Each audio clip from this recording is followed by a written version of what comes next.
Hello, everybody. Welcome to the 2025 Scrabble Players Championship live from Hanover, Maryland. I am Josh Sokol. We have 350 players ready to play 31 games of Scrabble. That's 50,000 games, 1 million plays. I'm joined here by Matt Kanik. How's it going, Matt? Oh boy, I am so stoked. This end of July, beginning of August is always the best time of year for anybody who loves competitive Scrabble because of this SPC. And goodness, what a field we have this year at the SPC. I see about 17 players on this entrance list who I think could make a run and win this North American title. So many strong players here. I'm stoked to get to watch it all. It's really an incredibly stacked field. A lot of people have their money on Nigel Richards. Nigel has just had an incredible performance at another championship event right before this one. I'm super excited for the first matchup. Today we're going to have Mac Miller, last year's champion. He is playing against Mike Barron, another legend of the game. So Matt, tell us a little bit about what you know about these two players. I think it's going to be one heck of a matchup. Well, Mike Barron is somebody who I owe a debt of gratitude to. He's a strong player from New Mexico, but he's famous for Mike Barron's word book. He'll be on the stream first. He published a book with all the words in alphagram order sorted by different lists, has done a huge service to the game and organizes tournaments everywhere. But Mac Miller, absolutely no slouch, last year's champion. He's got a YouTube channel. If you're following us here on YouTube now, consider searching for the Mac Miller channel on a different tab and hitting that subscribe button. He puts out videos nearly every day. He is one of the youngest players ever to hit a rating of 2,000. And of course, last year's champion. If anybody is going to beat Nigel Richards, I think Mac Miller would be the odds-on favorite. What do you say, Josh? I agree. I've been sparring with Mac a little bit right before this tournament. He's definitely sharp. He's definitely ready. He wants to defend his title. So yeah, I think Mac is probably the second favorite in this year's championship. Speaking of YouTube channels, for the first time, I am so excited. We have two separate streams. We have one stream for the championship division and one stream for the international division as well. That's over on Let's Play Scrabble.com's YouTube channel. So I am expecting everyone that loves Scrabble to be on both YouTube channels for the entirety of the duration of the event, because you don't want to miss like the incredible high level action.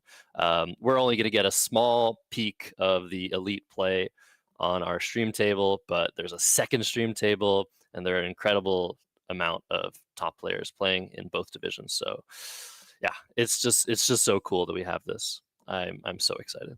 Scrabble streaming is growing every year, and it's because of the viewers we have watching us. As our viewership numbers continue to go up, we continue to get more and more investment in the stream. Hats off to Bob Lynn, who donated some extra money in order to make that CSW stream possible. So on this channel, all NWL 31 games from today through Wednesday afternoon, and on the Let's Play Scrabble YouTube channel, all 31 games of CSW play. And again, the diehards are going to have both streams open at once. You'll turn the mute button on one and listen to the commentators you prefer or the game that is a little bit closer. That's the pro move. While we're here, I'm going to do one quick plug. If you don't mind, this is the North American Championship, so I'd love to drive viewership numbers up. One way you can help us do that at home is by clicking the like button. We're going to keep the stream live on this channel all day. The more likes we get, the higher up the algorithm we get bumped. So share the link out with your friends if you want to, but definitely click that like button down below. We appreciate it. We appreciate you joining us. Yeah, thanks to everybody watching in the chat. Like I said, why don't you have both streams open? Just mute one of them. Whatever game is more interesting, just have them both open. Anything can happen. It's just so cool. The stream tables are right next to each other. I mean, if we have a view, we'll show the view at some point of the playing room. It's an amazing playing room, amazing venue in Maryland this year. I am on site. in some dressing room nearby. But it is incredible. I couldn't miss it. Yeah, it's gonna be great.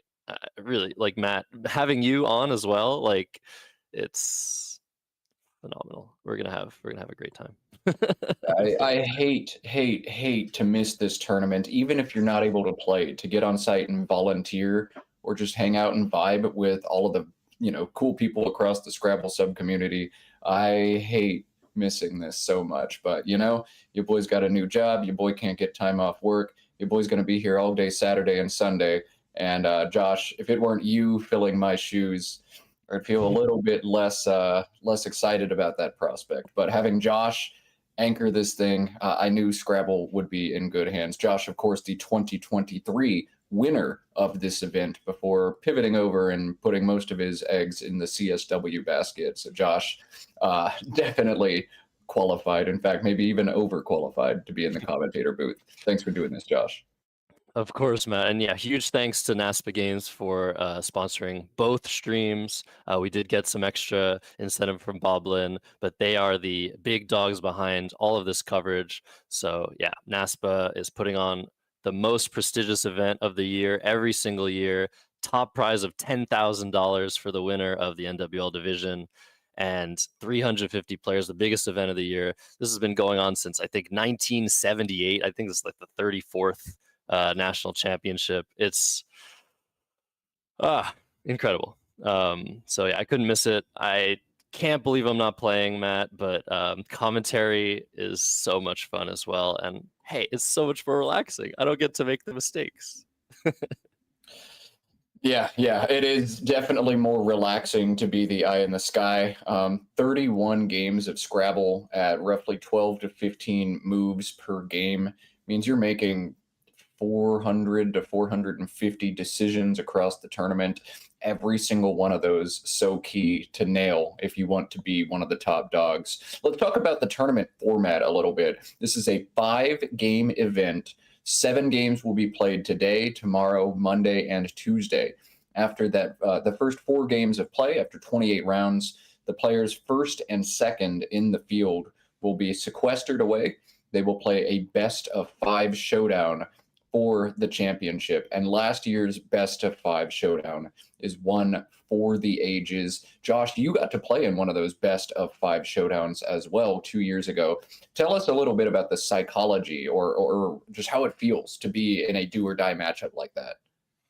Yeah, it's really crazy. You're just isolated. It's the end of the tournament. This is like winner takes all, and it's 5 games, so anything can happen. It's very, very exciting. But anybody, really, the better player might win, the better player might lose. But we know we're going to see some elite people in the hot seat in the final best of 5. So yes, we're going to have 4 games each morning, 3 games each afternoon, 4 days in a row. And then we're going to switch to the best of 5 while everybody else that did not make the top 2 plays 3 more games. So it's exciting for everybody, especially for you guys watching at home and for us on the commentary booth.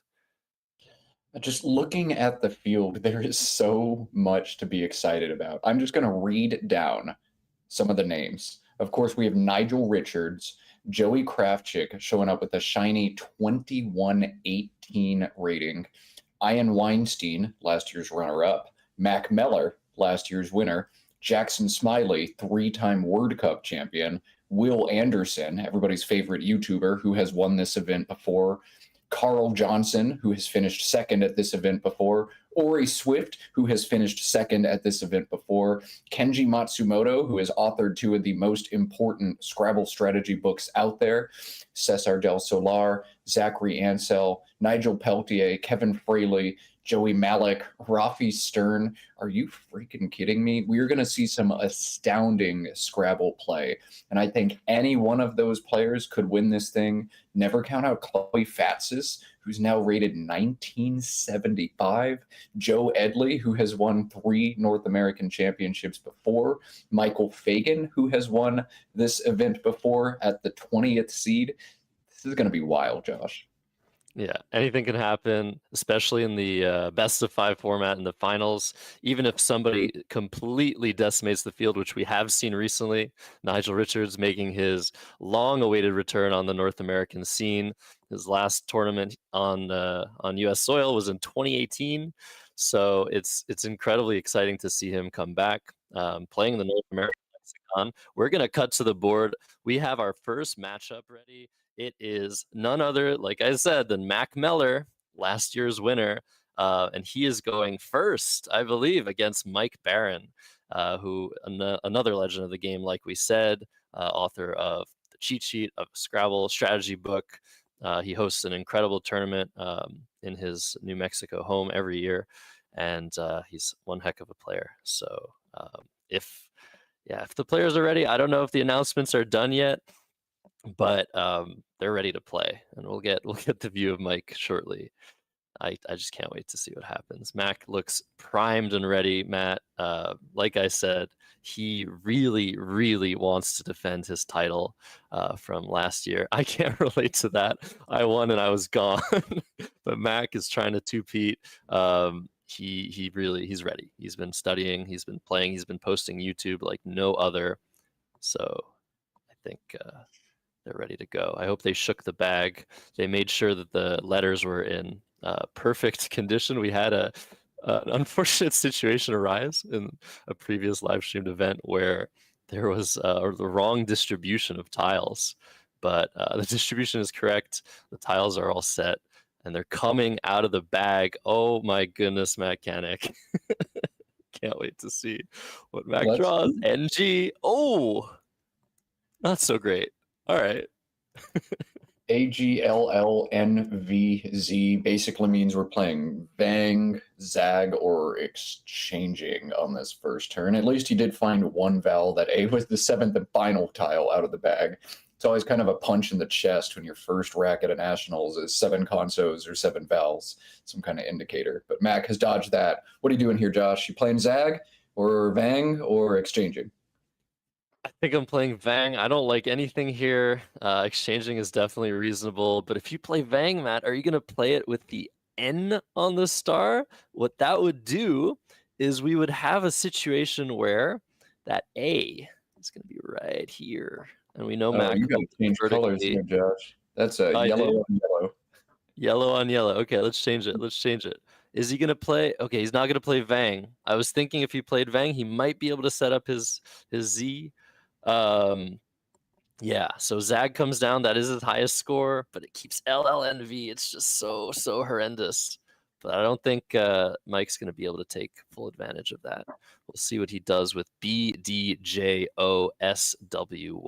as Mac draws 3 consonants and is almost certain to have to exchange next turn.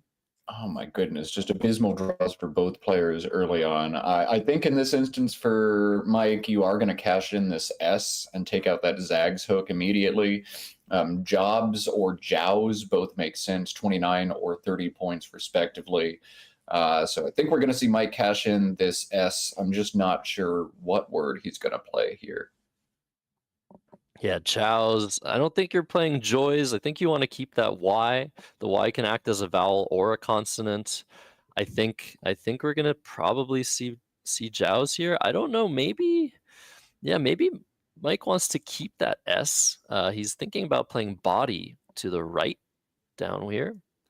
That's an interesting idea. It does set up abs for next turn. It also stops those overlaps of the Z. So it's an interesting choice as well. I wouldn't be surprised to see that play do well in the simulation as well.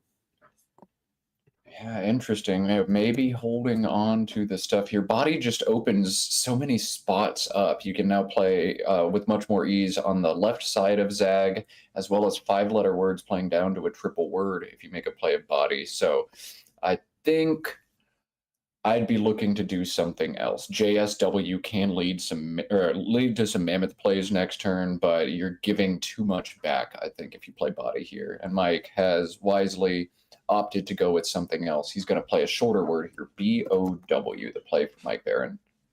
Yeah, that's a very cool idea. The idea behind bow is that you're not opening that triple, like Mac pointed out.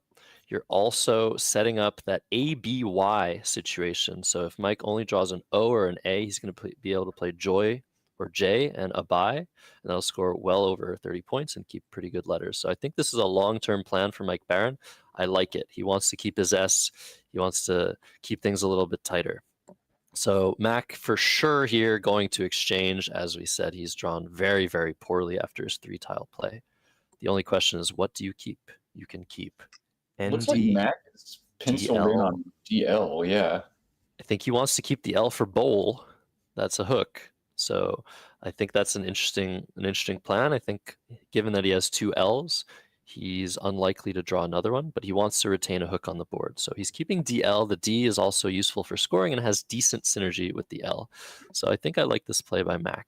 And back to Mike, who's I think already lined something up. Yeah, he's thinking about Dungy and a bye maybe, but he didn't draw what he needed. He wanted an O, he wanted an A. So he's not going to be able to score super well this turn. He's got Dungy lined up. ABY and Dungy looks like a strong play for him, but Judgy, Judgy, looks to be a much stronger option here, and I think Mike has missed it. This has not always been a word. It was added, I think, in the last decade, and Mike making a small oversight there. Yeah, definitely. I didn't even see Judgy. It would have taken me probably a few seconds to. Yeah, sometimes when you just don't draw what you want and you're so used to just having to get rid of as many tiles as possible, those new words sometimes evade you. So Dungy definitely the first mistake we're seeing in this game, but Mike's keeping the J, so he might be able to draw something nice with it. Back to Mac, who hasn't really drawn well. No, but this is, the level of nuance we saw last turn. I think a lot of people recognize N or DN as the best leaves they can have last turn and exchange down to DN or N. Because Mac held the L for the bull hook, he's actually got decent options on a turn where nothing else looks good. Bull and Lord is 19, exactly what the doctor ordered to get him out of this rack. Holds NRT, which is nice and synergistic as well. This is a much-deserved bailout play for Mac after a bad draw. Yeah, I don't think there's anything to say. I think this is a better play than Lorne in the same spot, the D getting doubled, scoring 2 more points, NRT being very nice together, especially if you see that D in Dungy. You don't want a second D to try and play through. So Max set up a second spot for a potential 8-letter word ending in D or having a D inside of it. And Mike is quickly going to play Jaded, so he does get bailed out from his J. That's going to score a nice 44 points and put him well into the lead. So we'll see what Mac has drawn. Not so well. Once again, he's drawn a second T, 2 I's, and a P. So, yeah, not a great start for the reigning champion. But I think he's going to have some decent options here, maybe overlapping Jaded with something like PIT. But he's going to have to just bide his time and hope his letters improve. Oh, man, this is actually going to be a very, very challenging turn from.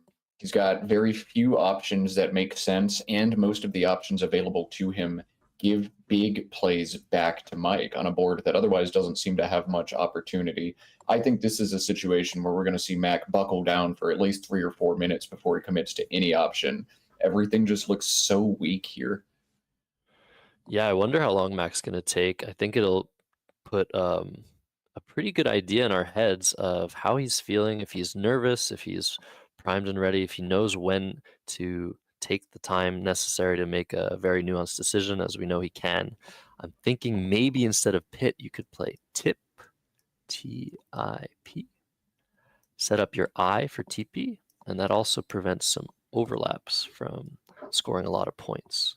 Not sure what to do here, but Mac's going to definitely make a very wise decision, as we've seen him do before. You could also play dipped from the D and Lord if you don't want to open any overlaps and you want to maybe open the bottom of the board a little bit more. It's starting to get important to draw an S for the Bulls hook.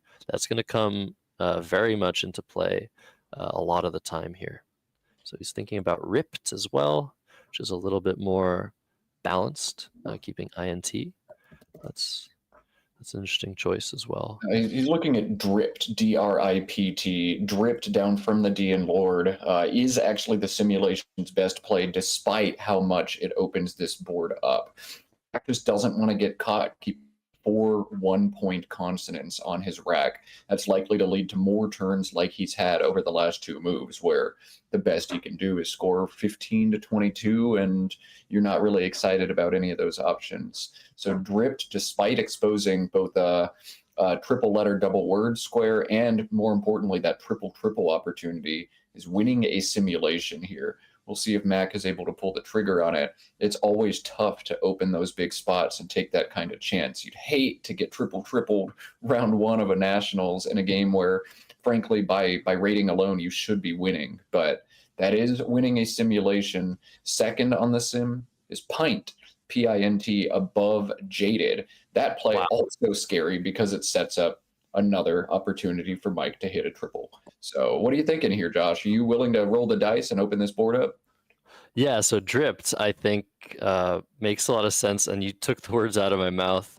If you're Mac, you do not want to get hit so early on with a triple triple. It's definitely possible after floating this T. We're thinking about playing down, putting a T right here. That's a pretty prime spot for a triple triple. Mac, we haven't seen a blank yet. Mac doesn't really know what Mike has. He can play Jaded with so many different racks. As we know, Mike doesn't have a great rack, but Mac is definitely going to be worried about that. I do not think I will see Pint ever played by a human being, taking that A hook, that O hook. So I think, yeah, this is a great, great decision by Mac. He knows that he has to do something about his situation, and he's making a small concession. So Mike does have Fanon SM lined up. Fanonism, as far as I'm aware, not a word. I don't think he's going to play that. He's probably looking straight at that T and drip to see if there's a good play there. What are you thinking, Matt? Yeah, indeed. The T in dripped is going to give Mike a good option on this turn. Non-fat uses those same 5 letters in Fanon. It's kind of tough to spot these words. Non-fat, I don't believe, takes an S. It's just a random 6 that has to pop into your head. So it's a play that I would see myself missing pretty frequently unless I've had a great breakfast and I'm firing on all cylinders. And I think Mike already seen Fanon. Oh, he's going to just cash this S and play Fanons and Bowls right now. Mhm. Yeah, that's 30 points. He already has a lead. He probably wants to go for one of those blanks. And yeah, without seeing the word non-fat, which scores 27 and retains the S and blocks the spot, this looks like a very, very solid option for Mac. For Mike and Mac. Already Mike confused. versus Mac, commentated by Matt. Awesome. Mac is another very difficult turn here. He trails 63 to 111, and he's still got awkward, unwieldy racks. Pulled vowels finally, but OOE, those 3 vowels. No playable bingos here. No high scoring options. It looks like the best he can do is right at 19 points. So Mac gets to make big decisions about how he wants to shape this board. He can make reasonable plays that obstruct the triple triple opportunity, something like NOO alongside dripped with 3 stacks, or TOO in the same spot. Or he can play elsewhere on this board, a number of other spots for him to play words like loon or nolo or lotto. What are you thinking here, Josh? Lots to do. Yeah, another really difficult decision for Mac. I do want to cover that triple. I think when you're down by around 50 and you don't have any scoring options, taking a good score, maybe playing some more tiles than you'd really want to, is a good option. Lotter, I think, is a word. Am I making that up? Something like a 6-letter word through that T would be something I'd be looking at here. Just trying to stop Mike from continuing to increase his lead with easy scoring plays. But there are so many options. We might see something like Nolo and JO. We might see like a fishing play, just LO. I'm not really sure what I'd do here. I think there are tons of options that are very, very close, but I don't like the overlap. That's what I'll say. You don't like the overlap. I'm not sure I do either. I think in this situation, you want to try to open the board up. You don't want to get walled in too much, but also you can't get too reckless this early. This game's not over. You're not down by 120. There's still a lot of Scrabble yet to be played. I do like this play of Nolo and JO. You can also play the same 4 tiles in the same order, Nolo on top of Fanons for 2 additional point. Nolo on top of Fanons is 19, Nolo and JO is 17. But I think in some way we want to try to make some progress out to the left side of the board. And if we're not careful, the top of this board ends up not opening at all with the placement of the J and the Z. So whatever Mac does, I think he needs to construct the board in a way that's going to open up more space on the top, on the left. Tool above Fanons is another way to do that. Tool making OF and LA, setting up a big S front hook. But Mike played Fanons, and he played it quickly. And my spidey senses would be saying Fanons makes a lot of sense if and only if you have another S. Otherwise, you would probably think a lot harder on that last turn. So I don't think I can play Tool yet, given Mike probably has an S on his rack a good amount of the times. We can see as the eye in the sky that he didn't hold a second S, but I'd be thinking Fanons doesn't make a lot of sense without his one tile lead being another S. So much. Yeah, so much to think about. You're so right. And I think if you think too hard about this, you'll think, oh, why didn't Mike play Fanny-on through the I for 26, setting up his S's or S? So I think if you think too hard about his last play, I mean, we already see this time difference of 7 minutes, just showing how difficult Mac's decisions have been in this first game. He's being tested very hard. There's so much to think about. I do think eventually there's likely to be a play that plays to the J and Jaded. If Mac plays something like Nolo, we might see something like Shoujo, Banjo come down eventually. So I'm not super worried about the board necessarily yet. And we see Tootler. All right, a long play for Mac Meller. That's 21 points. And he's really just going for a blank and an S, I think. He really wants one of those blanks. This actually keeps the board open long term as well. The ER at the end of this word make vertical bingos a threat. Stacking on top of Tootler, the first 2 letters, also a big bingo line for Max. So this actually really cool play. I like this quite a bit from him. And Mike quickly cashing in Sonk on his rack. Generally, when you have the Q, you want to try to play it off. But FEY played for 35 last turn. I don't know, Josh. Would you eject the Q here, or would you be looking to approach differently? I'm happy to eject the Q, keep the scoring tiles, and what's great about this play is it eliminates the threat that was just created by Mac. He needs an S now to hit that second to bottom row, but we see Kanji coming down quickly, so Mike putting on the time pressure. Luckily, Mac has a pretty easy decision to follow up Sank, and the board has been opened up on the top a little bit, and Mike has drawn the first blank. Yeah, the turnover approach for Mike is working out for him. The blank tile's so huge in competitive Scrabble. And I think Mike's going to have another relatively quick move. He's already spotted the 5-letter Hefty. That plays above Jaded for 36, holding M blank. Wonder how much time Mike will spend here now with that A up in space, looking for bingos. But these are some unwieldy consonants, F, H, Y, M all together. I think we're going to see Mike play Hefty pretty quick. He might think about Heft preserving the Y to hook next turn, but with 3 unseen S's, it's probably better to take the extra 8 points right now. What do you think, Josh? Hefty, or is there any other play here that makes sense? I mean, Mike has, I think, 62 points here if he wants to play hyped through the Y of dripped. That triples the H, goes right here. It blocks the E and the R of Tootler. I mean, that's going to be hard to pass up if you see it. You have a lead already, or it's tied now, but you're going to have a 62-point lead on a pretty closed board. I think Hefty is definitely the play here, keeping the blank. It's still early. You want a bingo, but hyped is a lot of points. You could also just play HYP, but the FM combination, not very strong. So we're seeing Hefty, a very, very wise decision by Mike. Yeah, exactly what you need to do in this situation. Thumbs up from this commentator. Mac, though, EEGIMRU, getting one kind of bailout option if he's able to spot it. The 4-letter GEUM now scores a ton. So all of a sudden, on what's looking to be a tough turn, you get one option that's like magically so much better than everything else. Mac is almost certain to spot this play. The question is, how long will it take him? Yeah, So draw it for us, Josh. GUM 30. right up here. That's 35, right? Yep. And it eliminates the triple.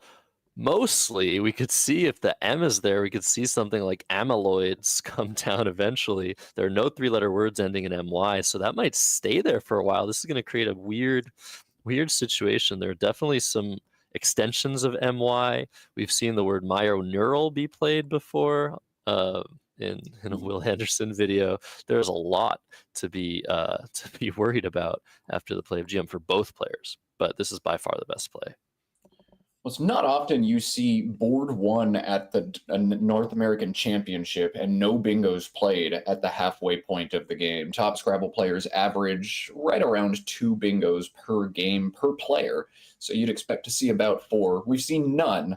That might change here. We finally have a playable bingo for these tiles. It is on Mike's rack right now, but it's a pretty tough degree of difficulty for him. It doesn't where you would expect bingos to go. Mike does have bingos, though. That's all I'm going to say for right now. I'm looking. It's yeah, I would be definitely my spidey senses would be tingling with this blank rack here.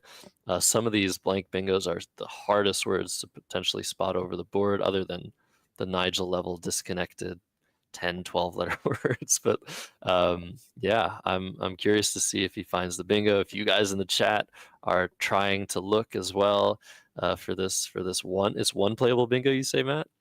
There are 2. They're both in the same spot. Okay. All right. Let's see if anyone spotted it. If he doesn't spot the bingos, he can play something like rim or trim right above the TO of Tootler. Trim would be a little bit more aggressive, opening that 15 row all the way to the triple. And if not, we'll see what he does. And Mac has drawn pretty poorly again, right? Does he have Filarion? No, he's got 3 eyes and no 3 L's. eyes. Oh my gosh. Yeah, that's a brutal for Mac. And we're going to see more brutal draws, I suspect, in this game. So many consonants came out early. It's not often you see more vowels than consonants remaining in the bag, but that's the situation we've got here. Typically, it's about a 3-to-4 ratio of vowels to consonants, but now more vowels than consonants. If Mike does spot a bingo, he's likely to walk into some trouble. Mac already in some trouble. This is going to be an ugly game. I'm suspecting maybe 700 to 730 combined points just because of the horrific distribution the player letters out this game. Yeah. So we've seen people spot the bingos available in the chat. Is it roti and retiform? Is that Those are the correct? 2. That's it. Yeah, Yep, 66 through the F. Incredibly difficult to spot. So no surprise here that Mike has missed those very weird. If he had thought of playing through the F and thought of the suffix form, he would have seen at least retiform. That's a somewhat high probability word, but it's just so hard to spot. So Mac getting a little bit of respite here in the form of Mike missing a playable bingo, but not in the form of his rack. So another tough situation. He's already down to 12 minutes. You usually want to leave yourself with 10 minutes for the end of the game. There's still 39 tiles unseen to Mac, so he's going to have to put the speed on. But we know if you watch his YouTube videos, we know he can put the speed on real quick. So I'm not super worried about his time or missing plays, but his decision making, if he has to run into racks that are this difficult, I'm not sure. I'm not sure about our reigning champion here. I'm losing a little bit of hope that he's going to win. His rack's just so bad. Definitely advantage Mike in this situation, but Mac is so clever, so crafty, and he's still got plenty of time in this situation. Now, I'm curious to see what he's going to do here. He's set up Arrier, which would play, I think, down to the R in Tootler for just 7 points. Correct me if I'm wrong, or if you see another placement, Josh, but Arrier for just 7. The reason Mac wants to make this play is because he wants to go digging into the bag. There's 2 unseen blanks. If he doesn't play Arrier, he's basically limited to just a couple of options. Playing just an I, QI, and OI is like 15 points and very uninspiring and likely going to need to lead to another tough turn next turn, or Inia and FA, which is insanely reckless, especially after Mike just spent several minutes and then played Rim.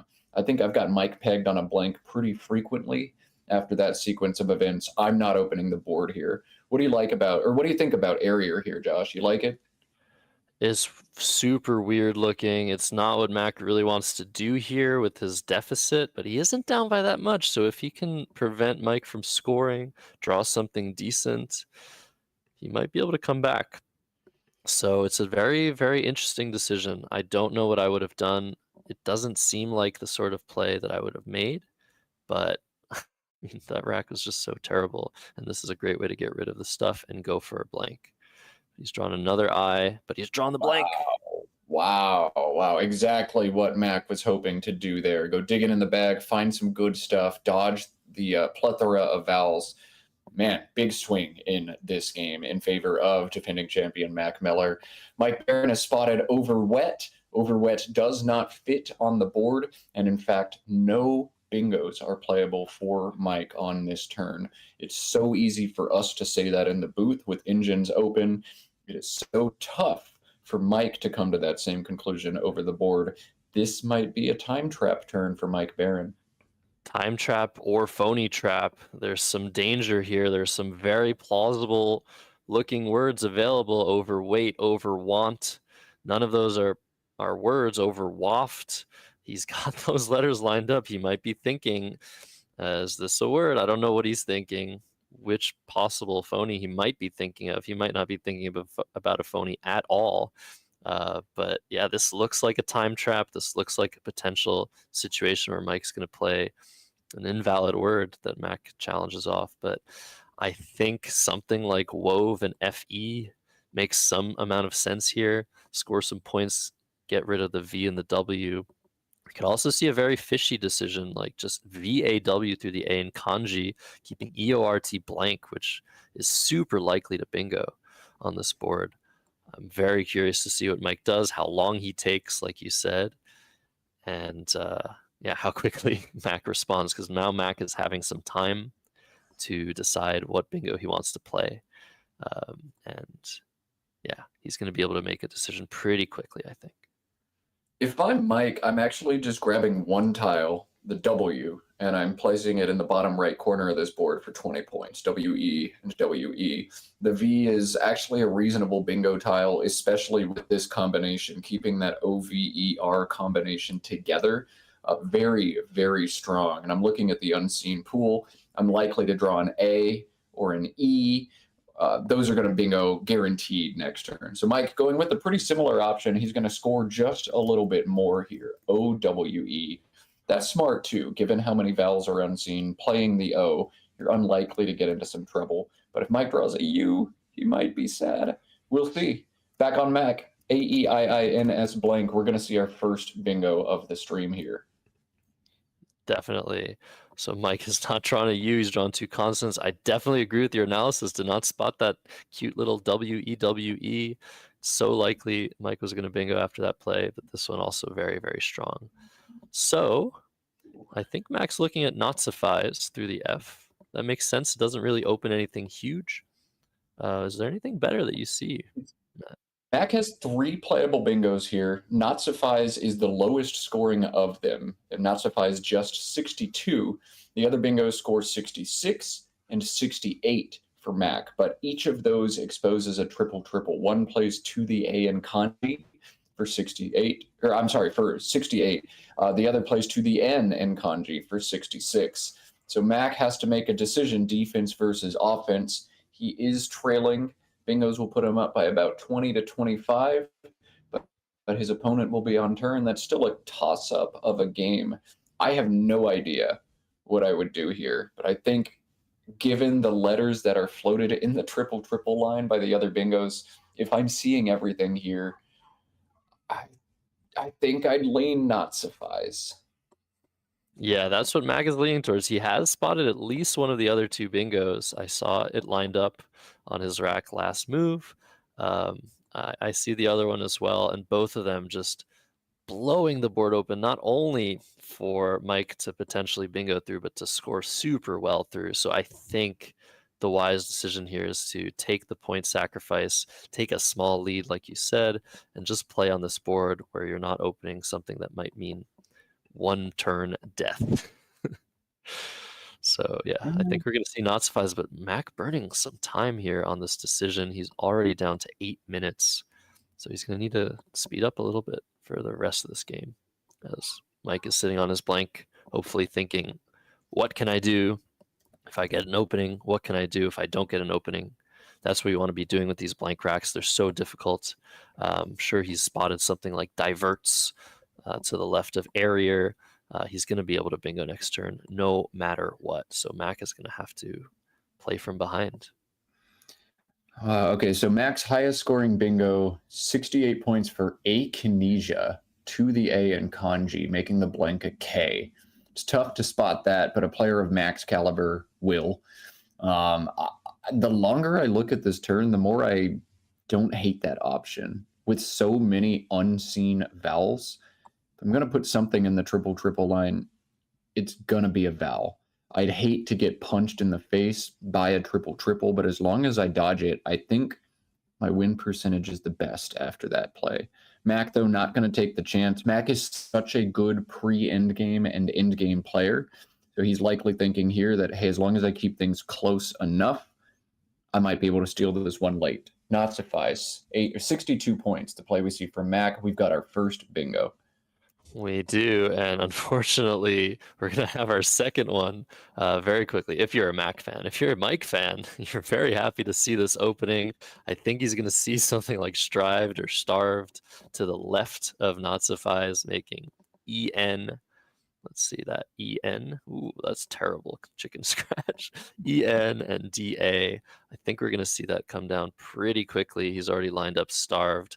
That's going to be a massive boost in Mike's score. He's going to be up 60 points after that. But Mac just drew Hoplite, which is going to play right next to it for a huge score. Oh my goodness, what a draw for Mac. Wow. That is incredible. And I don't think there's any reason for Mike to sense that he has to play on the right side of Nazifies instead. But that is crazy. So Max sees Hoplite immediately. He hasn't even moved his tiles. He's just like, he's frozen. He doesn't want this to be blocked. And Mike is going to designate the blank as an A. He's going to play Starved, and we're going to see where he puts it. Oh, he's got Why to put would he it not here. sacrifice? Why would he sacrifice any points here? Hoplite is going to fit, making HEN and ODA. That's going to come down in 2 seconds. Mac is just waiting for Mike to hit the clock. This is going to be crazy. Hoplite with the P on the triple letter and the double word. It is 96 points for Mac, but it opens up the front hooks to HEN. 1 S, 2 T's unseen, no W's, but S and T both playable. If Mike draws a big play with that S, he's still in this game. Otherwise, I think we're going to see Mac steal this one with a huge draw. Oh my goodness. And this draw by Mike is going to be key. Like you said, there's a T hook onto Hen as well. And there's only so much he can do with certain racks. And this isn't great. No, He did the draw S the and T. the X left in the bag. That is killer for him. The X can threaten major points down at the bottom of this board, making XI on the left side of Hoplite. Mac likely going to go in and draw it now. We'll see what else he gets to go with it if he can threaten something huge there. Mike has 48 for event. The problem is that empties the bag. There are only 4 tiles in the bag after this play of Hoplite. So something like event is going to put Mike 20 points in the lead. Will that be enough to outscore Mac in the end game with this draw? I don't know. I actually don't know. I think it's going to be really, really close. So what's in the bag? A U, an A, an An L, and E. an E. So that is not going to score anything for Mike Barron. If he plays event, I think we might see Max steal this one. What if he plays just vet? Is that going to be enough to leave one tile in the bag? This is not looking good for Barron. I don't think there's anything else he can do, though. He has to play event or vet. Yeah, emptying the bag. He's going to have just 6 tiles on his rack. If Mike is able to draw an out in one situation, I think he wins this game, but in most other instances, he likely loses. Mike's going to need to go in and draw the S, but of course, we see that it's on Mac's rack. I think Mac is going to win this one. That hop light draw after Nazifies, absolutely huge for him.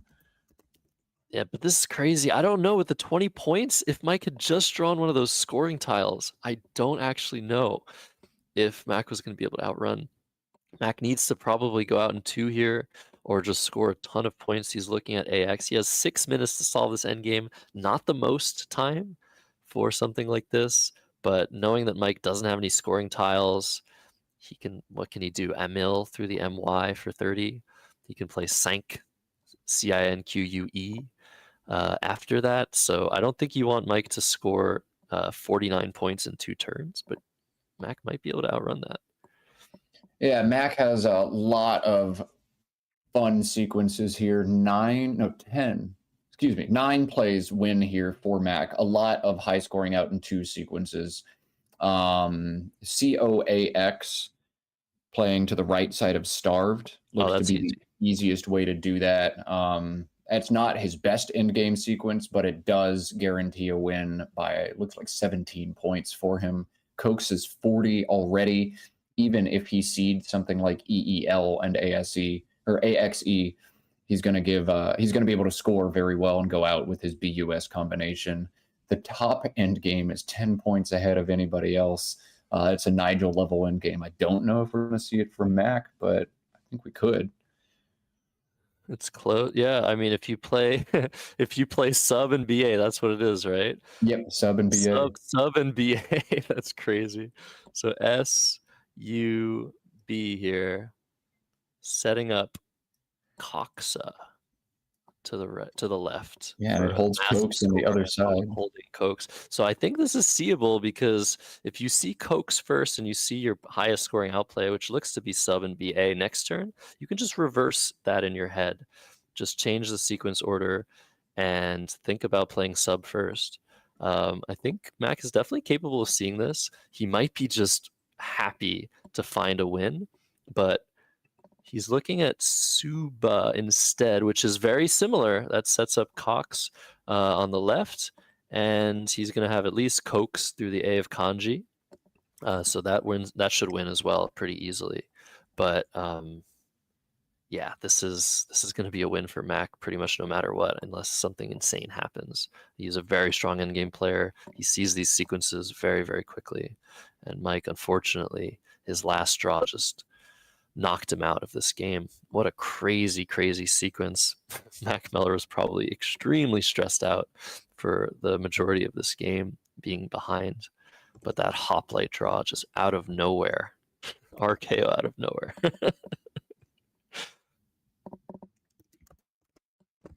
Crazy stuff. So yeah, Mike Barron probably is going to have to respond to play of Suba or sub by just playing Emil for 30 points through the MY or something. Doesn't really matter what he does. But yeah, this is a situation where you're just sitting there hoping your opponent's clock runs out, hoping something happens, hoping your tracking is wrong, hoping your opponent phonies. Yeah, it's just not a great situation for Mike, but he played so well. He fought so well against the defending champion. He's nothing to be ashamed of this game. No, yeah, he played well. He did what he could, and just a huge pull sunk him late in this one. Here comes Suba for Mac. This is one of the 9 winning plays, as we kind of covered. Not the best in-game sequence, but it does guarantee a win. Mac Miller going to start this event 1-0 after a hard-fought game. Very, very hard fought, yes. So I think after this, maybe Mike should play through the S of Suba and block the higher scoring outplay, maybe LASE. But no matter what he does, Mac will just have too many points. Not LASE because that gives back Cokes and XU for a bunch, but ELSE through the S. Yeah. So we have some results coming in. We see in the chat, Joey Kravchuk lost by 165. Was that to Jerry Lerman? Jerry being called the 40th seed. Jerry Lerman is a legend. But yeah, that's a pretty big upset. We have maybe some other results coming in. We can check that out. But we do have our second round matchup already queued in. It is going to be an amazing one, Matt. You want to tell us? Do you remember? Do you remember who we were going to watch? We are going to watch last year's runner-up, Ian Weinstein, against commentator extraordinaire Robin Pollock Daniel. That one's going to be sick. And if you're here for Nigel, we're going to have him in round 3 against Joe Edley, 3-time North American champion. So we're able to announce these early because the first 3 rounds at this event are paired in advance. My goodness, we've got some sick matchups early on. Yeah, definitely. We did see Nigel just pop into Max player cam just now. He is there. If you guys were worried, he has made it. And we're going to see him in 2 rounds. I think he's won his game. And yeah, here, Mac Meller almost getting upset by a very, very strong Mike Barron. Mike's just going to double check, make sure Mac has what he has, and probably just make a play. ELSE, like you said, I think, is that the only best way to block COX? I think it is. But AMYL, if he wants to score a lot of points through the MY, hope that Mac misses his outplay. Obviously, when you see a play like Suba in the endgame and you're an expert player, you know what's going on. You know that's a setup. So yeah, just gotta wait and see. I'm super excited. So next round's matchup, like we said, is going to be Robin Pollock Daniel, the highest ever rated female player in North America. She had a peak rating, I think, of 2060 or something like that, around 10 years ago. Incredibly strong wordsmith against the runner-up from last year, Ian Weinstein, who doesn't really need an introduction. If you've been watching Scrabble for at least 1 year, you have seen the incredible series, best of 5 series last year from this event. You know that Ian is a force to be reckoned with, and it's going to be an incredible matchup. I'm really, really excited as this game takes its final throws. Is that English? We also have, like I said, a second stream going on. I don't know what happened in that stream. It's hard to follow everything. But once again, if you're only watching this stream on the NASPA Scrabble YouTube channel, go ahead and open another tab if your computer can handle it, or another window. Open the Let's Play Scrabble YouTube channel. They have the International Lexicon being displayed. 2 streams at once, Matt. I just can't get over that. It's so good. Yeah, I remember in 2015 pitching the idea of streaming the North American Championship to Chris Cree in his living room, and to go from, hey, let's try to get a camera over the board just to capture some of this, to now we have 2 streams with live commentators, hundreds of viewers on each one. Man, it has been wonderful to see the growth in the interest of this game, in the availability of streaming of this game. Now, I would be remiss, Josh, if I didn't talk about the behind-the-scenes help that we have running all of this. We get the FaceTime, but really most of the glory and most of the hard work should go to Christian K, who's on the ground running everything. Christian, we appreciate you. I know you can't say anything to our viewers, but major shout out goes to him. He does all the transitions between the scenes, sets up all the equipment. I just show up about 5 minutes early, throw on a douchey tank, and talk. As we see Ali come down, that blocks the higher scoring spot for COX. We see Cokes as the final play of this game. So Mac Meller going to take down Mike. Let's hit that overhead mic if we can. Overhead mic. Mike. I didn't want to bother you while you were thinking, but this is actually 89. This is actually 96. Oh, really? Okay. So it wasn't being affected that long. Right, sure. Just double check. Sure.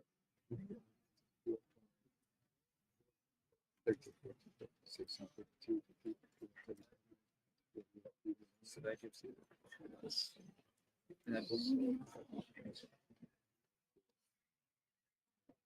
We're going to get that final play in for you guys. Don't be alarmed. There we go. Okay, 379 to 359 final. Mac Miller correcting the scores on Starved and Hoplite after the fact. He probably should have stopped Mike's clock, here too, but anywho. Starved. That's I know. That's crazy. Yeah. Yeah. The Nazapals that. Yeah. I'm sorry, 92. Did you say? I think 96. 96. So that's 2 more points. That was 379. Yeah, and 359. 359. Yeah. I should have played sub instead, saving Cokes here. I saw it at my clock, but this is enough. And then. Oh wait, let's see.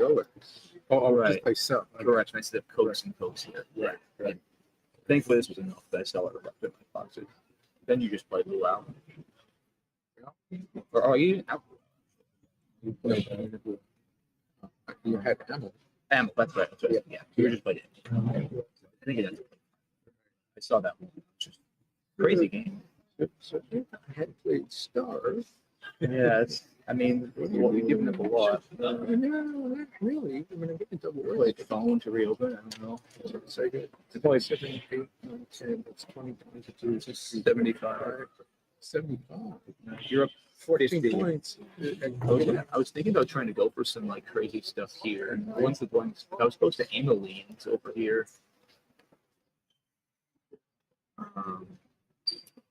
Yeah, I don't know what you played Starve here. I guess. Yeah, it just takes that out. Yeah, I'd probably play like Hawk here or something to create another line. I probably play Hawk here, and then create another line and try to draw like an LIKE word or something.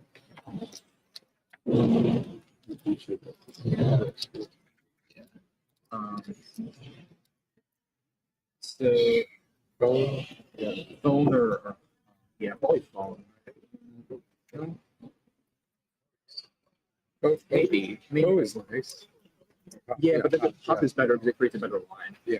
And it's also kind of annoying for you to block that. Like if you play here, you have to give me this back. True. So it might be better positionally than phone. And then if I keep EILT, I actually have some chance of hitting like your here too.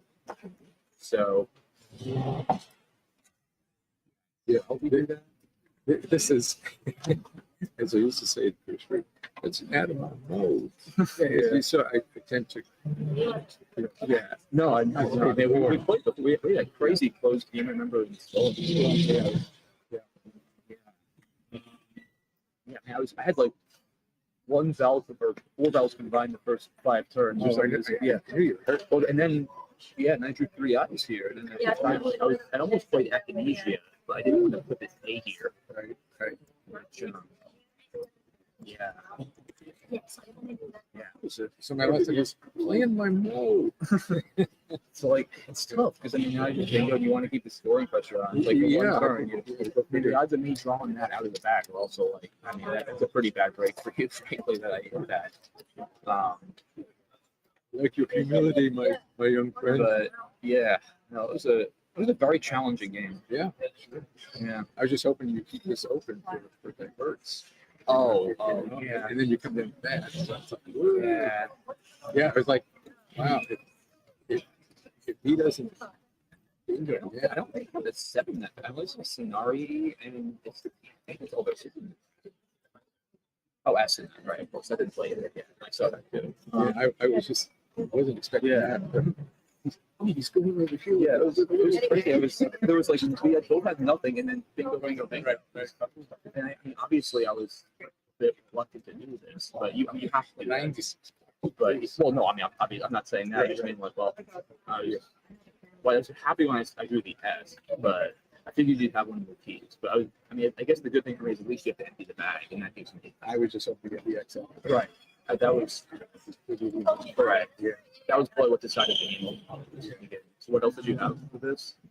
Red plus a queen and a eight. Okay. Yeah, you probably have to do that. Yeah, you too, Mike. So we got So you think we do the? I can do it on my phone. If I can get my.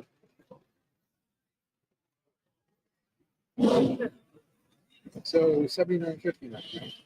All right, the players have finally decided. The final score is what we see, 379 to 359. Matt Kennick called it. He said this is going to be around a 700-point game. Crazy stuff happened. It was such a slow start. Then Hoplite for 96 out of nowhere, and an incredible draw for Mac after that has sealed the deal. I can't imagine the play of Hoplite was that likely to win, maybe 60%. So it could have gone either way. They're discussing the end game. They're discussing whether Mike Parent should have sacrificed 15 points to not play Starved where he played it. I don't think that's just hindsight bias there. I think yeah, there's no way you can do that in that position. But it would have maybe helped. In any case, I think we might take a little small break after this first game as we get the second matchup wrangled and ready. Robin Pollock Daniel versus Ian Weinstein. I don't know when the last time these two faced each other. They're both long-time top experts. Just been incredibly good for way longer than I've been playing Scrabble. So Matt, I'm excited again. I mean, I'm going to be excited. I'm going to say I'm excited. I have nothing else. This is going to be another sick high level game. Just a testament to the caliber of players in this field. That Robin is seated in the bottom half is wild. It's going to be a good one. So we'll cut to just a small break, and we will be back in a few minutes with Robin and Ian from the North American Scrabble Players Championship from Maryland. See you soon.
Welcome back, everybody, to the 2025 Scrabble Players Championship, live from the Live Hotel and Casino in Maryland, in Hanover, Maryland. We have an incredible matchup for round 2 for you guys. I'm joined again by Matt Canick. He'll be with me this entire weekend. Super excited for this one. Robin Pollock Daniel versus Ian Weinstein, two of the best wordsmiths that have ever hit the Scrabble board. Man. Yeah. Ian came so close to winning this all last year. Took a 2-0 lead in the best of 5 finals against Mac Meller. Just couldn't quite close it out. Will this be Ian's year? We'll see. Still 30 games of Scrabble to go from just outside of Baltimore, Maryland. My goodness, this is going to be a good one. Indeed. So Robin's going to be going first. We know Robin as, like I said, the top ever rated female player, but also one of the highest ever rated players in North America. In 2013, she went on an incredible run, was rated well into the 2000s. Currently on a little bit of a downswing. She doesn't play as much. She still studies her butt off. She's always solving an incredible amount of long words, and she almost never misses a 7 or 8 letter word in her studies. We know that from the website aerolith.org, which is a website that many North American players and worldwide players use to study words every day. And Robin is almost always at the top of those lists. So yeah, she's not someone to be messed with, not someone to play a phony on. And Ian, like you said, runner-up last year, has been incredibly sharp, and has been a top player for, I think, 20 plus years. Yeah, top player. He's always been like rated one of the top 10 in North America, I think. So super excited. Like I said, Robin is first, and we'll see what she draws out of the bag. I think they are ready to go. We saw the tiles getting put back into that beautiful black bag. It's a very big one. So if you have big hands, sometimes some of the Scrabble bags that are available for play are a little bit small. But this one, super comfortable, super cozy. It's actually a camera bag for those wondering. I can't wait for the GCG, or excuse me, for the video to go up after the fact on YouTube. These are going to be cut up and put up game by game. I can't wait for the comments. You pronounced Ian wrong. It's Ian, not Ian. No, Ian prefers Ian as the pronunciation of his name. And it's not just Ian. We got to give a little bit more credit. It is Dr. Ian Weinstein. He is an internal medicine specialist, a practicing physician down in Florida. So a well-rounded, very smart dude. He'll respond to Robin, who's found DEEOU. Oh, this is going south. But the J gives her judo. All right, she's got some plays. ADEEJOU, the opening rack for Robin. Is this judo, Josh? I think Robin's going to play JEU. Judo might be slightly better play. As we see her husband bringing her coffee. Wow, what nice treatment. Yeah, JUDO scores 24 points and doesn't expose a vowel next to a double letter score, but JEU is 20 and leaves a consonant on the rack. I think, knowing Robin's game, she's going to go with that. And that's going to give Ian something nice to work with, no matter what. Wow. JEU just has one back hook, but it is the X, which Ian has on his rack. I feel like this happens way too often. When you open with J, your opponent like always has the X, and we're going to see it here. ABEFOWX. I think Fox comes down pretty fast for Ian here. Well, I don't know about pretty fast. There's like, you could play with JEUX, you could play with JO and EX, you could play OX, XU, and OE, which is super defensive. He's got a lot of nice options here somehow, suddenly, after the play of JEU. But Robin has seen the first blank. She's not going to be able to play a bingo next move, but she's going to be able to try to make her way closer to bingo range. So Ian's thinking about Wax, which also plays with JEUX. Those plays score, let me count, 39. Yeah, Fox or Wax. I think Ian's keeping the O for JO and also for overlapping the W. This seems like a very reasonable situation to maybe sacrifice a little bit on the leave side to keep the B and the F together rather than the B and the W. Yeah, it makes sense. The BF combination feels pretty rough to me, but the power of that O on this board perhaps makes it worth it. Simulation slightly leans towards Fox, but you go with your gut in these situations, and Ian's gut says eject the W, one of the worst tiles in Scrabble. Robin on some bingo looking tiles, but the 5 vowels means she is not going to be able to bingo on this turn. ADEEOO blank. She's got Odea lined up on her rack. This plays alongside Wax, making WE and AA. That's 17. Are you playing Odea here, Josh, or are you thinking about doing something different? I'm probably playing Odea. I would pronounce it. We're not going to argue about pronunciations on the stream, but I would probably do that. It's not great. I might want to try and play like OE somewhere, but there isn't anywhere great to do that. I might want to try and hook the O onto the J. I don't think you play Joe here. That just gives back way too much. So I think, yeah, just keeping things a little bit more centered by playing ODEA next to the WA and hoping for a balanced consonant draw on the next move is what I would probably do. I think a lot of players would do that, but yeah, it's definitely worth looking for a little bit longer to see if there's something more, I guess, more tight, because this does give back this little spot here, which is a high scoring spot. Oh man, this is a high scoring spot indeed. Ian has found a potential 8 and bony face if an I were available. No bingos for Ian, but he can score 53 points on this turn. What? Wow. Wow. 3? 53, yeah. Oh my goodness. All right. Is there, oh, there's confab. Oh my There's goodness. He sees confab. it. Oh geez. Oh Yeah, my that's goodness. that's beautiful. What a great find. This is so Confab is easy to miss. 50. But look at Robin. Is she gonna have something great to come back with? She's gonna look. This is 50 points, Oh bringing my 9 to God. 89. Robin has 167. Robin has 167. Oh, what are we seeing here? That's what I thought.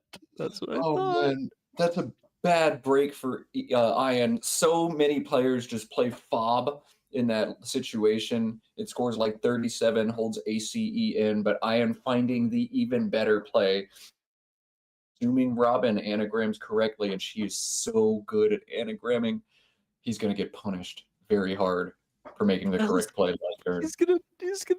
He's gonna come right back with Mullite. Oh my God, what is going on? So it's been spotted in the chat. Mesocarp through the sea of confab, 167 points, hitting both triple words at once. That is the home run of Scrabble. And Robin just needs to find that. I mean, it's not the easiest find at all, but you're gunning for that. You're looking for anything possible through that sea when you have a rack like this. She is writing stuff down. She's trying to see if she can find something. With the blank, it's definitely difficult, especially just mesocarp is not a normal spelling, a normal formulation of an English word. You're really looking for like scape words or come or I don't know, cape words, something like that, or some word ending in S with this rack. But she definitely knows the word and she can definitely spot it. I would say at least 99 times out of 100 she's spotting this, but she's on stream. Who knows what'll happen? This is an extremely important moment already on turn 3 of this game. Matt, I can't wait and see what she does. Yeah, she's got to find it here. Just one other playable bingo for Robin on this turn if she doesn't spot Mesocarp, and it is one that is very terrifying to play. Plays through the A in confab for 76, so huge turn for Robin. I think one thing that might work to her advantage or might work to her disadvantage is the fact that Mesocarp has 2 other anagrams. So sometimes for me, like I'm able to hang on to a number. If I recognize the alphagram with an R, immediately I'm going to see, okay, ACEMOPRS. I know there are 3 bingos in there. I'm going to find them all. Some people don't anagram the same way I do. We'll see if that helps her or hurts her here. And like we've been saying, Robin drills those words daily online and probably does more studying than what we are able to see.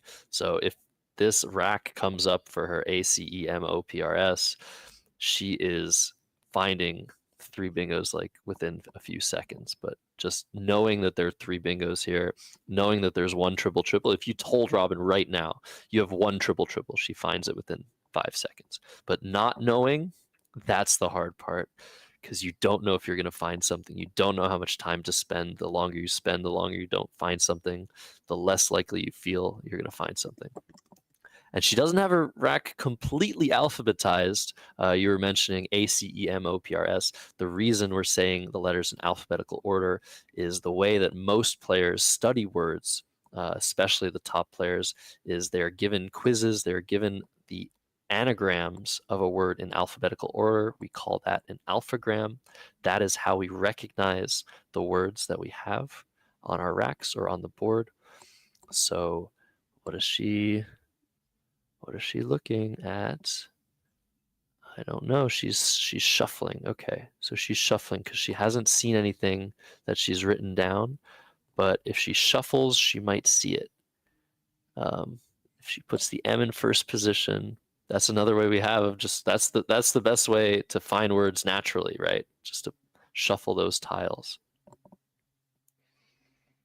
Oh, man, this is brutal. I know when I've got these situations, I don't want to telegraph that I've got the blank, but I do want to write things down. I want to write down alphagrams where the blank is the most likely culprits. So for me, that's probably NRSL. I'm writing down ACEMOPLS, ACEMOPRS, ACEMOPTS, and just trying to figure out what I see there. Oh, this is tough. She had it. She had the letters in the right order. She was looking at the R and the S. Between the P and the S, she put the blank. So she's imagining that as an R or a P or an S. But she did not spot it in her run through of those alphagrams. This is very surprising. But I mean, it's such a high level of difficulty to find this. And Ian just has to wait and see. He's probably found. Did we say Plumelet was available through the E right now? Plumelet's going to play from the P in Mesocarp for like 90. That's true. That's true.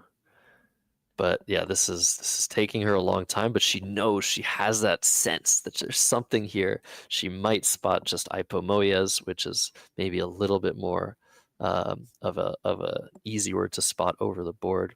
And this is the thing, Matt.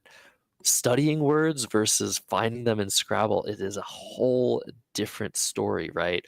You can have a list of words that is in front of your face saying there are 3 words with these letters, or there are 8 words with this blank and this C on this potential board. And when it tells you that, it is so much easier to find things. But when you're on the board, you're on your own. When you're over the board, excuse me, you're on your own, and you have to just find things on your own. You have no help. When we study online, it gives us the amount of anagrams, like you said, and this is the difference. When you don't play as much, and Robin hasn't played so much in the last few years, it's a different story to find words. And adding to the degree of difficulty is you're on stream. It's not just live over the board without a couple of those hints we're used to, but on the stream is an extra level of psychological warfare where you know, oh man, there are at least dozens, if not hundreds of people watching me aggravate over this in real time, and it's going to be archived on the internet forever. I get so deep in my own head when I play on stream. I think, honestly, it's a part of the reason I gave up playing some of these big tournaments, because I can't do it. I can't handle the pressure. Robin hasn't found anything, and this is so frustrating. These are the racks you want to take as long as you can on, but at some point you're just gonna have to make a play. If Robin doesn't bingo here and plays something like comp, she's in a great position from her situation. She's down 55 now, but she's gonna be scoring 30 with COMP. She's setting up a really nice lane from a P. She doesn't know that Ian is about to hit her with Plumelet if he sees it. So it's just a situation where you don't have to find something, but you really, really, really want to, and you really want to take the time to make sure you're not missing something, especially like you said, when you're on stream. Yeah, you So know that she's this found is the game, and she's found Pomus. Okay. Thomas. Oh, that is very, very unfortunate. But this is a great play. This puts her in a very good position from her perspective. She's setting up the S hook on Pomus's. She's setting up the line under the P as well. And so she's probably going to bingo next turn, if not the one after that. And she's also avoided the worst of it. She's not going to get hit with Plumelet. Indeed. Ian has 3 bingos available to him on this turn. Josh saying the first one out loud a few minutes ago, that was Mullite, Mullite. That is 70. 2 other bingos play for 60 and 59 for Ian on this turn. So Mullite is his slam dunk option. And given how long he got to stare at this rack during Robin's last turn, I suspect we're going to see Ian do this pretty quickly. And yeah, look at him. He's just putting all of the bingos on his rack. Umbillet, right? Was that the other one? Umbillet, Mullite. He's just Yep. instantaneously just showing us, like, I've seen all of my bingos. I am making this decision with perfect knowledge of my available plays.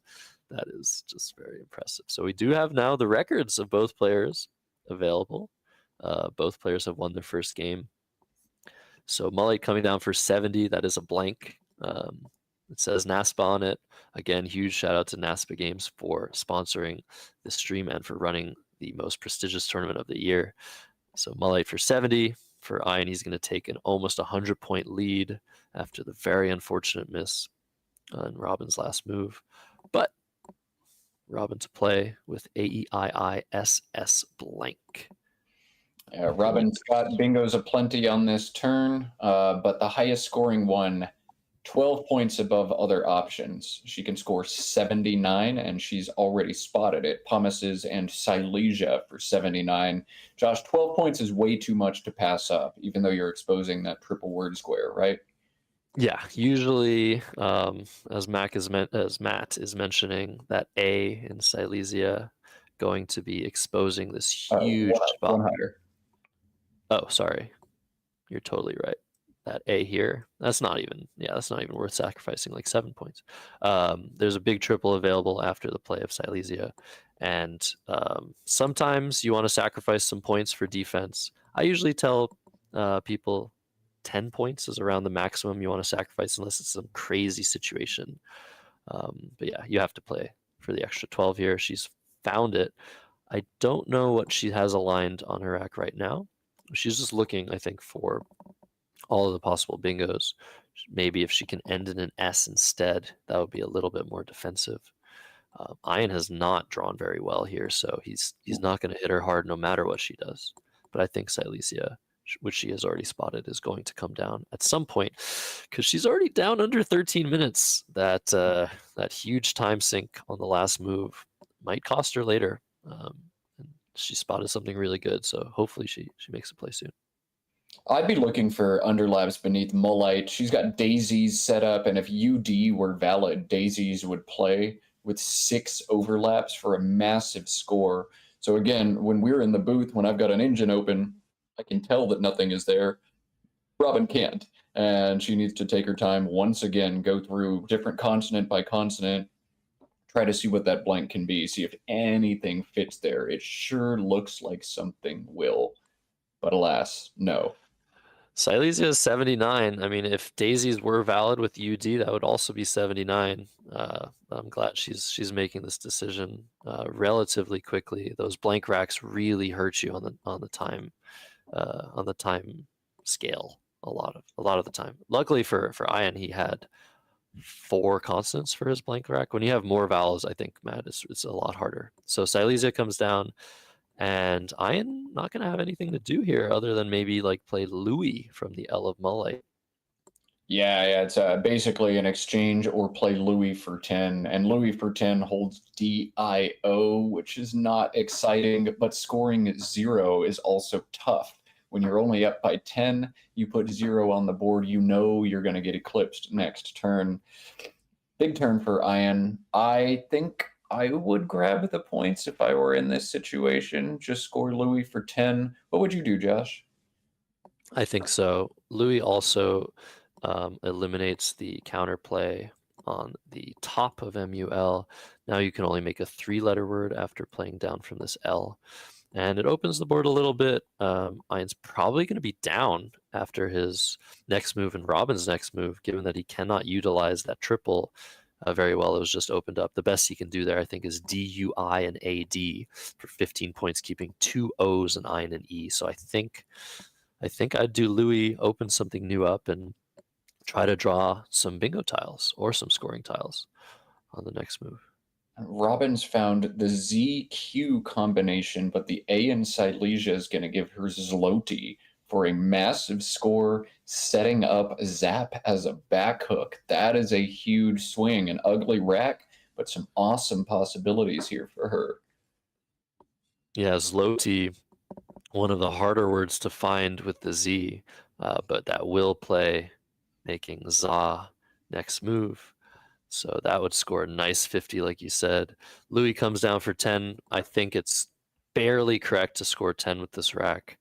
I like what Ian's done here, and he's up 20 points. Robin about to score a lot, I think. Yeah, Zloty 49, and look, setting up the back P. You don't like keeping the Q if you can avoid it, but the only reasonable way to eject it is to play Cot through the same A for 22. That seems like an aggressive overreaction, right, Josh? Yeah, the Q is the worst tile in Scrabble by far. Doesn't mean you need to always play it immediately if you have a play with it. If you have reasonable options or very high scoring options, the Q can improve. We do see 3 of the 4 U's already in play, but that QI, our favorite, everyone's favorite word, is going to be able to play at some point on this board probably. And Zloty also eliminates a lot of the play on the right side and does, like you say, set up the P for Zap. So I very much think this is by far the best play for Robin. She's going to take a 29-point lead, and Ian to play with DEIN OTV, looking for an O for devotion. Anything Looking I'm for missing an here? E, which he has for denotive. One playable bingo for Ian, 63 points through the E in je. But we'll get a little bit of a word knowledge check. Do we know if denotive is an adjective or a noun? Does that word take an S? It's about to set up a huge hook and an opportunity for either player to make a massive blunder in this game. Denotive is his only bingo. Denotive, I would say, does not take the S. But maybe other people in chat have a different idea. Maybe they're already looking it up. I think Ian knows whether or not this takes an S, and I think Robin knows whether or not this takes an S. But it could be something happening later on. Sometimes with plays like this that you're pretty sure or almost certain don't hook, don't pluralize. This is actually an adjective. Somebody might desperation try to put an S on it later in the game. So I don't think that's going to happen. These players are incredibly sharp on their words. It's one thing to, not find every word that you have, but it's another thing to know those words. And I think both players will not try an S hook here. And Robin to respond. She's seen prong. That makes Zap. That'll put her right back into the lead by a little bit over her opponent, Ian, who has found an S. But QV, Matt, I think she's going to be in trouble for at least a couple moves after this. Yeah, that is about the worst 2-letter leave you could ever keep in this game. In fact, it might actually be the worst 2-letter leave you can keep in the game. But prong was Robin's top option. Sometimes you got 38 points lined up on a board without much other opportunity, and you have to do it. That was a right play for Robin. She's going to need a big draw here to get out of this. Otherwise, she's looking at an exchange. DGTR. Oh, but the A is going to give her potential options. She's got caught. All right. She's not in huge trouble here. We'll look at Ian, though. BCEEEST. He's got the opportunity to play denotives right now, but of course that is invalid, though there is an S hook on the board. It's pretty big for Ian and might give him his best play. A word that doesn't look like it takes an S, but does. Zloty, and BEES is 30. Do you think it's worth cashing the S here, Josh? I wonder. I don't know that there are great plays available. The score is tied, which means in Ian's shoes, he has a slight advantage. There are no blanks out. He has one of the S's. He has some amount of balance. So here I would be feeling slightly ahead in this game if I were Ian, and I would be a little bit less tempted to part with my S, which is one of the last two remaining S's. It is the best tile remaining in this game. So I don't know if I would play B's. I do know that there are two H's out, and if I keep the C on my rack, I can pluralize Zloty another way, Zlotich, and that would score 44 points by itself. So I'd be sort of tempted to maybe keep the C on my rack and play something like BE and EM up top. Maybe something like that. I'm not sure. What would you do? BE and EM is a strong play. The one thing that's holding me back from it is I'm trying to think of the bingos I'll draw next turn, and very frequently they're going to be bingos that start with a C. So I'm not going to be able to stack them alongside Louis and get sevens down. If I draw an 8, well, I'd need to play an 8 with probably the T, I, V, or E in denotive, and CEEST does not synergize very well with the T or the E, or really even the V. It's only the I that I'd be looking to bingo through next turn. I just don't think that I'm going to get a bingo down often enough that actually fits on this board. I think I'd lean towards taking points now. I think I'd play Bs, but I'm not super confident in that. If anybody plays Cards Against Humanity out there, my favorite card in Cards Against Humanity is the one that just says Bs with the question mark at the end. And that's kind of how I feel about this turn. Bs, I guess. Bs? Wow. That's a great reference, Matt.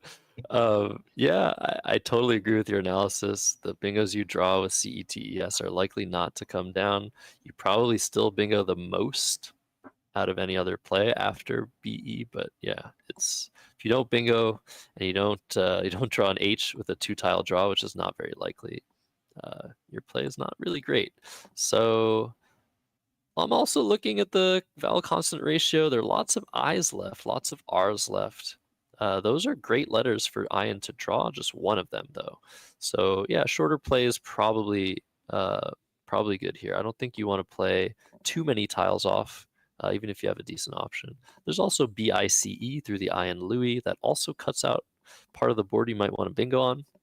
But those letters in denotive are primed for 8-letter words.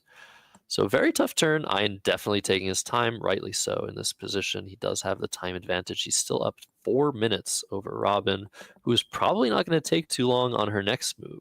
So we saw in the previous game, Mac getting pretty low on time pretty early, but having some pretty easy decisions that floated his way later in the game. Seems similar here with Robin. But yeah, back to Ian, who's deep in thought. 30 points, 18, 16... I'm not sure. 30 Bs? Who knows? All right, here it is. It's going to be beat. Dwight Schrute would be thrilled by this option. This does set up the S behind it, though not in a very strong way. He'd need to draw a bingo where an S is a 4th letter. Otherwise, he's just going to be able to cash about 30. But beat is a reasonable option here from Ian. CES is a nice leave with all those I's, R's, and A's unseen. And this is a great pull from him. Wow. Heroics now for Ian. Big pull, big swing. Yeah, that was a great play. playing that T off to set up the S and also maybe make it likelier that you're going to get an 8-letter word through the T and denotive, scoring some points, and yeah, drawing into the pool that you kind of want to draw out of if you're Ian, like all those I's, all those R's, and he's drawn only one of each. So no. that is not. Oh, That is not. Is that a it's that a a word? word, That is weird. Okay, that is but word. it's not a great play. QAT and ABY is 42. Yeah, Varved. So that was a very quick decision by Robin. I wonder why she didn't want to play her Q off. She had QAID as well through the I and Louis, as well as like you said, QAT. I think you really wanted to part with your Q there. But anyways, that happened very fast, Matt. Very very bizarre. I think I mean there's some logic to it for sure. You can maybe draw a better Q play with the last U. That E in denotive as well, like being protected. If you draw that U, you're very likely to get a high scoring Q play. But I think I'm just so we sad wanted to see it. Yeah, QAT would have actually given Ian the fascinating decision of do I extend Zloty to Zlotich, making TEC and EH? It would have been like 66 points. Or do I play heroics right now? But we're not going to get to see Ian struggle through that. We're instead going to see Robin struggle with this Q for an additional turn after she, I presume, missed QAT and ABY. Like 42 points and play the Q feels so right on that last move. Yeah, so we saw heroics come down very quickly. That was Ian's best bingo, highest scoring bingo, most defensive bingo, and he's in the lead by 66. And Robin still has that Q. She would have had the V otherwise, but yeah, this is not looking great at this point. She might be thinking about what happens if I just drop the Q somewhere. QI for 11, QI for 10 onto the Eye of Mullite. Do I draw into bingos with that? Doesn't look great. You'd want to get rid of the W as well, but I think maybe you just have to take some points, play Cots for 26 to the S of heroics. But that continues to constrict this board. The board is really unlikely to lead to a bingo for either player at this point. So it's tough. QATS to the S in heroics just kind of feels like you're going to lose the game because there's 3 unseen eyes. Ian is so likely to drop either a 3 or 4 letter word beneath this, obstruct the E in denotive, and block every bingo line in the process. But Ian doesn't have an eye, so this is actually going to work out okay for Robin. Yeah, it does seem kind of difficult after Cots to totally shut things down immediately, unless, like you said, you have one of those eyes and a nice play underlapping. But there's still some danger on this board, so we could see something like Feyer, F-E-Y-E-R, to the R in heroics. That scores super well and sort of constricts that board even further. It blocks the M of Mullite. It blocks the bingos through the A of Cots. And yeah, increases Ian's lead to over 70. I think that's a great play. Fair is a great equity play here. You're up 40 and you're threatening big points. The one thing you're concerned about is getting bingoed on. I wonder if it's crazy to play Fairy, F-A-E-R-Y, through the R in Varved. The E in denotive feels like IER bingos are going to come down quite often, or IES bingos, especially looking at this pool. I wonder if we want to see defense here, but Ian's going to obstruct the A in Cots, the M in Molite instead, and score some extra points to survive bingos that come down. Yeah, I definitely think this is right, because after playing something like Fairy through that A, we do have the possibility of bingos from that M through that U. They're not going to score much, but Ian's going to be way less likely to outrun those bingos. Here he's up 76, and any play through the E will most likely give back this triple for Ian to work with, and it'll leave one tile in the bag, which is not super ideal. But I think this is the right decision. Just give Robin one chance to have a high scoring bingo through that E, and if she doesn't, it's probably curtains. Yeah. Man, Ian has played this whole game not just very well, but also very efficiently. He was able to crush some tough early game decisions, in particular that confab play that he found so quickly and was so correct. And I mean, hats off to him. He continues to play very well, leaving or picking up exactly where he left off last year when he finished runner up in this tournament. Rock solid performance from the doc. Nice, yeah. Agreed on that front. Definitely almost perfect game by Ian. And yeah, the unfortunate miss by Robin seems to be leading to a win, but there's still 8 tiles in the bag. There's still space open on the board. Robin knows 9-letter words. She knows 10-letter words. She might draw into something Ian misses. I remember at the most recent event last week in St. Louis, Ian correctly blocked a 9-letter word in the endgame that Nigel had. So we see Wig come down, which again is just furthering the constriction of this board. But I think at this score, you have to do something like that and just hope for a really random 9-letter word or something using the remaining space on the top left. Not really sure what else I would have done. Yeah, you just need the miracle pull, I suppose, in that situation. You need to put some points on the board and draw something like through the F in fair. There are bingos with the F in the 5th spot, as Mike Barron showed us last round, Rodiform and Rediform and all that. So makes sense from Robin, but I think the key turns in this game were several turns ago. Yeah, I agree with that. And so 5 letters left in the bag. Ian is up 45, which isn't quite comfortable enough. I think he's going to want to do his best to eliminate the space on the board. But if he doesn't do that, he can do something like HUN on the top left, making UM and NU. That would score 24 points, increasing his lead to 69 and leaving 2 tiles in the bag. Because of the state of this board, any bingo that Robin has is not going to score all that much. And the remaining tiles, I don't think there's anything huge that plays here. Nope, you are incorrect.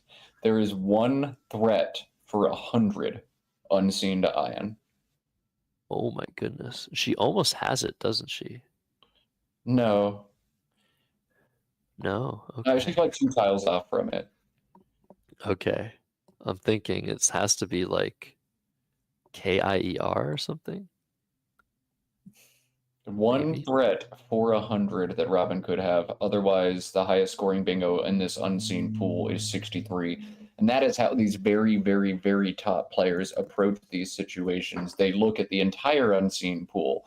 Imagine their opponent has all 12 of those tiles and tries to look for the most devastating play. A play like in drafts through the F in fair is 63. Ian can outrun that. But there is 100 lurking in this pool. It's got to be in that spot. Indeed it is. So Ian's looking to block that area with ARGH, I think. Yep, that is exactly what you got to do. Is exactly leaves 1 in the bag. That's great. Exactly what you need to do. Man, Ian is very good at Scrabble. Yeah. That play is Satinier, Satinier. Oh, yes, of course. And that scores 100 because it makes QIS for 24, AGA for 8, and AR for 2, as well as getting that 50-point bonus for using all of your letters. So Ian is smelling or even potentially seeing that possibility as a threat. He knows how many tiles are left in the bag. He knows what tiles are on Robin's rack and left in the bag as a totality. He doesn't know precisely where each letter is. But at this point in the game, you can start to make very sharp, very accurate decisions, sometimes decisions that you know guarantee you the win. And I think Hunger or Arg, well, no, Hunger would not guarantee the win because you lose to any out bingo. And there are 5 tiles in the bag. But Arg that Ian had lined up earlier That plays with AGA. That scores 20, putting him up by 65, right? And that will be, I think, just enough to win in every scenario, potentially. Yeah, even if in drafts comes down, okay, you're probably going to pick up the K and you'll be able to score some points with it. Or Robin's going to pick up just one tile and not be able to do too much. So you should be able to win in any case. Early game in Scrabble is all about trying to increase your win percentage from like 47% to 52%. Late game in Scrabble is trying to get it as close to 100 as possible if you've got a lead. Whoa. Whoa. What is this? Oh my goodness. I hate that. That is a very, very, very surprising move. Did Ian miscount the amount of tiles in the bag? He loses to anything Robin has now. Luckily for him, she doesn't have anything. That is very weird. That is very, unless he had some kind of tell on Robin that she didn't have a bingo, like maybe she was slouching down in her chair. Robin will be the first to tell you that there's an unspoken psychology in Scrabble. Maybe he had a tell, but this mathematically was not a good play. This makes no sense. Anything Robin had, any bingo score would have led to a victory. There's space on the board. She could bingo, like we said, through this F, through this U in Duziel, something like that. And she would have won the game. Ian had to leave a tile in the bag there. Yeah, let's see. So in drafts, in Duziel, there was actually a 9-letter possibility as well. Amenities through the M and the T in fair, diurnals, tail fins, airlifts, and Silurian. All possible out bingos that Robin could have had there. So Ian just took a situation where we think he could have been 100% to win and knocked that number down to about 92, but he is going to be able to get away with it in this one. That was weird, though. Yeah. Usually in Scrabble, when you take a situation where you're 100% to win and then you turn it into 92%, nothing happens, you still win.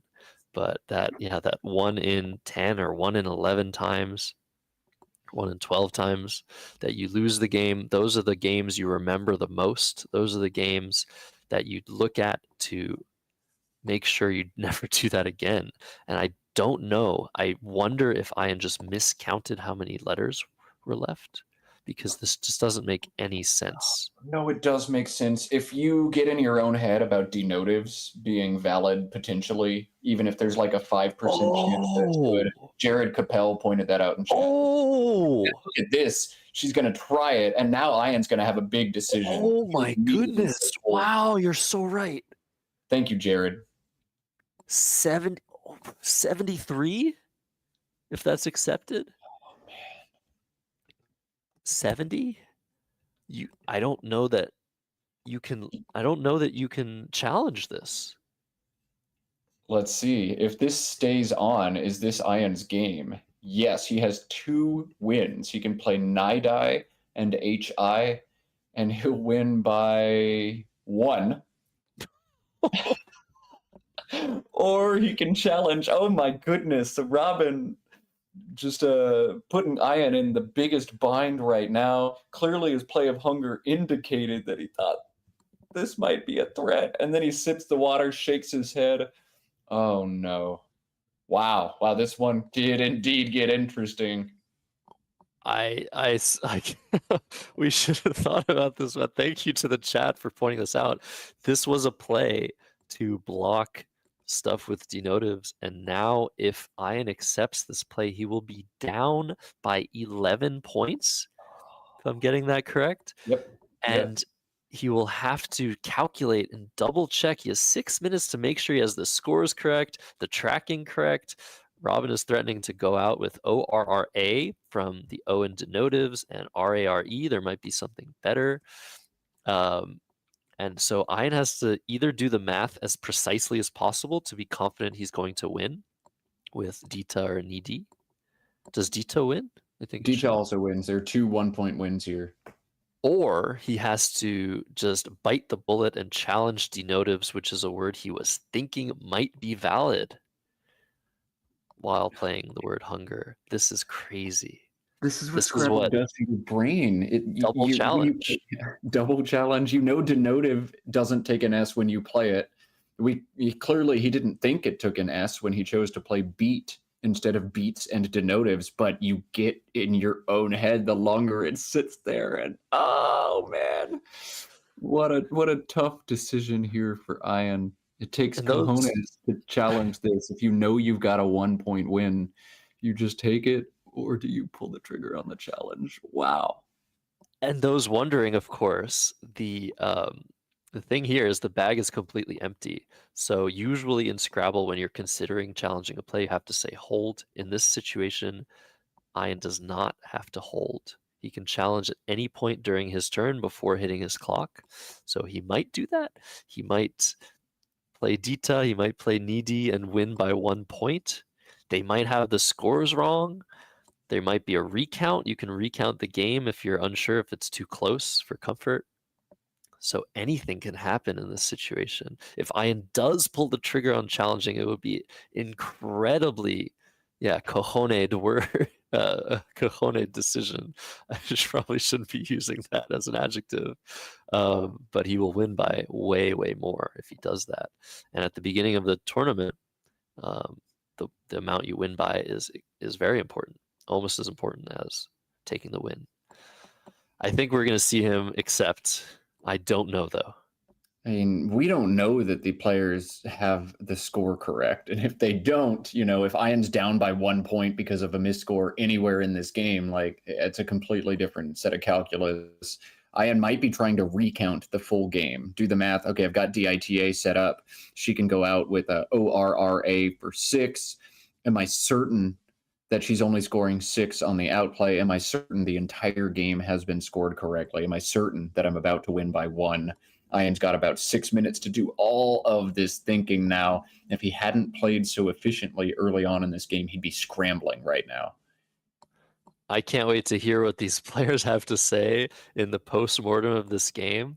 But very, very keen observation in the chat that Robin probably assumed Ian was worried about denotives when he played Hunger and emptied the bag. So that's why she played that. I don't know if she knows for sure if it's no good. I can't wait to see. I think both players are pretty confident denotives is invalid, but to have the ability to make the decision 100% one way or the other is very, very difficult. Both players put on the spot. Robin potentially going to pull out an incredible victory if Ian just does something wrong here. But if he plays Dita or Needy underneath the H, he should win the game as long as they recount the scores. And if he challenges, he'll win the game too. Or lose if it comes back green in his head. Of course, we know it won't. We have the dictionary up on our computers, but wow. Oh man, what a play from Robin, the unchallengeable phony late in this game. I love the unchallengeable phony, but often it's like a mediocre 24-point play. This one for 70 is likely going to salvage a whole lot of spread for Robin in this game. And if you've seen the recent Will Anderson video, you know that every single spread point in a tournament could very well be the difference between $1,000 for 5th and 6th place. Yes, for those wondering, of course, the scores are not necessarily accurate, but this is a pending play. The play of Skin was just made by Robin. She is almost certainly being held, which means Ian is considering challenging. She doesn't need to be. You are technically on hold no matter what in the end game. But the reason the scores aren't updated is we don't know if Ian is going to accept this play or if he's going to let it go and play Dita, which he's looking at under the H of Hunger. Crazy stuff. Incredible fireworks in this round 2 of the 2025 Scrabble Players Championship. It seems like that coffee delivered by Robin's husband earlier on in the game has kicked in and helped her make some incredible plays late in this one. Yeah, okay. Ian looks ready to play Dita. He's shrugging. He's like, I don't think it's good, but I can't challenge. This is going to be 24, bringing him to 407 to 394. Robin can go out for 6 points in a variety of spots. That will bring her to 400, and she'll be getting 6 points from Ian, which will bring her to 406 to 407, if that is the score over the board. We know the actual score. These players might not. I think Ian took all the time he could to double check all the scores in the game and make sure everything was accurate and make sure he's not missing something from Robin's perspective. But yeah, crazy. I did not have a 1 point game on my bingo card at the end of this one, but just awesome stuff. This is only the second round, too. Mac with the improbable comeback late after drawing a 96-point bingo in a situation where he was near dead. Robin playing a phony to narrow this one to just a 1 point margin. My goodness. And I'm just going to say right now, we're going to cut to overhead mic just as soon as the clocks are neutralized here. I can't wait to hear what the players say about it. Crazy. And Robin doesn't have time to really recount herself unless she's already done it on her opponent's time. But yeah, she's going to be looking hard for better than 6 points. She knows that Ian has LIN and he's going to be able to go out next turn. So she has to go out this turn or score a massive amount, making another phony. I don't know what she could do at this point. Crazy stuff, man. I can't believe what happened this game. If you're not entertained, just like, this has been awesome already, and we're just 2 games in. Oh my goodness. If you're just hopping into our coverage, this is the North American Scrabble Players Championship, 31 game tournament from just outside of Baltimore, Maryland. My goodness, are all the top players here, including the world's best Nigel Richards, last year's runner-up Ian Weinstein, last year's winner Mac Meller was shown in round 1. And we've just got more excellent Scrabble coming your way. Next round will feature said Nigel Richards. What a glorious time. 45 seconds left for Robin to make a decision. Is she going to play Raj to the J and J? Is she going to go out? Do they have the scores right? What if they have the scores wrong by 1 point in Robin's favor? Are they going to agree to a draw? Are they going to recount? I don't know. We might see the overhead mic being just a few minute situation where both players are trying to count every play on the board from start to finish. This is something that does happen when games are tense and close. Robin under 20 seconds now. She has to make a move. And I will just, we'll cut to the mic as soon as she gets this down. Tick, tick, tick. And we're done here. Rear for 6 and a 1 point loss, I think, rearing its ugly head in round 2. So let's cut to the mic, see what they say.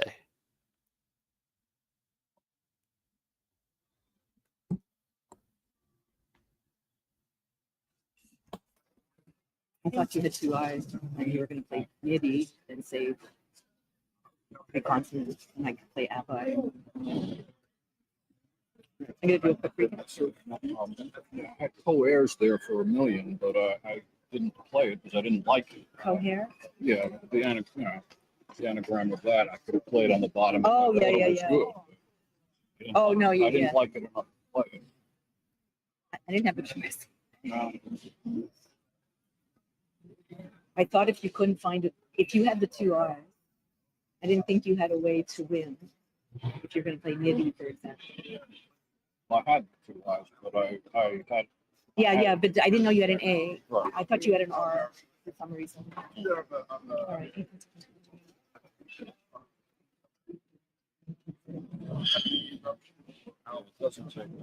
Yeah, thank you. I think I missed a bingo here. I'm punished for missing the bingo. I'm sure people online were going crazy. I just could not even find a 7 that played. What was the rack leave with that? S9. I don't know. Well, 7 played, yeah. Keyword, yeah. I couldn't find a 7 starting here. I couldn't figure an 8 with an E. I couldn't capsimer or cap. I saw nothing. It was so little that I saw. That's what a mesocarp. What? Mesocarp. Mesocarp. Carp. Well, there's Cap- my have some of the music car There's a compares. Sorry, I'm sorry, that's I'm an the- idiot. I that's had the a good triple. You know what? I studied. I didn't get that deep into the studying. So you got away with one. 20. 39. That's fine. I'm an idiot. I knew there was some. Meso crush. 17 is right. Everybody's nightmare to miss a triple online. I've done it, and guess what? I'm gonna survive. It happens. 17. I allowed 70 points on so or even You had to. I didn't see how to win it by. I had to take it. I hope this made up for it. I also had one vowel with a QVGP like for 4 turns, and I didn't get another EF.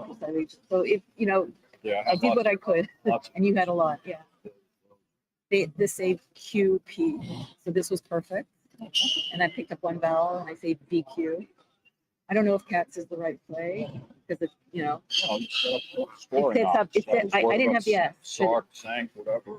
And then of course I picked up snark here. Yeah. And that would You wouldn't fit AGN. Odio was for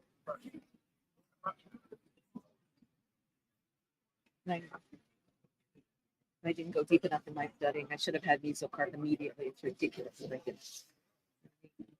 16, 32, 17, 6, 7, 8. 8. All right. Robin is beginning her recount after And everybody, I'm sure, yelling. a brief Idiot. post-mortem about this game. Ian finding her triple. She is very, very upset. Anybody in her position would be extremely upset to have missed that. Crazy stuff has happened this game. So yeah, Robin missing a triple. Ian not being able to challenge denotives, which he didn't think was a word. Robin didn't think it was a word. We saw everything in this game, Matt. Everything you could have asked for, the drama, the tragedy, the comedy, the intrigue, the late comeback. Oh my goodness. And this is just round 2 from the Scrabble Players Championship. Round 3, we are getting our first Nigel Richards appearance. Nigel will have a tough task in taking out 3-time North American champion Joe Edley. Nigel Richards, Joe Edley coming in round 3. We'll get them sat down as soon as we can get access to the board, but of course this recount going to take a few minutes as the players come to their final conclusion on this one. Oh no. Oh no. Okay, we just got word that that matchup is not happening. They've already started their game. Oof. They were allowed to start on a different board, and I guess Nigel just jumped in, took the opportunity. Apparently Nigel was even told he's going to be on the stream and then just sat down and started playing somewhere else. Mac Meller and Rafi Stern is another option. We're going to see if we can get those players wrangled instead. Okay, there will be Nigel on stream during this tournament. Wow. That much I am all but certain of. We need to hire bouncers and security to make sure these guys don't start playing. Oh my goodness. Yeah, I mean, this game lasted such a long time. It totally makes sense. People want to get started. Nerves are very, very high at the beginning of the tournament. But if they were told, they should be punished. They should be taking wins away, spread away. We haven't thought of this sort of thing because this hasn't happened before. We're going to double check to see if Mac and Rafi have gotten started themselves. It looks like I don't think they have. So hopefully that's the matchup we're going to get. An incredible matchup, of course. It would have been great to see 3-time champion versus 5-time champion, the most possible wins in a possible matchup in this tournament. But I think we're going to get an incredible banger anyway. Between Mac and Rafi, we're just going to hear from our producers on that end while the players continue their recount. We're going to see Mac Meller versus Rafi Stern. We did see Mac in round 1, but he is the champion, the defending champion. So this matchup is going to be incredible. So while the players finish off, I think we're gonna take a short break. They're still recounting the game, still discussing the game. But we will cut back very, very soon for the next matchup, Matt. Yeah, disappointed. We'll see Nigel. We'll see Nigel eventually. We'll work on it.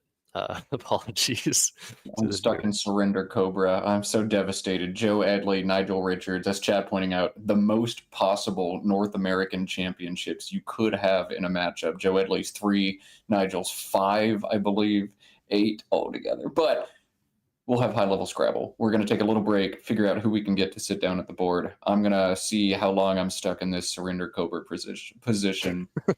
We will get more Scrabble soon. See you guys in a bit.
All right, welcome back, everybody.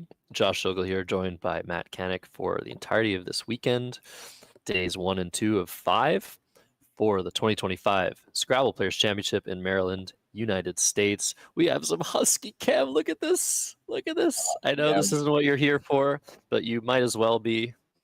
That is incredible.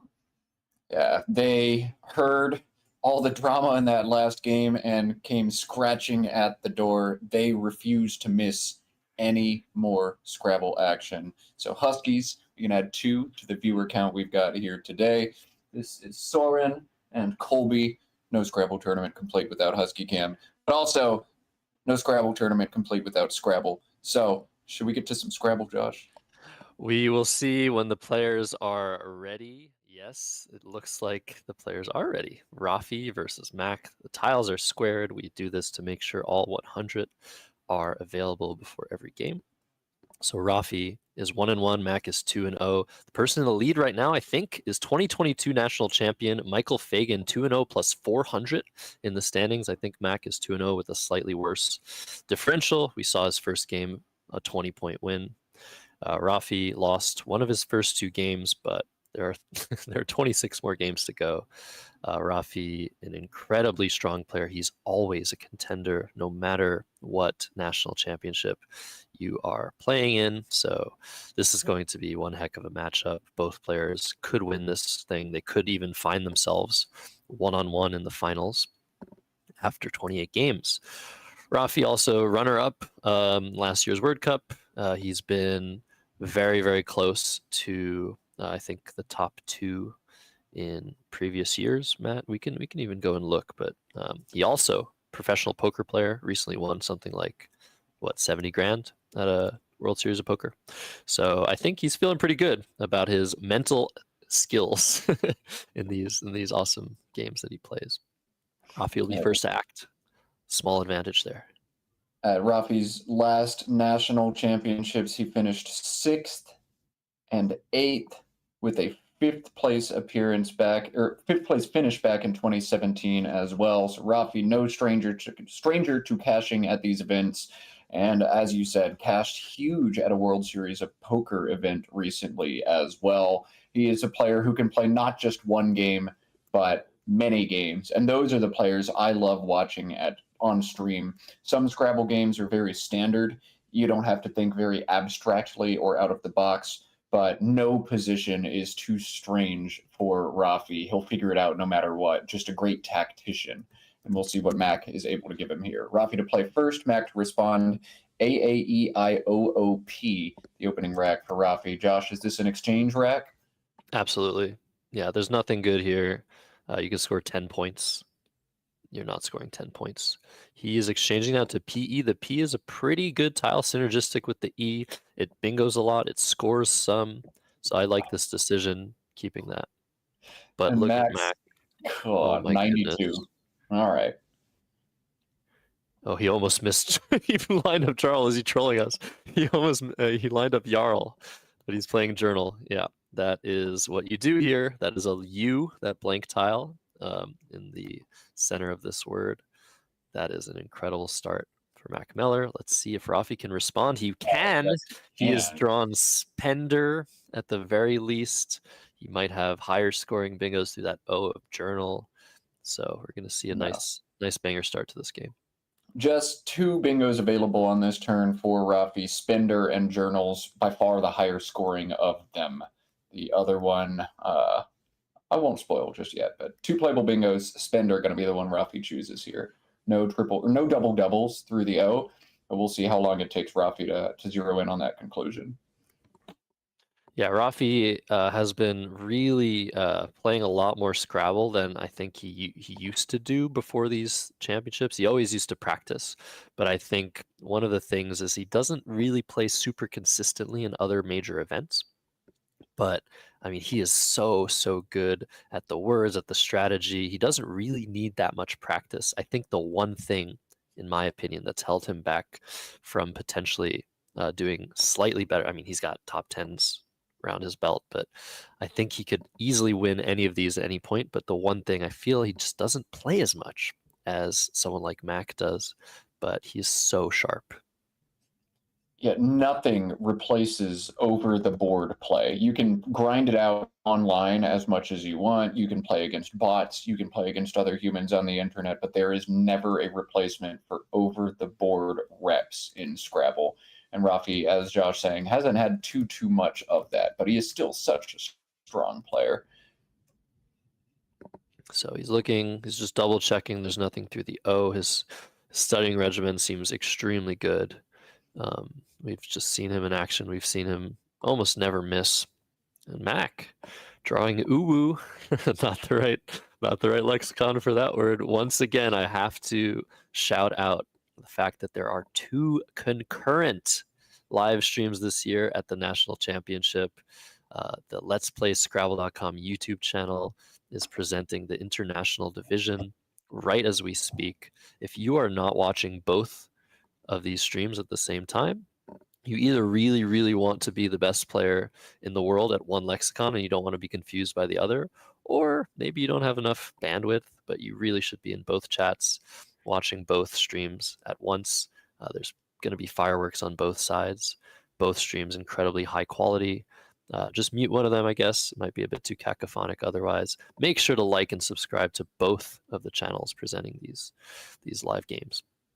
Spender comes down for Rafi. It's going to be a nice 80+ play. 84, I think. And Mac is not going to get the S he needs for Wushu, but he's probably going to play through this rack, I think. Yeah, definitely. Mac is going to have 37 points available with an abysmal leave, but 37 too much to pass up for almost any leave. I did just pop over to the CSW stream and saw something that is a mathematical impossibility for NWL streams. 79-point opening play happened. Very nice. Can't do that in NWL, but you can get the +5 in CSW play. So on the other stream, opened with a bingo that was obscure enough that it drew a 5-point challenge. But back over here, we're at 84 to 92. Max got to figure out how to fight through DEHIUUW. HUED plays a top spender for 37. That's the play, right, Josh? Yeah, I don't think you play WUD. Can you even play that anywhere? Yeah, you can't really do that. When you have this rack, you're looking to play WUD. You could play... Yeah, you can't really do anything, actually. Yeah, just HUED, keeping WUI. It's got to be worth it. The WU combination is disgusting, but it is definitely workable. So I think that's what you do. Maybe you leave the D off? I don't think so. You could leave the D off. Stabilizing IUW with the D is okay, because then you hold that WUD word for next turn, but wood doesn't play on the board right now. It's not going to play on the board in a way that scores any meaningful points after HUE either. I would just take the extra 7 and hope that I find a way out of this rack next turn. I apologize for my ugly writing. I need to find a better mouse or mouse pad for this. But yeah, HUED. I don't think the D really helps, as you said. I think you take the 5 extra points. You're also blocking high scoring plays through this R. The one thing you might want to think about here as well is how important an S has already become. If you draw an S for spenders, you're going to be able to score a ton of points on the triple, on either of the triples. So going for an S, playing an extra tile, make a little bit of a difference, trying to draw one of those. But also playing the D will protect this lane. So if you put the D here, it's going to be very hard to make a play that really eliminates the threat of the S hook. So that's probably what Mac is thinking about here. He's already burned 4 minutes of his clock. Yeah, WRIED would partially obstruct that S hook, but it feels a bit too paranoid to me. The leave UUH, so atrocious, and the block is not strong enough that I think it warrants that kind of sacrifice. Matt comes to the same conclusion. HUED is his play. Rafi demonstrating why you should always shake the bag after you exchange, because I'm pretty sure he just exchanged exactly the vowels that he's drawn. Something like that. Though there are many of them available in the bag. I do think, yeah, I'm a guy that shakes shakes the bag a whole lot, especially after exchanges. And I think players can do well to do that. We do want the bag to be as random as possible. But yeah, Rafi is drawn all right. He didn't get the M he needs for Egomania. He's going to probably play Jingo. That's what he has lined up. That does keep 2 A's. So he's maybe thinking about doing something else. He could play off OA. Maybe that's what he's looking at, keeping AEGIN, which is a very strong leave. I think I take the points here, Matt. I'm not sure. Yeah, 3 options here. Odia, ODEA playing through the DE for just 6, shelling 100% out for a bingo. That seems reckless to me. Rafi looking at Jingo for 26. The third option is Jiao, Jiao for 11. If you're not keeping up with dictionary updates, JIAO now takes an S as a back hook in this lexicon. Previously, it did not. So that would open up a huge spot, a second massive S hook on this board. I don't like the play of Jiao, not because of the S hook, but AEGN is a bingo or die kind of leave, and I hate getting put in those positions early on in a game. I would score 26 for Jingo despite the AAE leave. I think Rafi's going to make the same choice here. I agree. He's just analyzing it in his head, and I think he's coming to the conclusion that the leave is just not quite worth it to sacrifice so many points to keep. And again, the importance of drawing that first or that second S, pardon me, makes playing more tiles a little bit more of a reasonable option. But we'll see what he does. I think if Odia, word we saw last round, if it set up an ING spot, I would be way more inclined to play it, but OG not a valid word. There are some OGs in this tournament at the moment. We saw some people come back from pretty much the dead to play in this event, seeing that Nigel Richards was arriving ready to win it again. So anyways, that was a long tangent about an invalid 2-letter word. OG, also the name of my very first Dungeons and Dragons character. Rest in peace, Og the Barbarian. You will be missed, but you died doing what you love, swinging your great axe. But yeah, a huge think actually for Rafi. So this is one of the things that I feel when you play a lot more Scrabble, you're playing your opening moves a little bit quicker. You're just so used to the flow of the game. In positions like these, I would not be taking this long. I think Rafi would do well to make a play before his clock goes under 18 minutes. Usually 1 minute per turn is around what you're looking for. Both players have taken a lot longer than that in their first 2 moves. I think Mac probably next turn is not going to take super long because he's probably just going to exchange. But yeah, I think Rafi needs to make a move pretty soon. This is such a big turn for Rafi, though. This is the turn that you're going to circle on your score sheet no matter what happens. If you play Odea and you miss on your bingo draw, you're going to be thinking about this turn for the rest of the game. If you play Jingo and you draw 3 more vowels and are forced to exchange, you're going to think about this turn for the rest of the game. So you have a lot of options that do very different things. You just kind of have to roll with your gut. You know this is the decision you're going to rue if it goes south, no matter how it goes south. Jingo, though, is what I like the best here. I think this is rock solid from Rafi. And to add to the intrigue a bit, now Mac may not exchange. The G in space gives him Guru for 10, holds EIRW. I think this is worth playing through, right, Josh? Yeah, it probably is. It's just so ugly. Let's say Guru comes down and then Rafi has an S and he either plays with spenders going down this way or with the gurus going this way. And Mac is stuck with EIRW, which actually isn't that bad. It's just that he's not likely to draw bingo with it. But I think you take the 10 points here. I think keeping ER is almost worth it just to go for the extra chance at an S. But 10 points when the game is so close can mean a lot. And you're also restricting Rafi's plays as well, unless he has an S. I think if I'm exchanging, I'm actually throwing back 6 and keeping just an R here. There's a lot of E's left to be drawn, and as you said, each draw at an S so important with the huge spender hook out in space. So if you exchange, it's probably down to just the R, but I think Guru is stronger here. I agree. I would still keep ER, but I agree with everything else you said. There are a lot of E's left for sure, but I think the E is probably worth keeping. But I think Mac's going to play Guru. I don't know. He does like to go for tile turnover. He likes to play a lot of tiles early on to try and draw those blanks and S's. Unfortunately for him, only 3 S's remain from his perspective and 1 blank, so he's probably less inclined to do that than usual. So Guru does come down. Mac has 139 after this play to 110, 30-point lead. Rafi with 3 A's. Does he have a W or a V there? We have That's a some Y. issue. No, yeah, but before the 2 A's, I think he had a V. I'm not really sure, but we'll see if he shows us.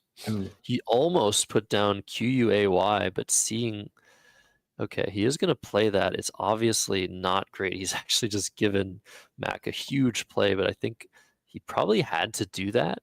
Oh, he kept a V. Yeah, he probably had to do that just because there's no other way to get rid of the Q. Is there another option there for him? He played very fast. Not a Q option. He could play Ravey, Ravey, down from the R and spender, assuming that he did keep a V on his rack. He's got the tile obscured. Wow, Yeah, it that's was a a V. great draw for him. NRG into the vowels, though. So we'll see. All right, big swing in this game. QUAY, an interesting play from Rafi. Not one I would have made, and especially not that fast. But Rafi plays Quay. And Mac now, ACEIRSW, doesn't have the E he needs for Wiseacre, but 47 points lined up for him if he plays WAIR. He can also play the S now, play SWEAR for 56. Josh, would you take the extra 9 for the S here? I don't know. I think not, but it is very interesting. Usually the S is worth around 10 to 15 points, depending on the board. So 9 points would usually not be what I want, but there aren't really that many spots to bingo with an S, but there is a huge spot with spenders. So I think I want to keep that S, hope to draw another scoring tile, or just a 40-point play with the C next move. I think this is probably far and away the best choice for Mac. An AAEGNRV for Rafi. We'll try to make sure that that camera isn't obscured in the future, but that letter that's not visible is a G. So he doesn't have great options. He's now down by 56. Oh man, Mac has a really PA? cool play, and I don't think it's going to get blocked. Mac has a bingo through the R and where next turn. Oh, he sees it. Oh yeah, he's got He it lined sees up, it. and it's not getting blocked by Rafi. Exorcism with the S slotting perfectly. Rafi making a strong play here, holding anger, which is a great synergistic leave. We'll see how much more time Mac spins.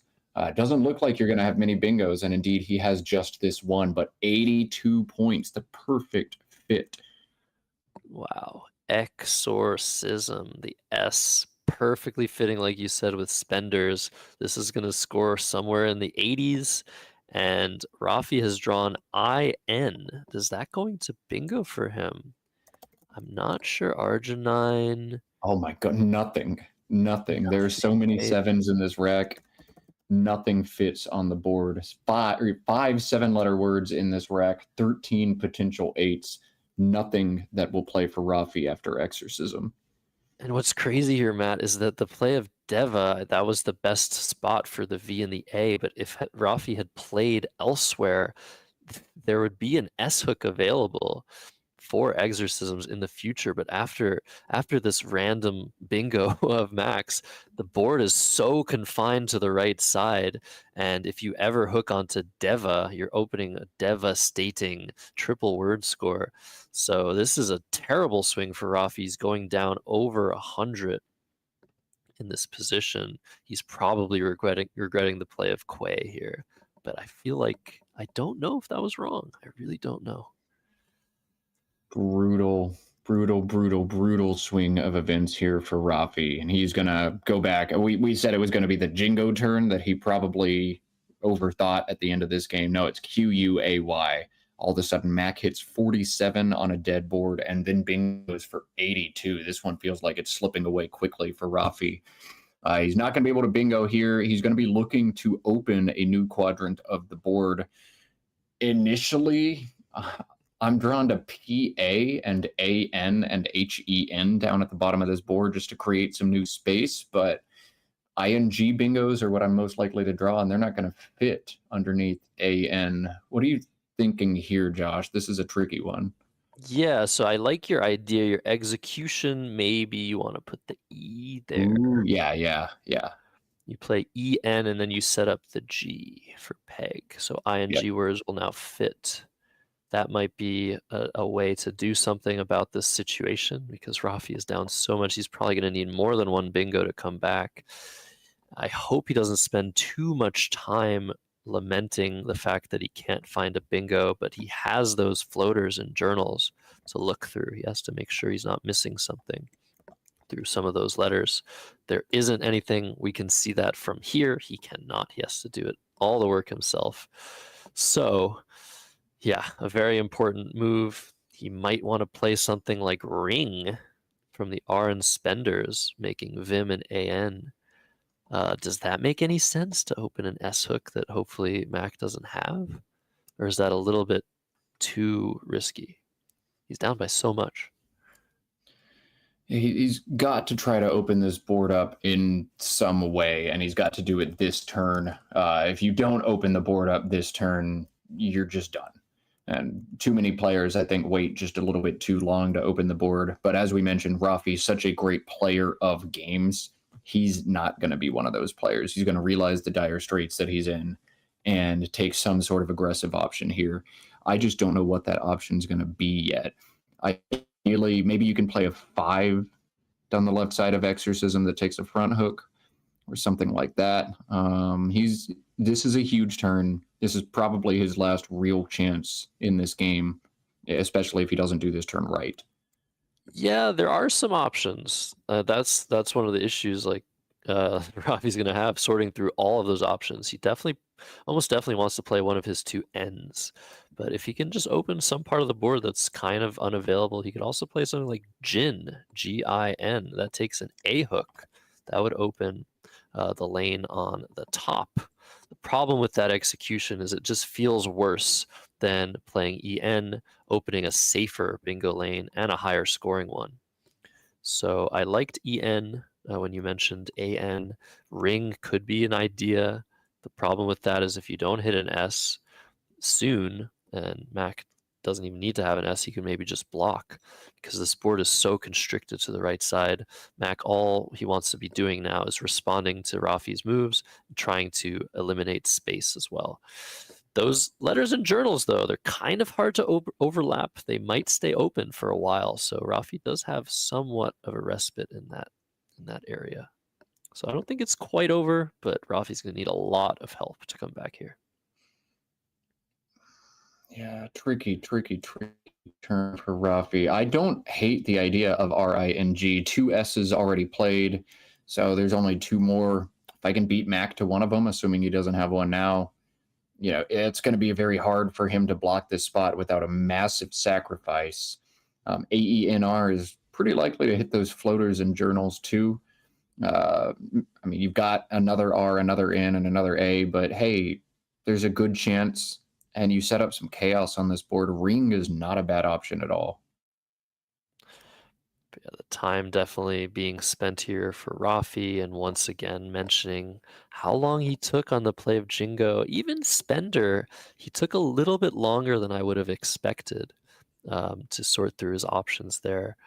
But yeah, he's almost under 11 minutes to max 17, and we haven't even hit the halfway point in this game, and things might just get even more complicated if he doesn't hit a bingo quick.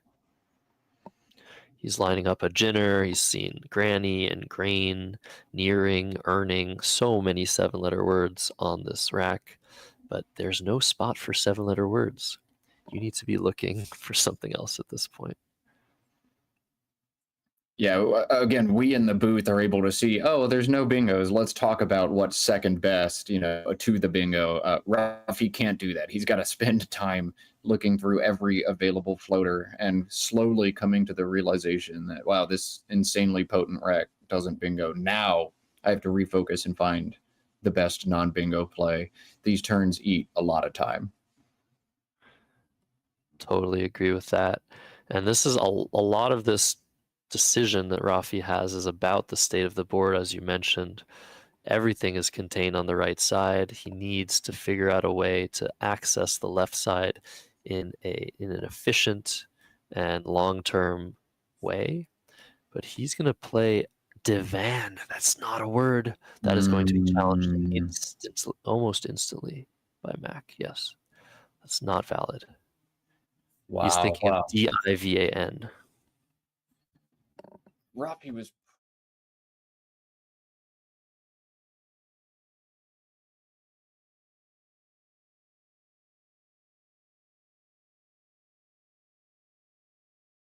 low if I don't get a bingo down this turn. So let me roll the dice. Even if you're 20 or 30% sure of the validity of Devon, it makes sense to try it here. And you think about his last play of Deva, that was potentially somewhat of a setup for the N if he thought this might be a word. Or if he thought it was a word. People can make mistakes on 5-letter words. 5-letter words are very, very difficult. But yeah, this is probably over now. Mac's going to see Rafi's letters, saw all of them. He's made the challenge, and he's going to double check that Rafi doesn't have any playable bingos. So he's going to do the work that Rafi did, and he's just going to make a play. I don't think you have to worry too much here, but you don't want to open anything long term. So it's going to be a tough decision on what to do for Mac, but a comfortable decision. He's up 122 points. He really doesn't need to care that much. He can play cart through the A. That's what he's lined up. That takes no hooks. It eliminates this N mostly from contention, but ION words, TION words will still fit. So it's not ideal, but Mac only has one vowel. So I like this play of cart. I think we might see kilt and TE in the top right of this board as well. Just set up a spot for me to score well next turn. Rafi's going to try to open some space up, so I'm probably going to hit that triple word at the top. I think I like that line here for Mac. You see him kind of furrowing his brow, like, what should I do? I know exactly what you have. Maybe it's worth me playing RINK down from the R. I know Rafi doesn't have an S. Maybe I want to try to beat him there. I don't think it's worth opening that volatility here, but there's a lot to think about. When you have perfect knowledge of your opponent's rack, you should never just rush. Yeah, these are the toughest turns. It's going to be very interesting to see how long Mac takes here, but he definitely wants to continue the time pressure. He knows that Rafi's in a very tough position, that he might make a little bit of a steamy play on his next move, given the situation. But he plays card very quickly. He wants to keep his lone vowel. He wants to put the time pressure back on Rafi. And yeah, now we need to see, I think, EN in the same spot. Now scores one more point with then. But I mean, need is a weird word to use in this situation where Rafi is basically in the 3% range of winning this game.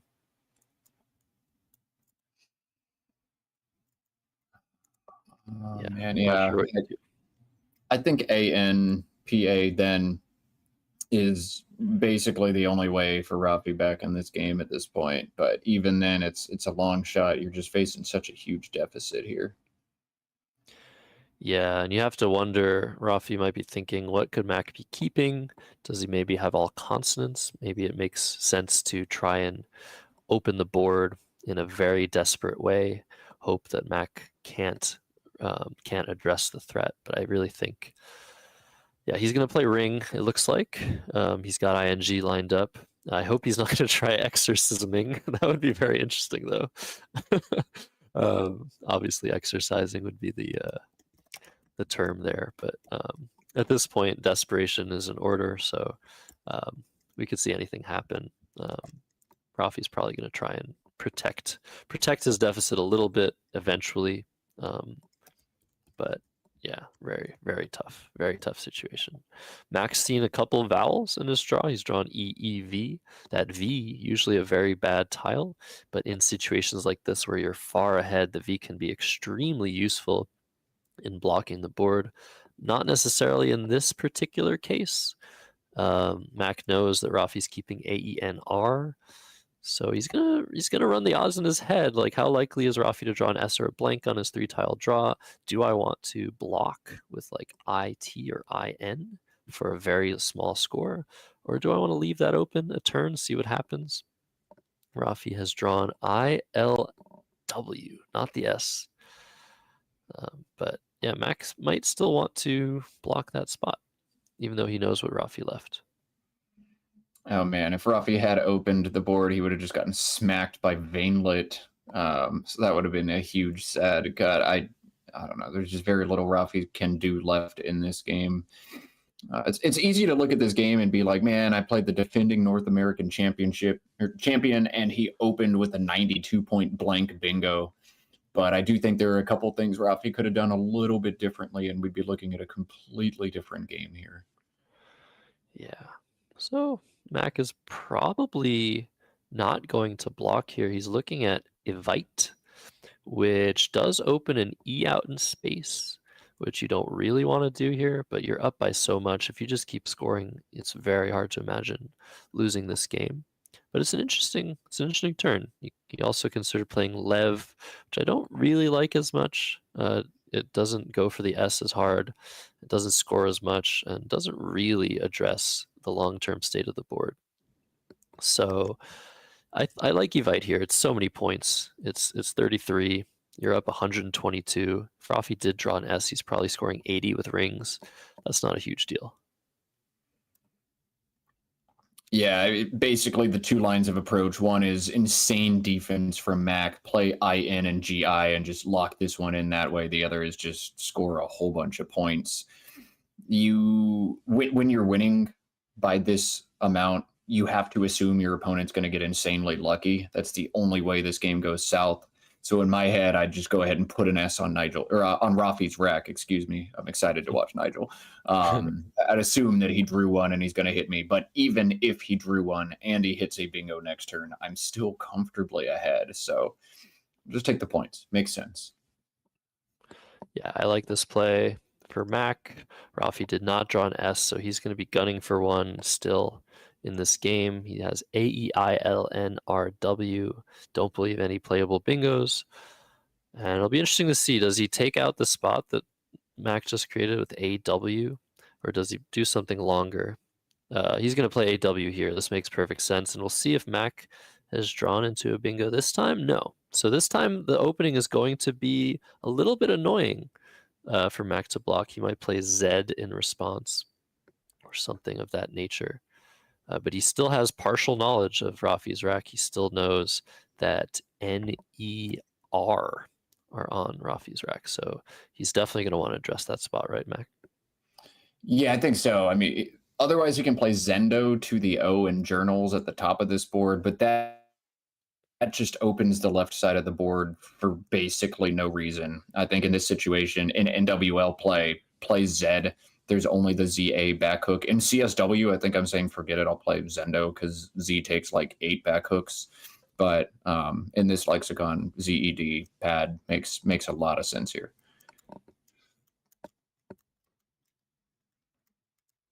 Yeah, I agree with that. So yeah, something like Z looks really good. You could also think about using that C to block, but yeah, no, I think you just take the points here.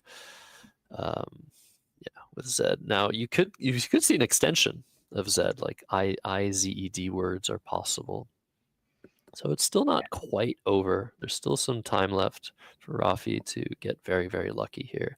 Mac might draw 3 consonants or something else unworkable. But he has EEILNMR. What are we seeing here? Oh man, he can play Lyman, making EL and Patty, LIMEN, and just open the bottom of this board. If Mac has nothing to play behind EL, that could actually be a very scary play but EL has 6 back hooks: D, F, K, L, M, and S. Of those, we see 2 Fs, 2 Ls, 2 S's. You're so likely to get smashed after that play that it kind of seems reckless. And at this point, maybe you start thinking about spread. I'm about ready to throw the towel in here if I'm Rafi. I think he's going to play EME for 15. Open the bottom lane, and just try one more. I think one more turn is what we're thinking in this situation. The game is getting a little bit closer to its end. 36 tiles unseen by Rafi. You can see that in the top right. If you're just joining, if you haven't seen these streams before, feel free to ask in the chat, of course, if there are any questions you have about the game, if you're new to Scrabble. But yeah, we have all of this information available. And when you're playing over the board, you try to track the tiles that have been played. You kind of have an idea of how many tiles have been played already. And yeah, in Rafi's shoes, he needs like a miracle. He needs 3 bingos, probably 3 70-point scores to come back within range of winning this game, because Mac's going to be scoring every turn too. Yeah, an uphill climb for sure for Rafi. Both blanks already played, so getting 3 bingos on a board with this shape, just so unlikely. I'm about ready to throw in the towel here. Maybe ME on top of Jingo, making MI and EN just to open some more space on the top. Try to draw an A and play AMI eventually. But I think at this point, just get some points and go on to the next game. Sometimes Mac draws both blanks and bingos twice to your 1 and you just lose. Yeah, it's still early. You don't want to lose by 300. So a play like EME it blocks the S hook that Mac might have, but he's going for the win. Rafi is he's taking it back. He's decided against it. This is just so brutal in this spot. Like, where do you play ME? Do you play it up top and just fight for an S? Do you play it with EME for 15 and just prevent like disaster scenarios from occurring and set up a better lane for yourself? But yeah, this is a horrendous situation for Rafi. And yeah, we saw someone in the chat saying he might go overtime. 4.5 minutes left with so many tiles left. It's going to be hard for him to make enough plays to not go over. But in Scrabble, you can go overtime. You have up to 10 minutes extra on your clock, but every minute you fall under, you lose 10 points from your score. So it's very much bad to do that. Very much bad indeed. I just want to point out Rafi scores this game: 0 on his first turn exchange, 84 for the bingo. After that, 26, 20, 16, 0, 20, 19, and 16. That's brutal.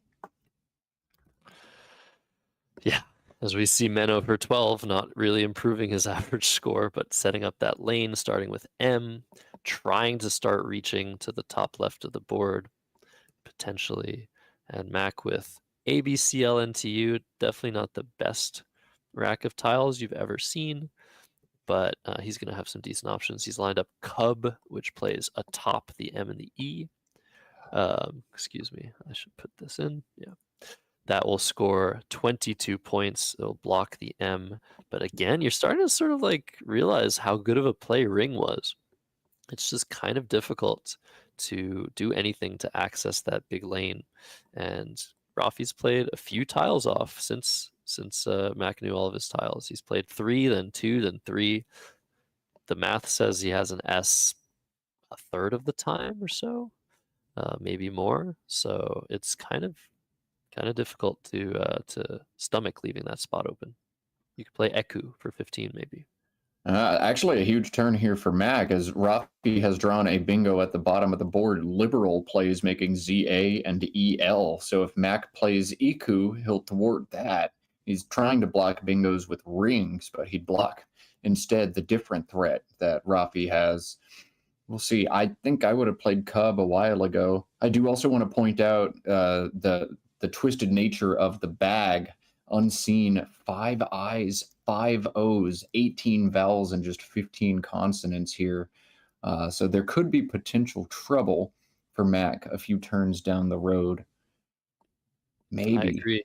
there's some drama Rafi's gonna bingo no matter what though. He has reliable to the E and invite, so Mac can't do anything to stop the bingo here. But he can do a decent amount to protect the board from future bingos and protect his rack from terrible draws, like you said. Not a lot of great tiles remain. There are 2 S's, but way too many vowels. So Mac is thinking about Eku for 15. I like this idea. The U is a terrible letter to float out in space. It will end up blocking liberal for a huge score, which would reopen the board, which would create a lot of chaos. So Eku is a good play to sort of reduce the variance, the volatility of the board. So I'd like this option for Mac, and he's also pretty likely after Eku to draw a 7-letter word to this E. What we do know is that's not happening. If he plays Eku, Rafi is playing reliable.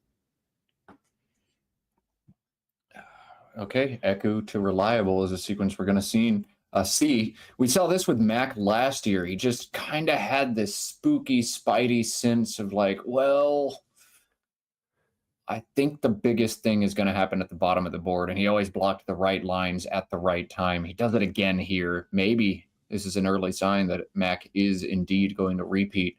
Reliable coming down here for Rafi. Maybe Brailer to the R in journals is a better option, but this opens a lot of volatility on the board as well. Both plays 62 points, and Mac with a bad draw. We'll see if Rafi can dodge a bunch of those vowels and draw one more bingo. Maybe we'll get some drama. Let's see. Maybe. I think Mac's gonna just play BAP up top and Rafi redrawing the stuff he threw in earlier, or was it the other stuff that was still in the bag? That is absolutely disgusting draw from Rafi Stern. He's not getting any help after that phony earlier in the game. So Mac, knowing that there are tons of vowels unseen, is probably gonna be quite happy to play BAP up top. I agree with you. Brailer was an improvement. Might not have been seen by Rafi or been sure of. That would have been a better way to open up the board other than opening this huge triple for overlaps. So missed opportunity for Rafi, but if he drew what he drew, like it wouldn't have mattered at all. It's a little bit tilt-inducing. If you after BAP comes down, Rafi's going to look at the unseen pool and be like, "Wow, there's actually very few vowels left in this bag. There's a ton of consonants. We're very consonant heavy. How did I draw 7 vowels?" But that's Scrabble, baby. Yeah, so BAP coming down for 38, improving Mac's lead to 150 or so. Rafi, yeah. This is a tilt play, but it's a good play. It's like you don't want to spend any more time. You know you have to exchange. You're not happy about it. And Mac draws lifting, flighting out of the bag. I don't think he has a playable bingo, but he can play something pretty nice here, like GIF under Menno or just IF. Yeah, I mean, there's so many good options for him now. He set up Blitzed to the ZED, which is a fun play.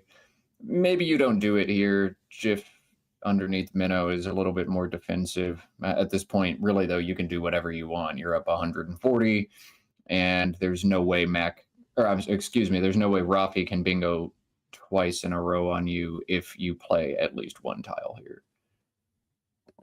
That's right. And Glitz scores super well. With 14 tiles in the bag. Yeah, I think it's totally fine. Whatever Mac does here is going to win. But he might want to play just if and try to bingo again. He might want to just boost up his differential, but he knows that Rafi's just exchanged a ton of bad tiles. So maybe he doesn't want to play as many tiles as Glitz plays. Often after late game exchanges, you can tell exactly what your opponent exchanged by looking at the unseen pool. Mac is in that situation here. There's no way that Rafi exchanged consonants. It's very clear what Rafi just exchanged. It was O. And so you have to assume you're going to be drawing O like a whole lot of the time. Yeah, I agree with that analysis. So yeah, we're looking at the situation. The clocks are ticking down, but it's not very relevant to the result of the game. Next game, we're going to try and get Kenji Matsumoto versus Carl Johnson as our matchup on stream, as Mac plays if for 30 points. He's at 438 to 259. Rafi has drawn an S, but not a lot of help to go with it. He's not going to want to take too long here, as he has no time left on the clock. But it's also just hard to find a move, right? I don't really see anything great. You can play OY and GO in the bottom right corner of this board for an uninspiring 18 points. I don't know. At this point, like, I would just be looking to get tiles on the board and then get out of this chair and go somewhere else. This one's so done, and I just don't want to go overtime at this point. Yeah, totally agree with that. Mac has drawn into anti-log, 7-letter word. Doesn't play on the board. I think something like OY is fine. There's still an S unseen to Rafi. He doesn't want to get hit by something like fish on the bottom right, which would score over 40 points. Almost 50, actually. But it's just so hard to find a move. And Rafi's under 2 minutes. This is just very devastating.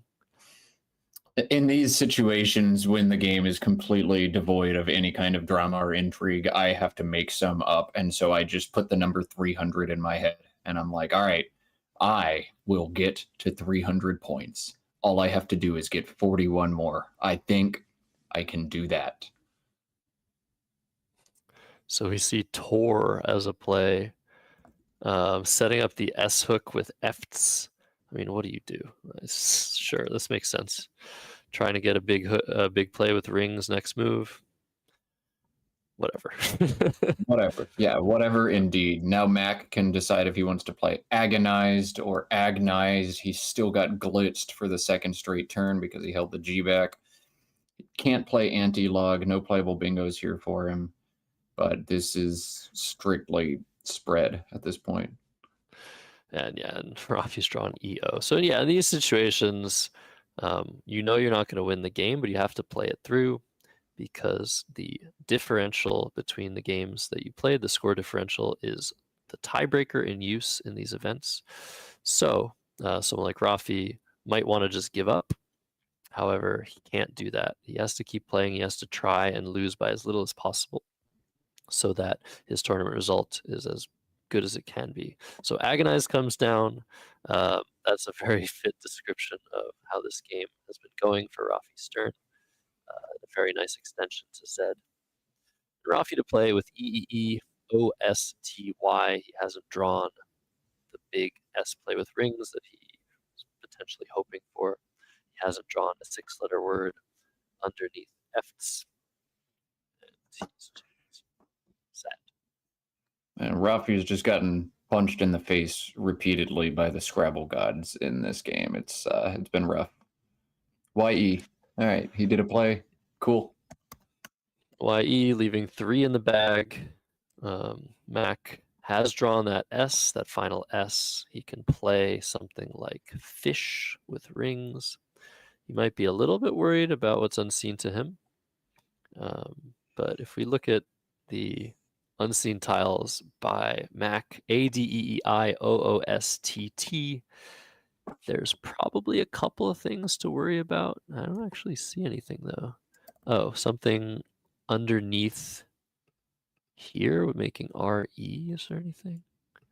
There are 4 possible bingos Rafi could have on this board. 3 of them utilizing the U at the bottom of this board, and 1 that plays up at the top for a nice 69. So 4 possible threats here for Mac. I don't know how hard or how much he wants to think about them. None of them obviously will win Rafi the game, but if he wants to play some defense, it's the U at the bottom of the board that he wants to defend against. Yeah, I'm seeing Tootsie now. I guess that's the 69. Indeed. And yeah, a bunch of the plays through the U. I don't know. I guess if you're Mac, you're taking most of the rest of your time trying to see what those threats are and deciding if it's worth trying to block them. I would say in this position, it might not be. It feels like with 3 tiles left, there only being a few threats available means Rafi is kind of unlikely to have them. Then again, he's been playing two tiles, 20 points, 10 points. So Mac probably thinks he's pretty strong. So yeah, maybe you play something like under the AG. I'm not really sure what that is, but maybe you play through the I in yay. Maybe just play through the U. Maybe leave one in the bag. Anything Mac does is going to win the game, but he wants to win by as much as possible. And his clock is ticking down too. I'm just trying to figure out how to keep talking for the remainder of this game. I get so bored in these absolute drubbings here. So I will talk about, if you haven't heard us talk about it yet, this is the first year at the SPC that we are dual streaming. There is the NWL stream, which is going to be on this channel, the NASPA Scrabble channel, all weekend.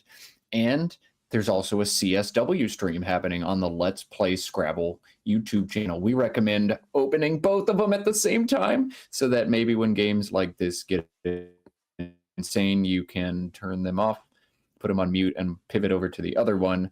But that is some awesome stuff. So thanks to the Let's Play Scrabble folks, Josh Greenwave for putting that together. Thanks to NASPA for authorizing dual streams. Thanks to all the viewers we've had over the years for building us up to this critical mass where we can actually do 2 streams and get viewership count on both. Mac making the cardinal error of Scrabble. You should never fish when you're ahead. Just kidding. That was a joke. He played fish. That's all I got. Bad jokes at this point. Stowe coming for Rafi. Thankfully, this one's almost over now. Yes, indeed. Stowe, a great play for Rafi, guaranteeing he's going out next move with his O and his E. He doesn't have anything to worry about in Mac's situation with DILTTO.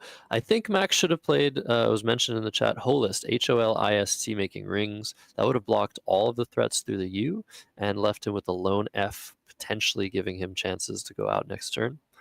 But Fish scoring more points and working out pretty nicely for Mac. He won't be going out first, but he did avoid Rafi bingoing through that U or on the top where Stoai was played. And he's going to play Todd underneath the AGO of Agonized, it looks like. Mac's gone down to around a minute left on the clock. Of course, this is a very safe situation for both players, unlike the previous game, which came down to the final seconds because of the math involved in making sure the game score was correct. But yeah, here, 5:24 after the play of Todd, and then OE for Rafi. I think the final score here is going to be postmortem. 316, yeah, 322 to 546, I think. Yeah, we'll see if we can cut to that mic and see what we get.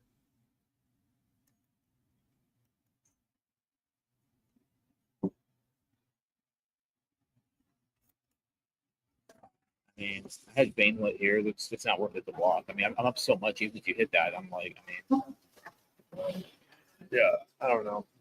Unblazed is still not good, right? And so, Unblazed. Then Woody with an IE. Do you like that? WDDIE? I think it's just with the Y, right? I looked that up. Pretty sure it's just a Y. Yeah. Yeah, okay, good. Because I had IUW, and that would have definitely been better, but I chickened out it correctly. Yeah. Because WI and WA are good with the IE, and WE was just with the Y. Yeah, that's one I love. Okay, good. That's what I thought. Cool. Glad I didn't play that for 0 and get stuck with.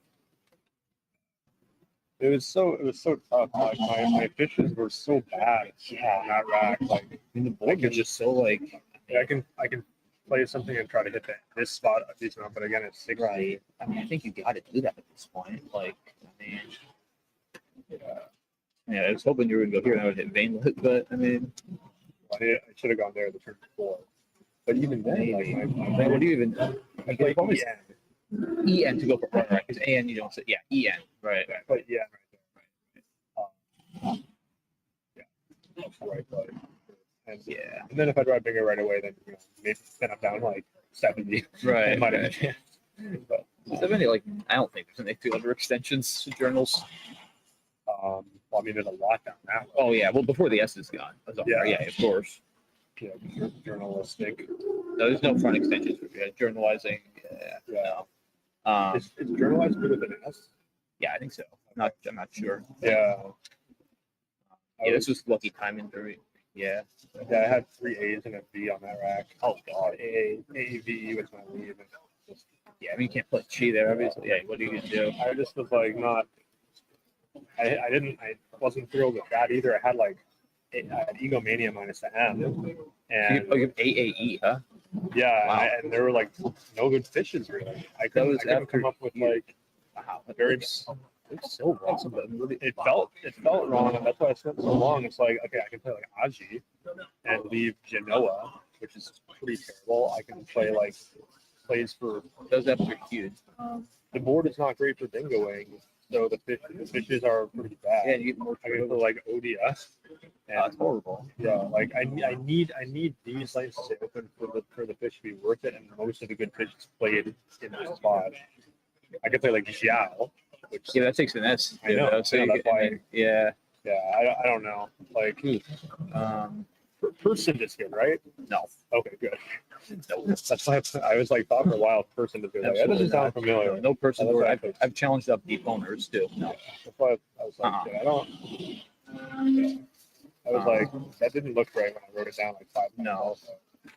No, yeah, I figured you were looking for something here when you spent a while on that. Yeah. Yeah, I was lucky this fit. Usually when something doesn't look familiar, it's because it's not a word. Mhm. I have to remember that. Yeah, that's a figure. Somebody, if you big go here, I'm just gonna hit you back there. Yeah. Yeah, maybe Brailer to open up the board, but I think that's good.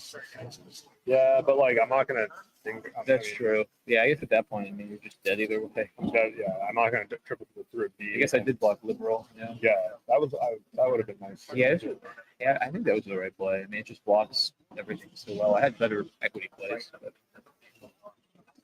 Okay, well, I guess now I feel like my only real mistake was doing that. Yeah, but so I was almost I think dead that's, anyway. I mean, if you're not sure of it, like it's probably a reasonable gamble to take it. I thought it was like 95% sure it was phony, but not 100%.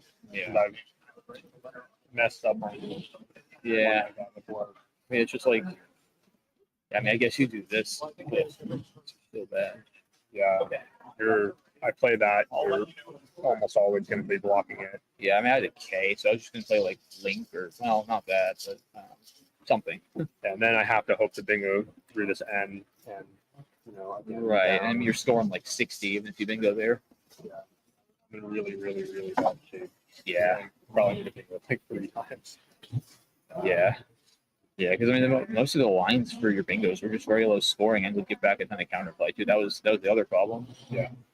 I'm really curious about this tournament. Yeah, That was, I mean that. it,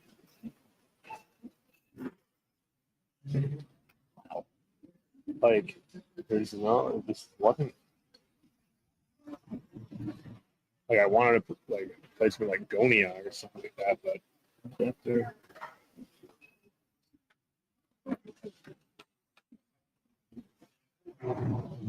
No, and there wasn't like any good fish right there. no, you're giving too many L's. I mean, I guess you got to do it. I mean, it's fine. I mean, it's just not that good a rack. Like that's the problem. I mean, it like looks kind of good, but it's just not. Only good if I can have spots to play my ING. Right. No, I think that's the right call. I mean, just go for more turnover for that. Yeah. I don't know. Let's see if my phone is working this time. I was getting an error before, but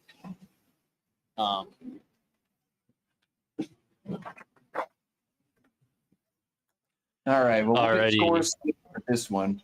I think that's about the end of the postmortem. Chat. And Weinstein is 3-0 plus 23. Which is absolutely absurd. Sorry that one wasn't more exciting for you. In fact, it put the Huskies straight to sleep. But hopefully we have a better game for you coming up. Josh, tell us who we have. Well, before I tell you who we have a couple of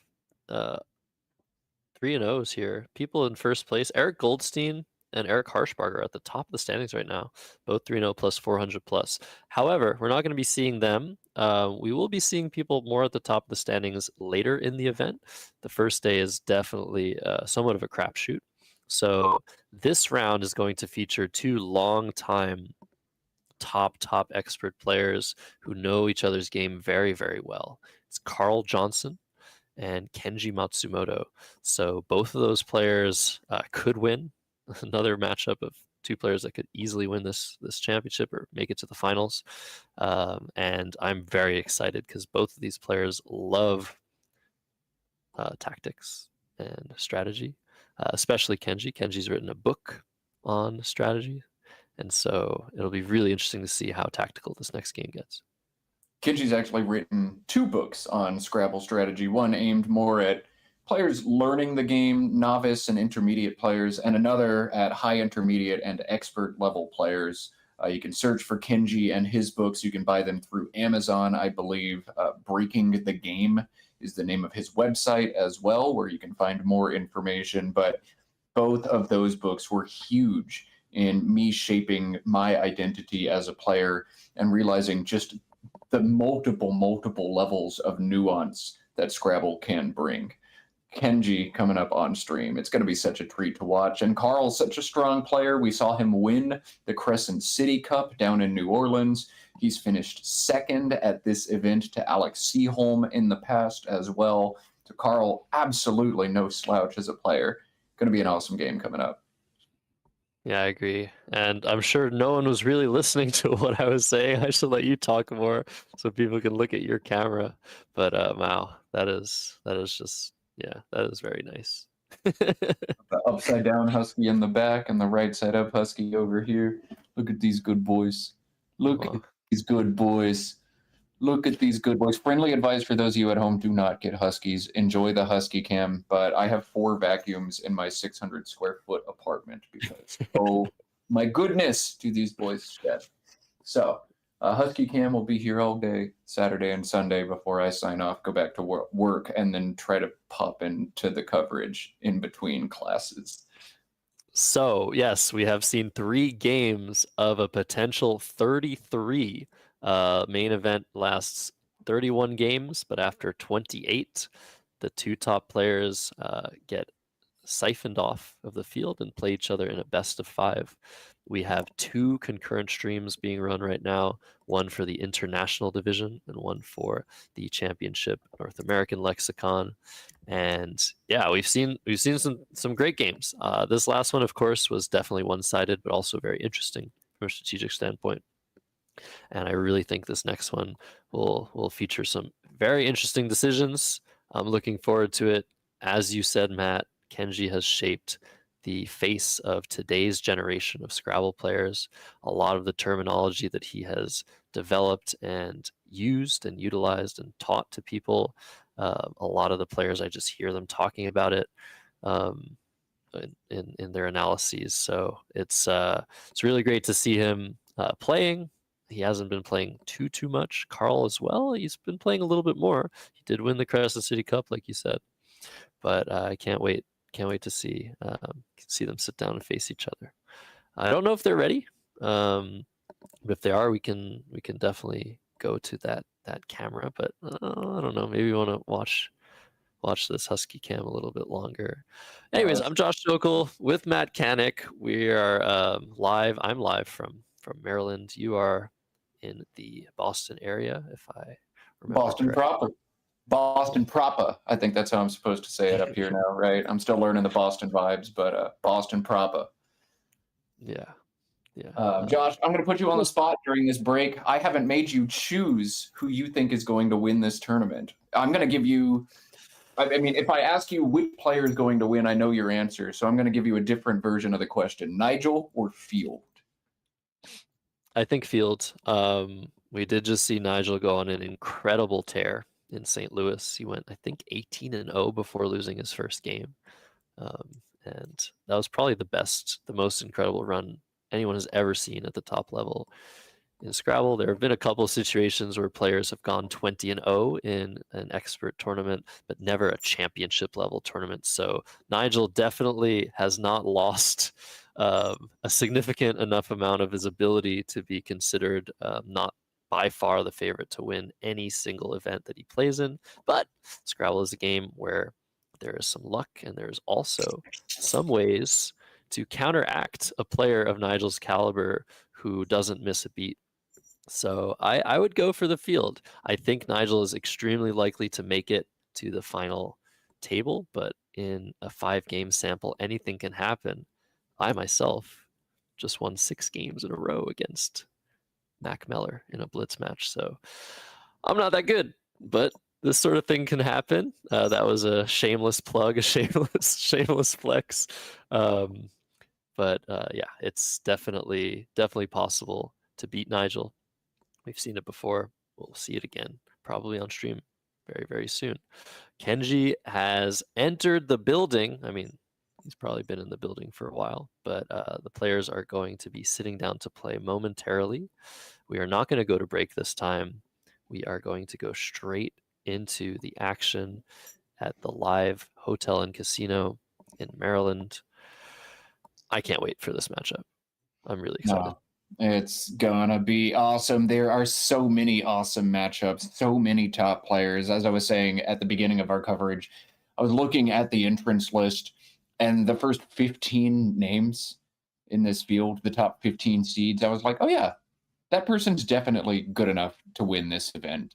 And there are a few sleepers a little further down on the list as well. Like, this thing is truly wide open. That's the exciting thing about this tournament. It happens once a year, and one person gets to add a championship notch to their belt. Last year, we saw Mac Meller win what was his first, but almost certainly not his last North American championship. We'll see if we crown a new player or if somebody's able to repeat. But of course, Nigel Richards is the big excitement in this one. His first North American appearance since 2018. He took names, kicked booty at the World Cup, and we'll see if he's able to take home 10 grand at this SPC. Nigel also in round 28 of that event played one of the sickest endgames I've ever seen. Rafi Stern and Will Anderson were on the call for that, and they absolutely nailed it. Mac Miller just dropped a video about it. It was utterly absurd. And if you haven't seen that yet, as soon as this coverage winds down, or if you need some lunch break entertainment, either go watch the live coverage of day 4 of that event, go watch Mac Miller's video. Nigel is an absolute superhuman. It was wild. And you know what I also saw? I saw one of those like TikTok edits of like that funk music of just Nigel putting the play on the board and it's like the beat drop. It was like the first time I ever seen Scrabble content with that. I love it. I hate it. I want more of it. So hopefully we get some fireworks here. I mean, we're just here to make memories, aren't we, Matt? Like these games are just going to go down in history. They're going to be available forever. So I can't wait to see what crazy situation comes next. Just the elite nature of this field. We're going to switch to the players. They have finally sat down for this round 4 of 7 for today's coverage of the 2025 Scrabble Players Championship. Carl will be going first. Both players are 2-1, and after this game, we'll have a lunch break, and we'll be back with 3 games in the afternoon. So, who is your pick to win this game, Matt? What do you think? America wins this game, and Canada, all of North America, and anybody else viewing from anywhere wins. I guess you made me choose right now. I could just flip a coin and tell you. I'm gonna go Carl. I watched Carl in New Orleans at that Crescent City Cup just absolutely demolish word walls. He put 7s, 8s, 9s, 10s up and solved all of them with like freakish speed. But Carl's not just a word machine. He is also a great thinker. Carl loves other board games with a fiery passion. He's got a board gaming group in Portland, and he goes and tries all sorts of different stuff. Again, as I said with Rafi, the people who play other games and play other games very well are the people I most enjoy watching play Scrabble. Some people memorize the entire dictionary and never miss a bingo or lose a challenge, but if you can put them in weird situations, they spaz out and poop in the bed. Carl's not one of those people. Neither is Kenji. I hope weird stuff happens in this game. I hope we don't just have a standard equity fest. Yeah, I do too. So Carl to act first. He's reached into the bag. I've heard this is called the Bag of Desire by a chess hustler in Washington Square Park. I love that term. I'm going to use it. and give credit where it's due. First letters GLXITLG. Ooh, that is horrible. Well, we might see an exchange here. We might see a very short play, a very sad play. I think I'm exchanging. Maybe ILT. Maybe just T, maybe LT. I don't think I'm playing ticks here. No, you can't play ticks and hold a GGLL. I would rather my opponent be authorized to slap me in the face full arm extension than keep GGLL. I think you do fight through. I think guilt is just reasonable enough to play, but not what you wanted to start this game with if you're Carl. Yeah, we could see guilt in a fun position as well if he does play through. Putting the I next to the double letter score, trying to set up that X. If we see a block making GO, we might see Gox come down. So that's an interesting idea. You could also play it down here for similar reasons. But Kenji, if anybody's going to sniff out what you're doing when you make an awkward opening play, it's Kenji. So I think this idea to just play Guilt for 10, keep the GLX, keep things tight, is a good one by Carl. I might have exchanged, though. The X is just so bad in the beginning of the game.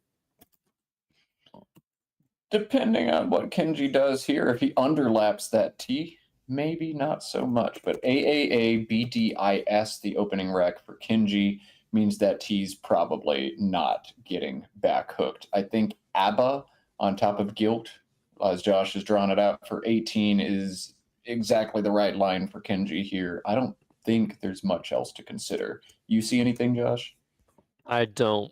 And yeah, Kenji's going to play it. It's a very standard play. He doesn't like to make standard plays, but this is just clear. It doesn't give anything back. It balances the rack as best you can, scores as best you can, without leaving terrible letters. So Abba comes down. Kenji's up by 8. And Carl is next to act. He's drawn the Q to go along with his X. And QAT was his play before Abba came down, but now he's in a world of trouble. Oh my goodness, what do you do here? You can play the X for 30, AXLE and AAL, 30 points, holds GLQ. You can keep both the Q and the X and constrict this board. Leg, making age and big, is 16. Or you can eject it all. Or you can eject some and try to keep the X. Exchanging, keeping the X, exchanging, throwing all of it back. I have no idea what's the right line here. What are you thinking, Josh? I think the right line was exchanging last turn. This is obviously hindsight bias on my part, but I just this demonstrates how bad it is to keep an X on your opening play with just a bunch of terrible consonants. But yeah, you can score 30. You can score 30 with Axel. Hope not to get hooked or scored on by Kenji next move. Hope you draw something to get rid of your Q next move. All the U's are still out. The I's are out. Yeah, I don't know. I think if you're gonna do something, you play for 30 and just pray. I don't think you exchange now, but you're kind of pot committed, to use a poker term. You're on this board. You have 30 points. Take it. Man, I don't know. I think I might just exchange 7 here. I hate it all so much. Mathematically, that's probably wrong, but like I want to try all over again. I don't like this at all. I agree with the sentiment for sure.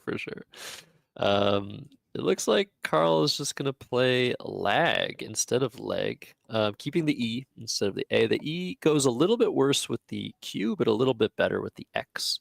And this takes a few more hooks than leg does. So I wonder if that was part of the thought process that Carl had. He will be able to score with the X a little bit with most of his draws. There was some discrepancy here, an overdraw, it looks like. No, that's not good. Oh, actually, it might be good. If Carl overdraws and one of those tiles is a U, Kenji will definitely give it back to him, but no. I think there were 2 I's and another tile. We don't know what that other tile was. But an overdraw, most common infraction in Scrabble tournaments. Carl drew 4 instead of 3 letters from the bag. Kenji gets to look at 3 of those and throw one of them back. I was So about to point this out. beautiful play by Kenji. Had no playable bingo. Sorry, I didn't let you No, you're get time good. to You're point good. it out. But bigger raids, reaching that triple, scoring way better than anything else, 42 points. Keeping Yeah, a low notch. nice. There are 2 possible punishments for an overdraw. Your opponent has the option to look at 3 of your tiles, put 1 back in the bag, and give you the other 2, or the death penalty. Kenji opting for putting 1 tile back in the bag. Good sportsmanship from him. Yeah, very nice. Yeah, Carl, okay, he's drawn the 2 eyes, one of the eyes he wanted for QI. Is he going to play QI with LI now, or is he going to go with Elixir, which he has lined up to the R in bigger aids, and just deal with the Q for yet another turn? At this point, he's somewhat likely to draw a U with a 5-tile play, and maybe something else to work with the Q. So I think I like this decision, not letting Kenji underlap with an eye of his own, which he's very likely to have after QI. I like this. I might play Ticks from the T and Guilt there and just keep things tight, but I don't know. That was a hard turn. I think just doing something probably makes the most sense. A lot of options simming within about 3 points of each other. So Elixir is one of those. Just do something. And as long as you draw a U, as Carl's just done, you're going to be in good shape next turn. So he's got Q, U, E, Y through the E and bigger aids. He's looking all right. EIIMNOT for Kenji, who's leading by 8 points in this slow-moving game 3. He would like that L to be in a different spot, I guess.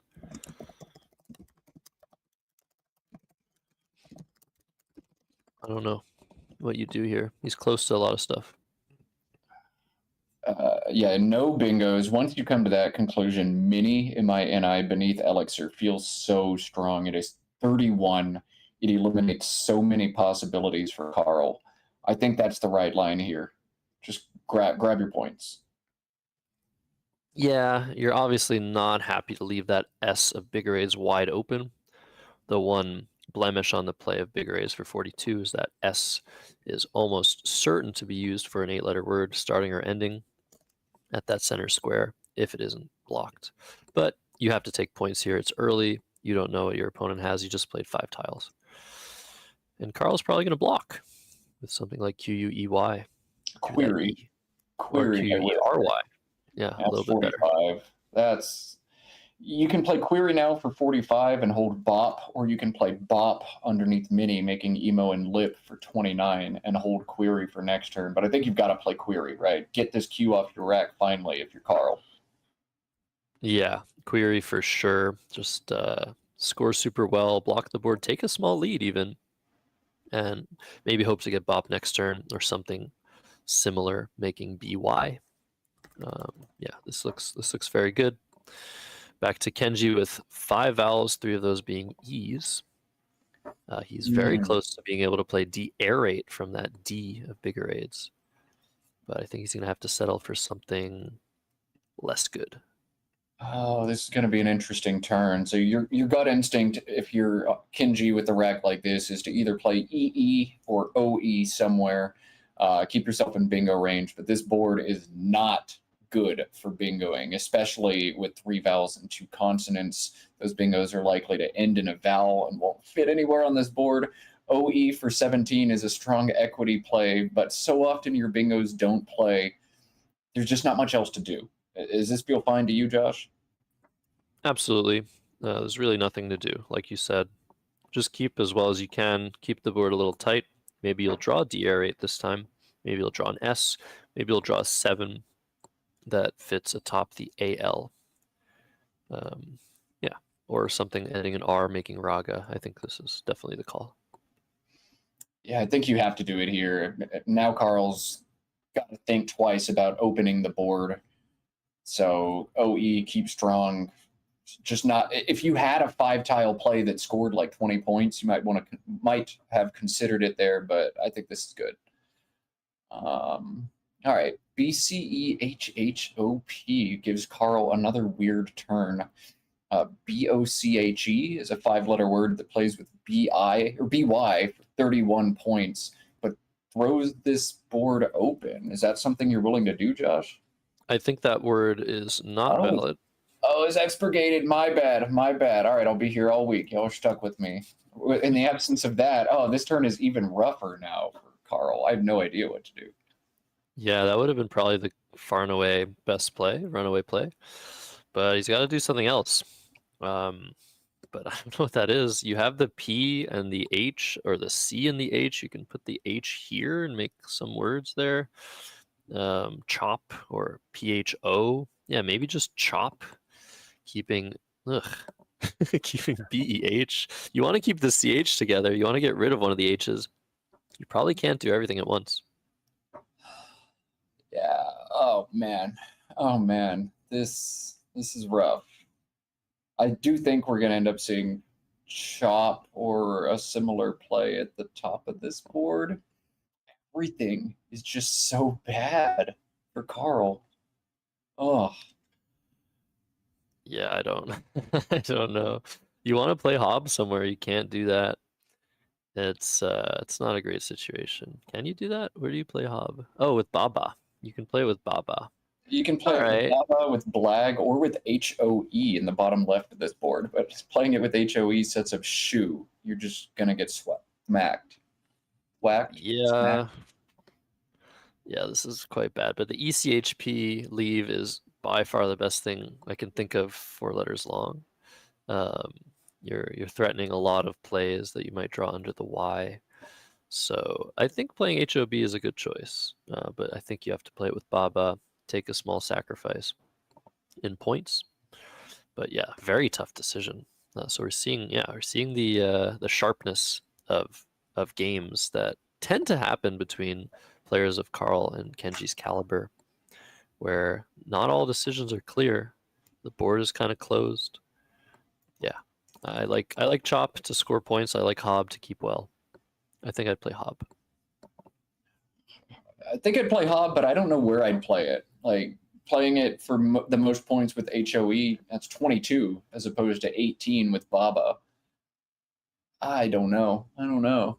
Depends on how I'm feeling and what I ate for breakfast, I think. Yeah, sometimes that's all it takes. And it was mentioned if Hob does come down, putting the H here, Kenji will slap down urethane for a nice 74 to fix the fact that he has an unplayable set of 7 1-point tiles on this current board. So that is very, very tough if that does happen, because Carl's already thought about this move for 3 minutes.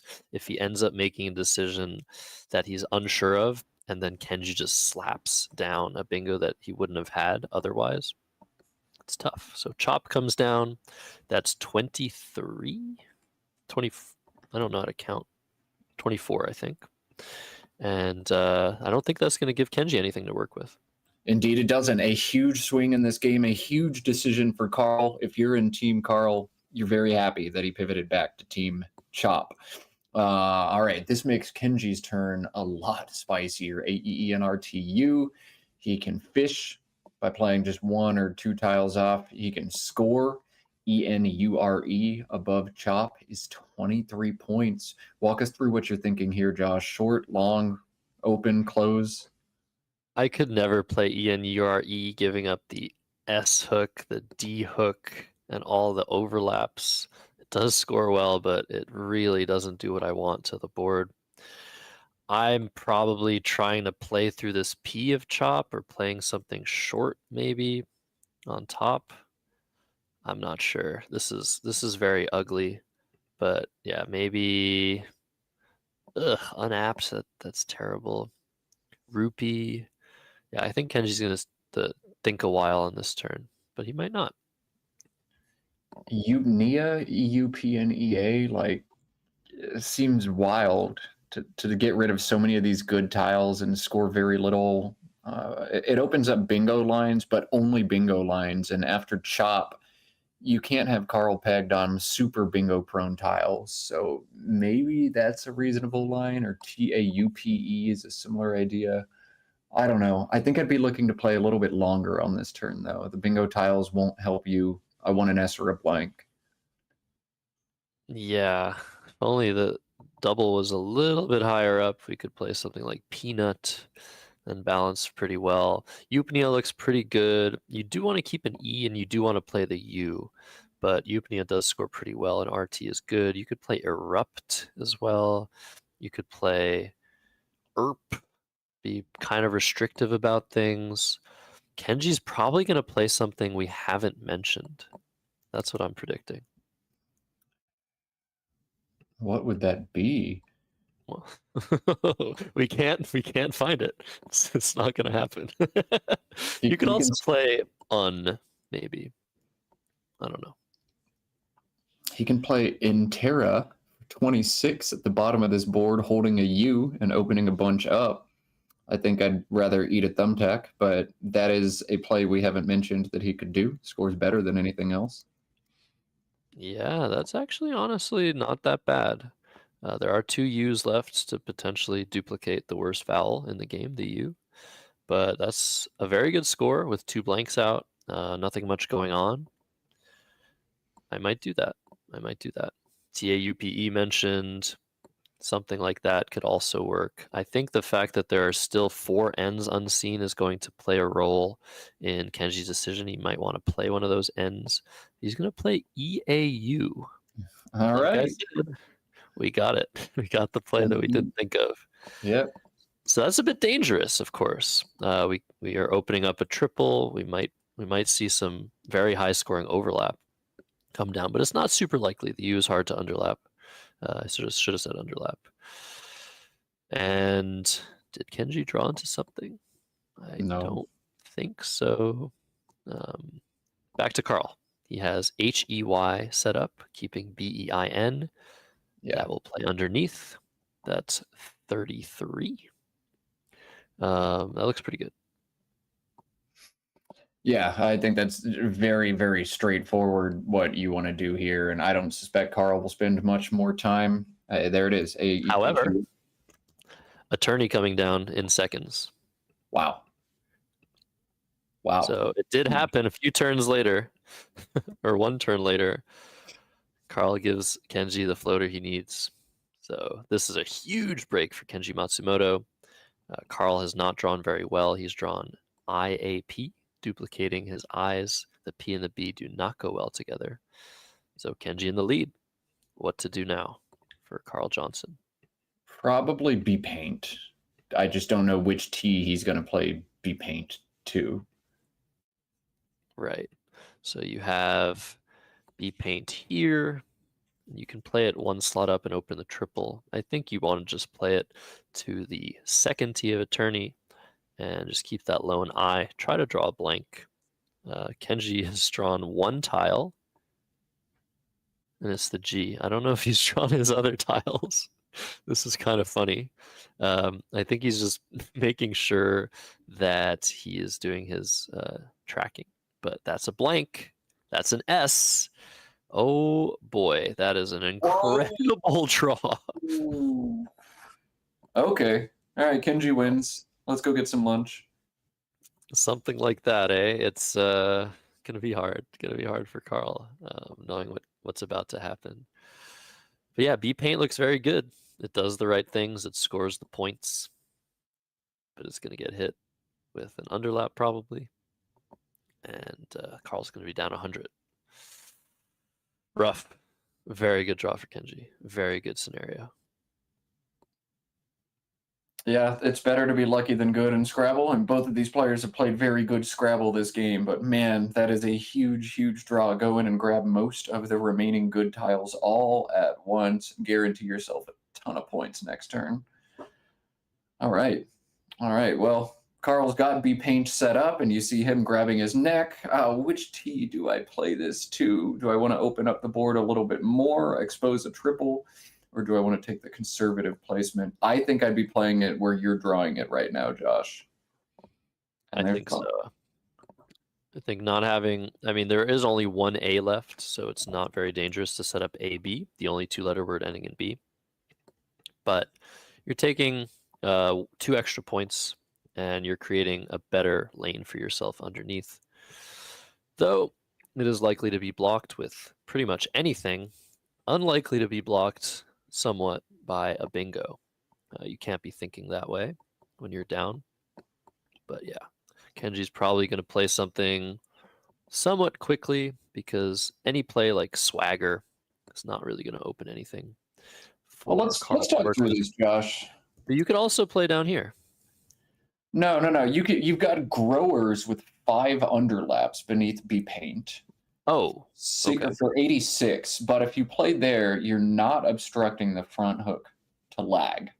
So would you play Swagger for 80 and take board control, or would you slide things over a few squares and score 86 here? That's a very good question. So we have a similar situation, I would say, to the board that we had. Kenji's going to play very quickly last round, where there's some weird lanes. But he's just going to play. Maybe he's playing Nars. We have to take a look at that blank slip to see what the link is going to be. It is Glowers, Glowers. Okay. So he's not really taking the time to think this through. Of course, making BO makes perfect sense to prevent any overlapping plays. But there is this one problem. And how is Kenji going to really block everything going on this board? It's hard because you still have Raga to work with. If you're Carl, you still have this A, you still have this E. So I think taking the points here is fine. Taking a 109-point lead. Yeah, I think it's okay as well. I think I would have opted to take the points there. And crucially, I would have set down blank on the board, paused for like 2 seconds to piss off my opponent, and then put my other 5 tiles down. Exactly as Kenji did. Well done, Kenji, winning not just on the scoreboard, but in the psychological realm as well. I didn't notice that. That's just pure evil, you guys. I would Nothing evil about it. It's called gamesmanship. You play to win the game, baby. And wow, a very, very bad draw from Kenji. He's got voodoo. He's fine. Yeah, he's got something like voodoo somewhere, maybe. Looks like Juicy will come down for Carl, which had oh my god, KWZ. What is going on in this game? Just such weird leaves going on. But what can you do there? I don't think there's anything better. It's 30 plus. It does block part of the board, but you got to score. You're down over 100. Yeah, WUZ and WOE in the bottom left corner of this board is another option. But I think at this point, if you're Carl, you don't want WOE to be the word played there. You'd rather something with the front hook come down, something like HOE. I just don't know, aside from ROE, if there's like anything else that could go there that helps you. And ROE is just going to take the front F, which doesn't really help you either. I think I might have just cashed Wooz there and tried to get in bingo range quicker. Maybe. There's also the possibility of something like an H going here, maybe opening this lane. So there's some life still on this board. Kenji's rack is terrible. He's not going to really be able to do anything he wants to do on this turn to eliminate the remaining space. But yeah, this, for those wondering, L and O, right? Those are the blanks. This is glowers, or glowers if you want to use the noun form. So it's going to be kind of hard for Carl to reopen the board. What does Kenji have here? Kenji has Odur, O-D-O-U-R, plays above Aga to make Raga for 13 points. It does obstruct a lot, though it gives a few floaters for 8s.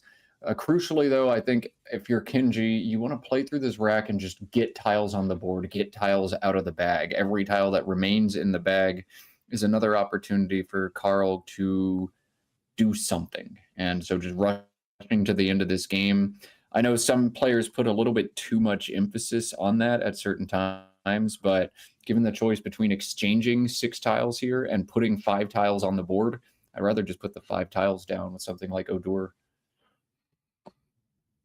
It's interesting though. He's thinking of playing DO because he foresees the possibility of a play being made to reopen the top, and he's up by a lot of points. But I do agree with you that I think instant gratification of getting 5 tiles off the rack and blocking part of the board has to be worth it here. The only tile that could go in front of EW and hurt you is the M. Mew setting up SMU would not make you feel very good, but there's going to end up being APE or OPE behind it, and those words each have so many front hooks that you're going to be able to block that threat no matter what. I like this from Kenji. Play 5 tiles, obstruct some space. And we have a scoring discrepancy. Carl has scored something different than Kenji did. So this is 13 points for Raga, bringing Kenji to 303 to Carl's 214. A very nice lead for Kenji Matsumoto. Carl still struggling with some very high scoring tiles when he kind of wants to bingo, but at least this lets him continue to apply scoring pressure and stay within range. I don't know what I would do here. Maybe I play new KNEW, but that just eliminates what was just opened. I think part of Kenji's plan is that overlaps are very possible on the next couple of moves, and that the top left of the board will be pretty much out of contention within 2 moves. But I'm not really sure what other alternatives there are here. I think if you're Carl, you need to get a bingo down ASAP, and with the WKZ combination on your rack, likely to happen. But the way to maximize that is probably to play Zonk through the O and Oder, 34 ELTW. If you miss the bingo next turn, that W is at least going to allow you to score. You've got Paw and Way, WHEY, and you can play something like Paw or Paul, or maybe even go a little bit longer depending on what you draw. So I think Zonk now, cash the W if you miss a bingo, and hope that something manifests quickly for you. It's probably the only way you can win this game if you're Carl. Yeah, this is a very bad situation. Don't get me wrong. Being down 90 on this board, even being able to score, is very terrible because all that remains on this board to bingo with are what we call marginal lanes. So starting with E, ending with A, playing through an O or a D, those are not prime bingo spots. Nothing here, maybe something INS can come down, but these are not prime spots to draw bingo. You need something quite specific. Both blanks are out, which means they're already on the board. So Carl needs a lot of help, no matter what happens. Yeah, at this point, I think I'd be looking for the Hail Mary 100-pointer to the S at the bottom of this board. Something like Ravelins, Ravelins, is actually something I can draw a good amount of the time. But just hope that some crazy long shot hits for you, and it's got to be a long shot that scores extremely well. Carl's going to play new here, put some scoring pressure on, 37 points. And now Kenji can't make crazy sacrifices. He's still got to score a bit. I think COVID, COVID from the C and Juicy blocks a bunch of stuff. Do you like that, Josh? I don't like COVID. I like the play. But it's sorry, I had to say that. It's a good play. It balances the rack very well. I think Kenji, knowing him, he's going to want to do something a little bit more proactive than that, but there might not be anything great. You could do something similar with Avidin through the A and the I, and you can do something like Vins, just to eliminate that biggest threat on the board. But Kenji has to be happy here that he has one of the 2 remaining S's. That is going to be key in attempting to fight against Carl's potential setups. Carl hasn't even drawn the final S, but he kind of needs to act like he's going to draw one. He's close, though, to a very high scoring play with Zoo. He needs to draw. He can't even draw anything there, but he does have 2 of the O's. So, yeah, Kenji does have to keep scoring. You're totally right about that. He needs to do something that maintains the scoring pressure, as he's only up 52 now. There are potential killer plays like Ev zones down from the E and Hay as well. He needs to think about non-bingo options here as well. EVZONES or something like that. Yeah, you're totally right. So something like COVID or Avidin, yeah, would eliminate those potential threats as well. But instead, we're seeing Vid, which is a similar option to Vins, which eliminates the biggest bingo threat on the board and does not allow for any plays reopening this triple. So that's a good option. It's 20 points. Back to Carl with ALOOTVZ. And he's one letter off of a doze. So he might want to be going for that. And he's already seen Volted, which is the perfect opportunity for him. Volted to the ED, leaving AOZ, threatening the sneaky Adoze. That was the biggest issue with the vid, is those non-bingo plays, Matt, that maybe Kenji wasn't thinking too hard about. That Z can strike for 80 points at any moment. Yeah, and there's really not too much Kenji can do to address it, and he's got to be concerned about that V up in space at the top of this board. Oh man, okay, this game is a little bit more intriguing than it needs to be after that decision from Kenji. And I'm And sure he was fixated. Oh, it was drawn. Wow, yeah. But yeah, you're right. He was fixated on blocking bingos and balancing his rack potentially, and maybe could have put a little bit more thought, but definitely wanted to leave some time on the clock. Obviously, this is hindsight speaking, but yeah, seeing those possibilities as threats, very important part of maintaining a lead.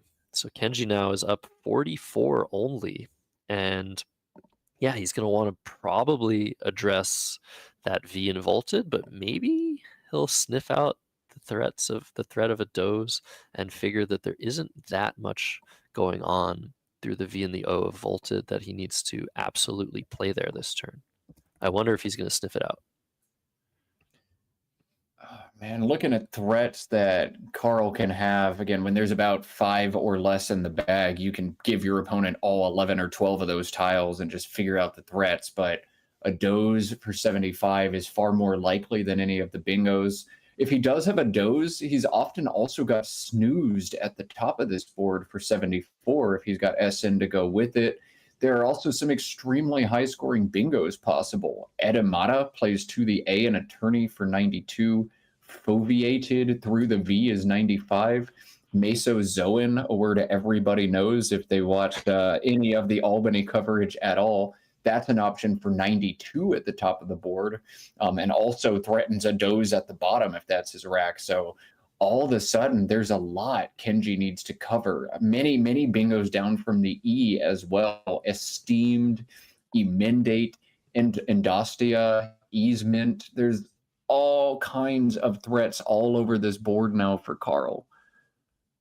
So Vino's coming down blocking those threats, but leaving one tile in the bag. I think Carl is going to take this one after a doze. I don't think he has to think at all hard, and you're totally right.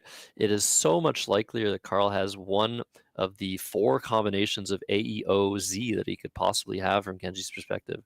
Way likelier than even all of the bingo threats combined. So a doze is going to come down, and I don't think Carl is ever going to not be able to go out next turn after this. So I think it's over.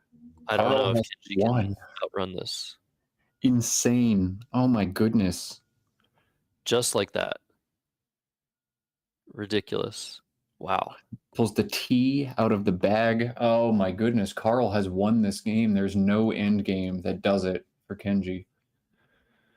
Yeah, that's got to be heartbreaking. Delts is going to play. He's got outplays. That's he can have all of his outs blocked. Kenji's best in game is Merc down to the K and New, but then Carl's going to be able to slow play and get this one anyway. Yeah, Carl's up 7 and Kenji has 1 vowel. So Vino's did a great job at preventing certain scenarios and not a great job at preventing others. But sometimes you can't do everything, and Kenji has just felt the pain here. He has 8 minutes to double check that he doesn't have a way to win. He's going to probably just give up at some point, but wow, brutal way to go. And way to go, Carl. Vaulted to the ED, keeping AOZ. He kept that Z for several turns. He kept it on the juicy turn, and he was finally able to cash it in for a killer score. Man, Kenji is going to think long and hard about that play of Vid. He was probably 97% plus to win, but the worst possible thing happened. Yeah, I would have given him 90% as well to win this game, but sometimes that's how it goes. I don't think Vid was a bad play. I think it might have just been a little bit too risky, and maybe a little bit one-dimensional. But it was a really good play. It did a lot of things right, and just the fact that Carl could play vaulted, open a part of the board that's closed, and keep exactly the right letters to maximize his chances at this a doze play. It's pretty brutal. Pretty brutal.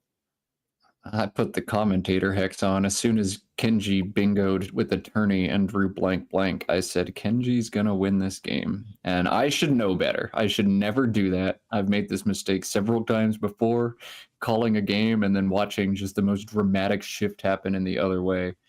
This one's on me. But hey, to the folks at home, are you not entertained? Yeah, great mention in the chat. 0 bingos for Carl this game. A doze scoring a bingo score, of course. But what can you do? Sometimes your opponent just keeps scoring, keeps applying the pressure, and at the very last move, you draw the wrong tiles. I don't think a doze was a guarantee. He's saying, I don't know what Kenji's saying, but he's just like something funny. He's just he's an entertainer when he wants to be.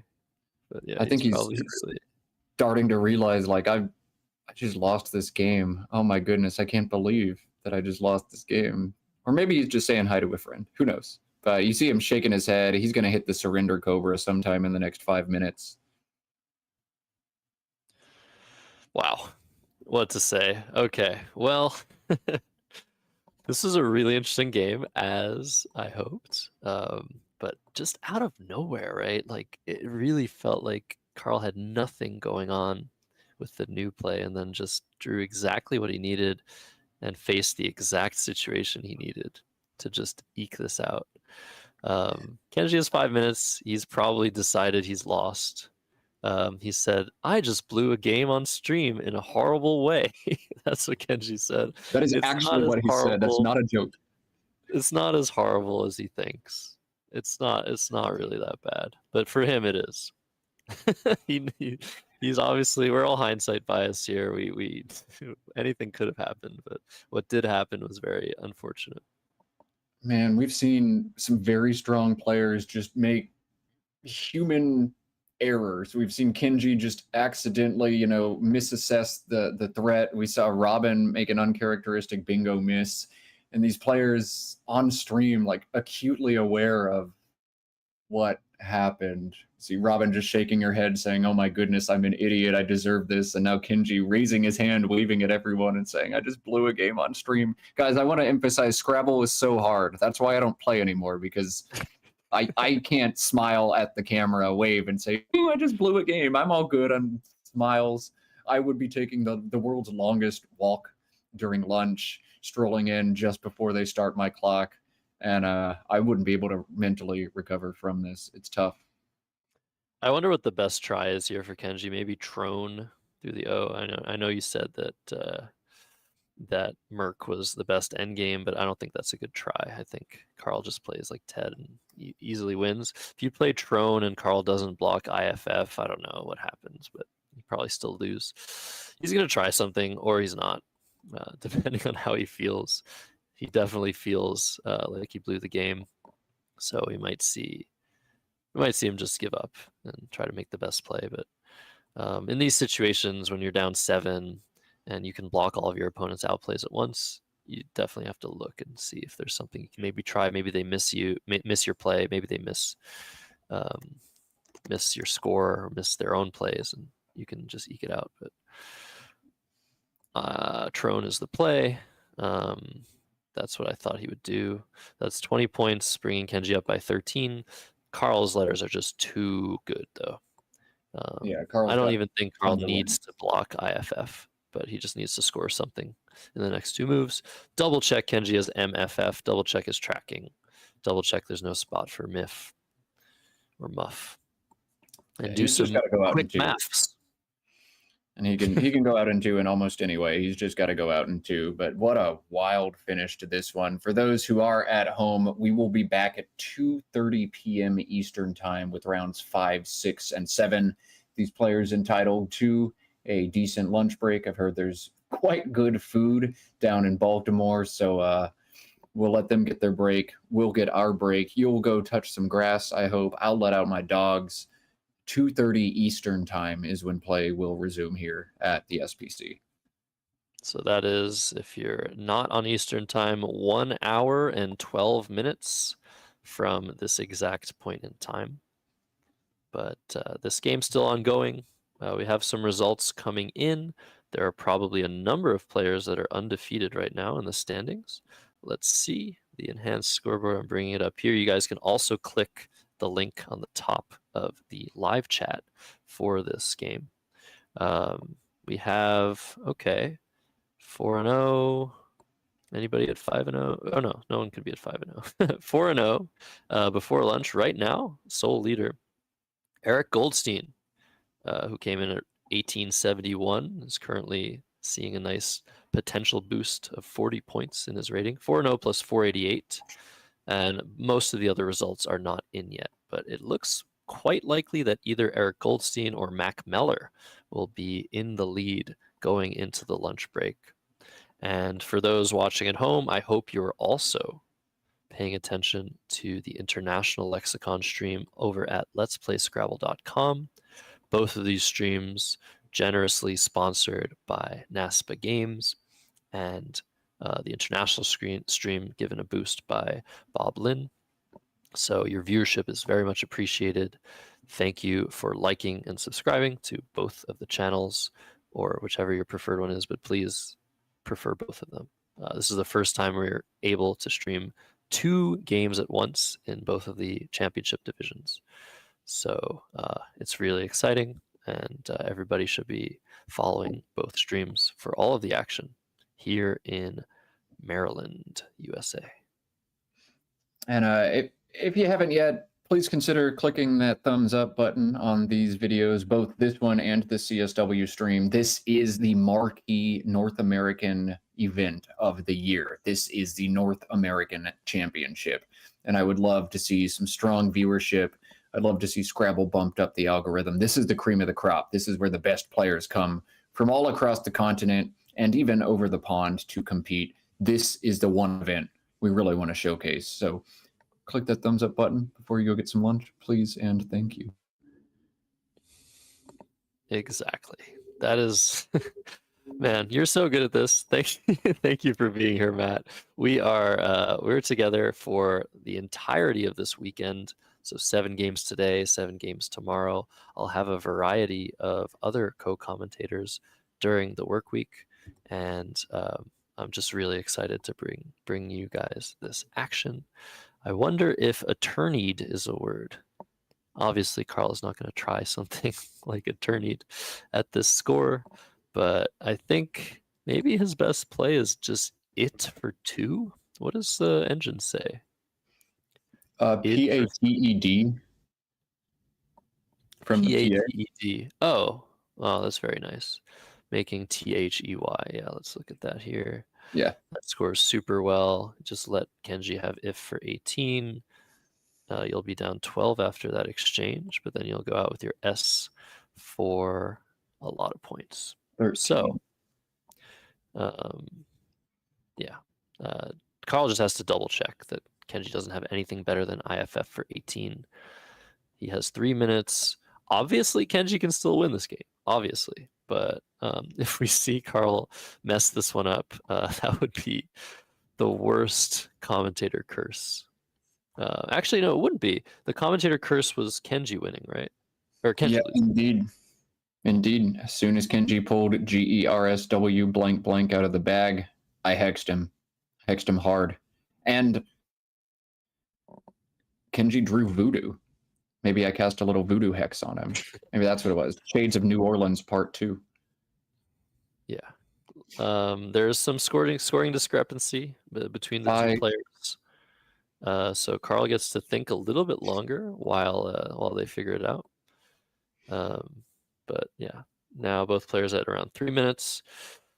You start to panic a little bit at this situation if you're Carl, when you're down to under 3 minutes. But he has seen pated. He has seen pates as well. I think both of those plays win it for him. But Indeed. the only question is if Carl's able to make a play in time without going over. So if he plays it for 2, what happens then? Oh, Kenji just has F, so that's gonna lose, isn't it? No. 16. Oh yes, it for 2 Yeah. actually loses. Okay, yeah. So if Carl does miss that, the Fs go here as well, which I also missed when analyzing this in this situation. He might try to block if and lose the game, but yeah, it's kind of scary still. This is not the easiest end game to sort through. I think Carl has spotted pated and pates, but maybe not. He's looking at ED. He's got 2 minutes left. Matt, I'm starting to get a little bit concerned. Not super concerned, but a little bit concerned. I'm not, because this PATS is also an optimal endgame for Carl. It wins by exactly the same amount as PATED. If he plays PATS now, he threatens DEN to the N and B paint for 15 and out. So this is just a variation on the same theme. This also Carl's best mathematical endgame. Okay, great. 1 minute 22 left. We did not see a blown game here. Yeah, DEN in the top right is very nice. Kenji gonna play EFF, and that'll be curtains for him. Final score after this will be a lowly 384 for Kenji Matsumoto, and if my math is correct, 393 or 385 after this play to 393. Indeed. So Carl winning by 8. And let's try to cut to the overhead mic to see what Kenji has to say for himself. I'll trust you. You got this. 385, 393. Yeah. Do you want to post-mortem at all? No. Okay. Right. I feel like I played really badly in the first few moves. I had no idea what to do with those opening racks. The first 6 racks, I was just I'll do it like I might be going to talk about it later. I'm not going to talk about it after I do the game pretty heroically. Right. Because obviously I'm not playing Sid, I'm not doing any of that shit. I didn't even see it. Sadly, I didn't even see it goes when there was 5 tiles. Oh really? Okay. I didn't see it goes. I fished for it. I had AOZ. Yeah. If I get that E, No, you did everything right. I just did something that literally a Division 3 player would do. I think people watching this would see my eyes just light up just a little bit. I couldn't. Yeah, but really Viv tell. versus Voided, Right. that's retarded. There's no way that it makes any sense whatsoever. So 393. I mean, 385. at least the rest of the plays make sense to anybody on stream. Nobody would have done any of the first, the 3 moves that preceded that because it doesn't make any sense. I took my name tag off at some point. I think I left my name tag over at the other. Yeah, I don't have mine either. Sure. All right, guys, sorry about that. No. Kenji's just so funny. You want a postmortem? No. Oh, okay. Well, I thought I played really badly. Yeah, I love these guys. They're so amazing. I love to hear the postmortems. I'm sure you guys love it too. I should have muted though. That was just too funny. Yeah, also tragic. But we're gonna cut straight to lunch, guys. These are the first 4 games of the 2025 Scrabble Players Championship. I'm Josh Sokol, Matt Kanik. We have a great team behind us. We have way more Scrabble to go. 3 more games today. We will be back in just over an hour with more coverage. Thank you all for watching. See you soon. See you soon.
Hello, everybody. Welcome back to our coverage of the 2025 Scrabble Players Championship here in Hanover, Maryland at the Live Casino and Hotel.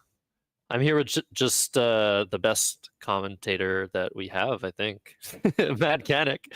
Very honored to be joined with you for the duration of the weekend, Matt. And we have 3 more games to show for you this afternoon.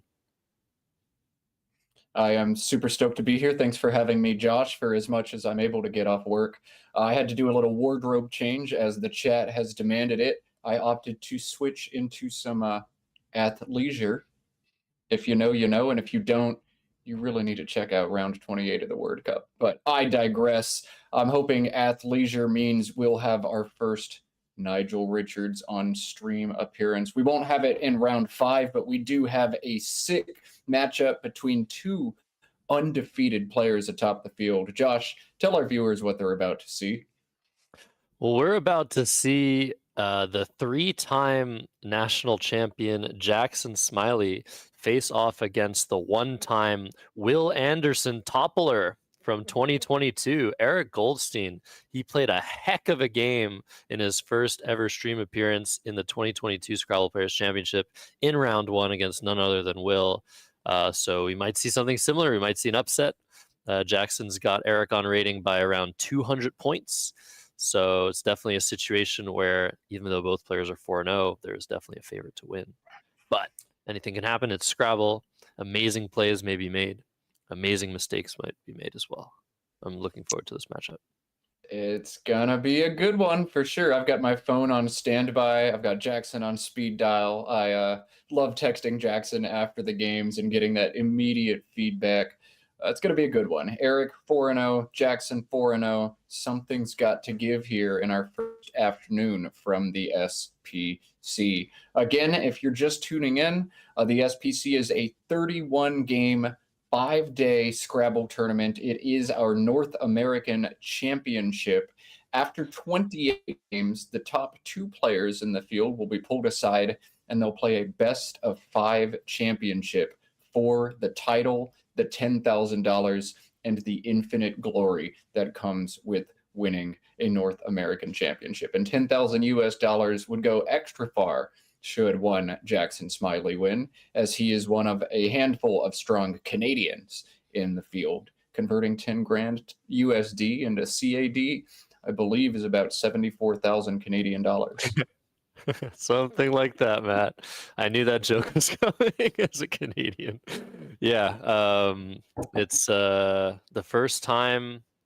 It would be the first time Jackson Smiley wins this championship. So obviously, 27 games left in the main event, 24 games left to decide who plays in the best-of-5 matchup for the finals. So anything can happen. 4-0 doesn't mean that much at all at this point, but a very good start for both of these guys. I can't wait to see what tiles come out of the bag, but I have to wait. We always have to wait. We always have to wait. There's also simultaneously another game about to be played in the International Lexicon. A huge shout out again to the Let's Play Scrabble YouTube channel that is featuring the International Lexicon. Please go check them out. Please have both streams open at once. You don't have to listen to both at the same time. You can if you want to, but there's no reason you shouldn't be watching both stream tables. First time this has ever happened. Both players are ready. Eric is going first. Small advantage there, something like 15 points of an advantage going first, similar to the advantage in chess. So what comes out of the bag must stay out of the bag unless it's a mistake. Then there's like a ruling and they have to put it back in the bag and whatever. It's complicated. We'll see if there's any shenanigans. Eric is known for his shenanigans. Indeed. Eric's one of the players I'd love to have mic'd up just across the entire game. Keep that overhead mic on all the time. He's one to have fun over the board. In addition to play some pretty solid Scrabble. EFHOOOR, the opening rack for Eric. He has set up Hoofer, HOOFER, and if he's certain of the validity of that word, it would pretty easily be his top play. But he sets it up and then backs out of it, tries to alphagram his tiles incorrectly. We'll see if he pulls the trigger on Hoofer or not. I think he will. Eric is pretty solid on the words. If he doesn't play hoofer, he can play hoof for 20 instead of 32. That's definitely a worse play. But I think he's going to pull the trigger. And if he doesn't, it'll be a little bit of a mistake, but nothing crazy. But he's taking some time. He's unsure. It looks like he is going to play hoof instead. Okay. I thought he was going to play it. Commentator's curse. 20 points, not a big error. Keeping the ER in reserve definitely improves the leave. And back to Jackson. ADGIRUZ. Or for your Canadians out there, or non-Americans, the Z. I will be saying Z. This is an American broadcast. Brought to you by America. This broadcast brought to you by America. Eric has drawn into oroids. Can I, just try something? Yeah, I don't know how to pronounce that. Yeah, none of us ever know how to pronounce anything. I am so eternally grateful to the players who will watch these videos 17 months after they air and correct my pronunciation. Means a whole lot to me to let people let me know of the words I've mispronounced 17 months later. Truly educational. I appreciate you all. Oroids, oroides, who cares? Who knows? Whatever. It's a word. Eric has it. He's going to play it. Jackson on turn, though, has one play that stands out clear above the rest. 38 points for Jackson here if he spots this option. This is one that I think is easy to miss, though. It doesn't play off the U on his rack, and my gut instinct would be trying to shed this U any way possible. I might miss the 38 points available to me here. Yeah, I think this is, I agree with you, one of the tougher 5-letter words to spot. Jackson also likes to set up the Z tile. It's his favorite, one of his favorite tiles. He likes to try and find some ways to maximize the score of said tile. So he's definitely looking at something like that. But if he spots the word Ghazi, GHAZI, which he does. Oh, I said Z. Thinking about Canadians. He has spotted it, and I think he's going to play this. It's not ideal, like you said, it keeps the U, but it's 38 points, better than anything else. It's balanced, it doesn't open all that much, save for that double-double and maybe an S-hook. I think this is the correct play. Good job by Jackson. Indeed, good job by Jackson. He's ahead by 18 now after that, but he won't be ahead long. Eric threatening oroids. He's also got odorizes through the Z in space. So oroids 75 with hoofs, or odorizes 72. You're taking the points, right, Josh? Yes, I think I am. Wait, which is the points? This is the This points. one is the points. Yeah. I thought it was a trick question for a second. Yeah, take the points, don't open the triple, and see what happens. Jackson drawing. Go ahead.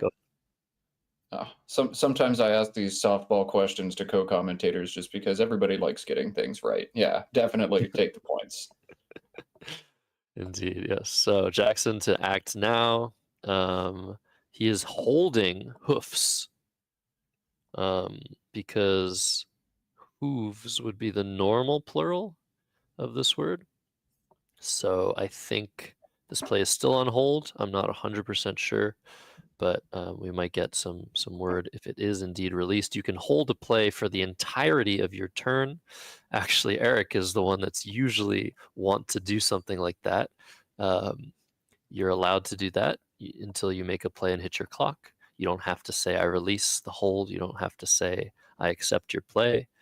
Making a play is akin to accepting the play. But a hold, for those unaware, that means Jackson is considering whether or not to challenge one or both or all of the words in a play. And because this is such a bizarre plural of the word hoof, there's some doubt. So we'll see what he ends up deciding. We'll see what he ends up doing, but I think he's going to take a little bit of time here. When you have to hold a play, when you're unsure of something, it sort of takes a lot away from your thought process. Am I right, Matt? Yeah, you have to solve two puzzles at once. What does his turn look like if I knock his word off and then make my play, versus what does his turn look like if I leave the word on, solve two puzzles, and then decide I want to challenge. If your opponent's play gives you a bingo back, probably going to leave it on unless you're very sure that it's no good. And even then, sometimes it's advantageous to leave it on. So it adds a whole lot of extra stuff. But hoof is also a verb. And so Jackson should probably know if it's a verb, then S-E-D-I-N-G, natural extensions for it.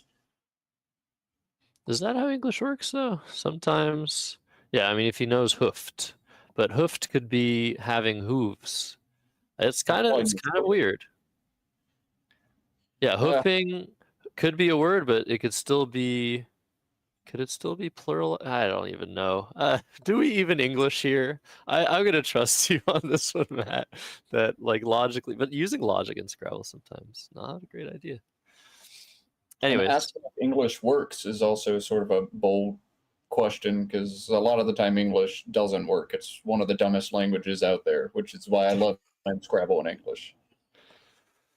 yeah, I'm with you there. But Scrabble in English is not dumb. Scrabble in English is probably the best Scrabble there is. Jackson considering whether he wants to play off just the M, keeping two R's. He wants to see how likely he is to get a 7 or 8 letter word, probably 8-letter word, by just playing an M off. But he's, I think, spotted Ram and OM, so that would play through the A in Ghazi. That's what he's doing. What that does is it sets up his T for tram and his D for dram, while leaving pretty much the rest of the board open. You might want to hit one of these I's. You might want to hit one of these O's. This maximizes his chance of bingoing, I think.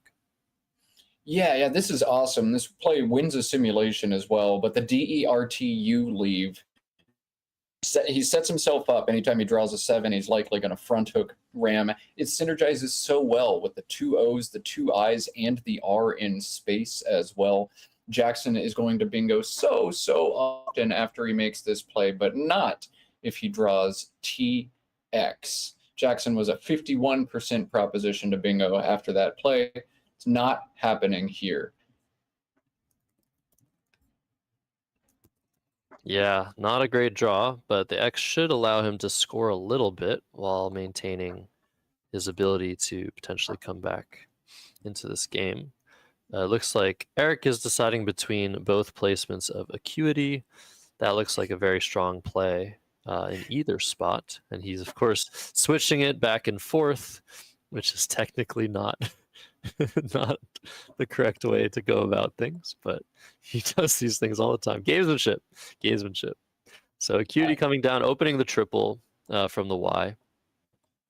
I don't think this is as illegal as you make it out to be. I think you're not supposed to use the board as a working space, meaning don't like set down your tiles in alphagram order on the board, or just like try to construct random words by placing tiles. It's open to loose interpretation, but Eric and I are both players who pick stuff up, try to visualize a sequence, look at things, and then go back and forwards like that. I don't think that's a rules violation. And if anybody tried to call the director on me, I would give them a not so kind kick in the shins the next time I draw tiles and pretend like it was an accident. Acuity to play from Eric makes it 117 to 53. Jackson does not have a bingo, but he does have 48 points available. I don't think we're going to see Jackson miss this. Yeah, I'm looking for it, but I see it. Oh no, that's. That's not it, is it? That's not it. No, this is a blunder from Jackson. He's missed the 6-letter urtext, U-R-T-E-X-T, and tram for 48. Jackson does not make many mistakes, especially not ones that are, a rather low degree of difficulty. Jackson's going to kick himself for this one. Yeah, seeing the word urtext on your rack, you should then see the T-hook you just set up. Possibly Jackson saw one and not the other, or neither. But Wow. Wow. I was like, is this a phony? Byways coming down instantly for 63 points by Eric Goldstein. That is beautiful. Wow, I thought Eric was like having a stroke there for a second when I saw the YW come down together, but no, that's fantastic play. Not easy to spot. Spotted instantly by Eric instead. Epic stuff there, and not so epic on the draw for Jackson. He's found a blank, but UVV to go with it. This will be an interesting turn. Acuity takes a front V. Jackson has both V's on his rack, but he'd have to cash in the blank in order to cash that double word square with the vacuity play. What is Jackson going to do here? Vav through the A and byways is 17. Cashing the blank is not insane. LUVVED and vacuity is 43. Or he could just plunk a V and play vacuity for 15 and move on to the next turn. What are you liking here, Josh? Yeah, it looks like the standard play here would just be Vav through the through the A and byways, just putting those two V's on those double letter scores. That scores, 17 points, but what it does is it sort of protects this little S that Jackson kind of wants to use on his next turn to bingo to or from. So I think that's what Jackson's going to be thinking about most once he recognizes there is no playable bingo here. However, we do know Jackson to play a phony once in a while, and there could be something plausible here, Vesuvoid, or something that looks kind of like a word that he might think about doing as well. But he's separated the V's from his rack. I don't know if he's spotted vacuity. If he does, it might give him pause, because you kind of want to use that. You'd score very well if you use vacuity to bingo next turn. But I think Vav is totally fine. Yeah, I think I'd end up backing into Vav here, VAV. Yeah, you'd love to bingo with vacuity. That threatens 90 to 95 points, but there's just not much else to do with these Vs and stay in bingo range. So Vav, crushing a sim, Vav, the play here from Jackson. Yeah, back to Eric, who is going to want to score some points here. He's drawn the Q, so first things first, try to find a Q play. But he's going to play Geck and Graham, which shuts down the lane that Jackson created earlier. Scores pretty well and balances pretty well. Does keep the Q, so it's going to take a couple of turns for Eric to be able to sort through his rack, but I think this is a good play. This is the second time Eric has misscored a play. Jackson correcting those scores very, very quickly, very, very accurately. If Eric does it again, the director will be able to decide whether Jackson gets an extra minute or Eric loses a minute. Fun little rule there. Indeed, yeah, that's a fun rule in Scrabble. If you misscore 3 plays, there's a minute penalty, and every subsequent play is an additional 1 minute penalty. So if you ever want to invoke an obscure rule and draw the ire of your opponent and perhaps a not so friendly kick in the shins, misscore plays, or keep track of how many plays your opponent misscores, the best way to do that is to verbally announce every single time your opponent misscores. That's 1 violation on you, 2 more, and I will invoke the 1 minute clause. Yeah, I've heard players say that's 1, that's 2, but like never getting to number 3 kind of is kind of a weird rule, because you kind of have to like let your opponent know. But it's a fun one. I've used it before. And sometimes it's important. But in this situation, Jackson is the one very low on the clock in comparison to his opponent. Most of the first half of the game has already ended, so it's not a big deal. Jackson's going to play insured. I think that's probably his highest score. Maybe he can score a little bit more than that.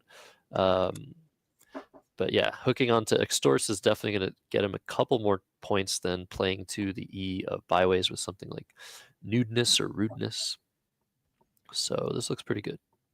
Yeah, 80 points was the most Jackson could do there. 80 points is what he scored. Nudeness, rudeness played to the S for 77. Insured, one of 3 bingos that scores 80 for Jackson. The others unsewed and unsexed here. But Jackson choosing insured, which does take a front hook. Maybe he wants to keep that hook in play given the deficit. maybe he thinks Eric has a chance to whiff on it. I don't know, but Jackson opting for the more aggressive play of insured here. I think it's what I do as well. Yeah, it's not a huge deal either way. That spot where the C would go, you could only go 5 tiles, and you need a specific tile, and there's only one of them left, so not a huge deal either way. Maybe just an extra potential way for Jackson to surprise his opponent. And back to Eric, who still has that Q, but he's going to be able to use it. Looks like he's set up to play QAT under the E of extorts. That would score 26 points. I don't know if there's any other Q play available here that makes any sense. And I don't know if there's any other thing to do that makes any sense. I think here you just part with the Q, right? Apex for 39, Sims 6 points ahead of this option. APEX 39. It does hold the horrific BNQT combination, but that is a lot of points. BENP is not going to take you anywhere next turn either. BENP is terrible, yeah. Yeah. So I don't know. Maybe it is right to just grab some points there. Simulation does not like this, though. I think over the board, I probably also would have played Cot. The Q is just so rough.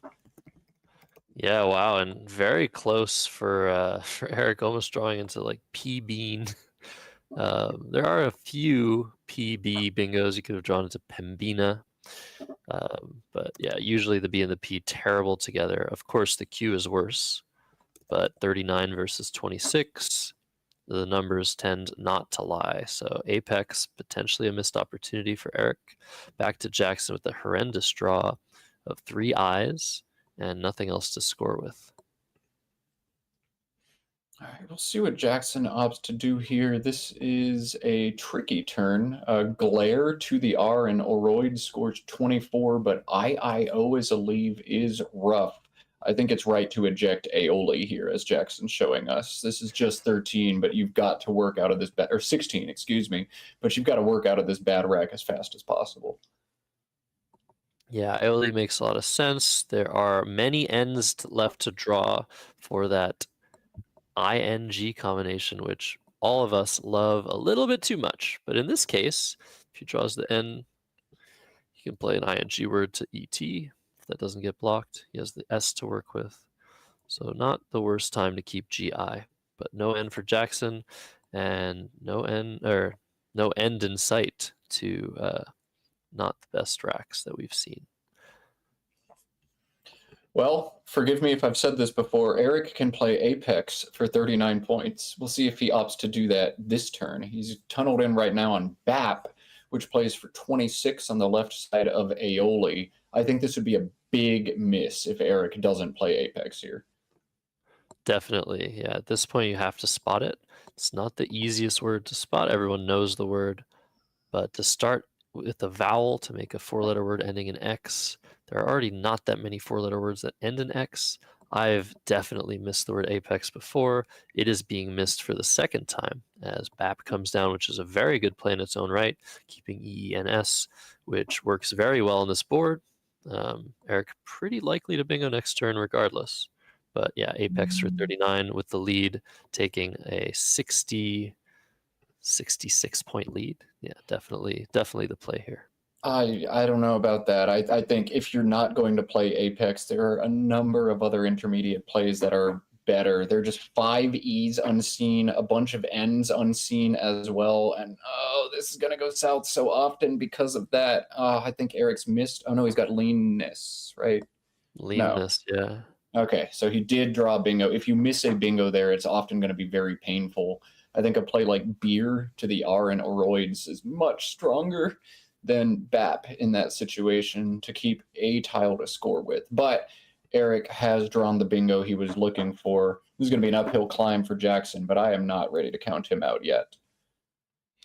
Yeah, it looks like Jackson has spotted his play of hoax.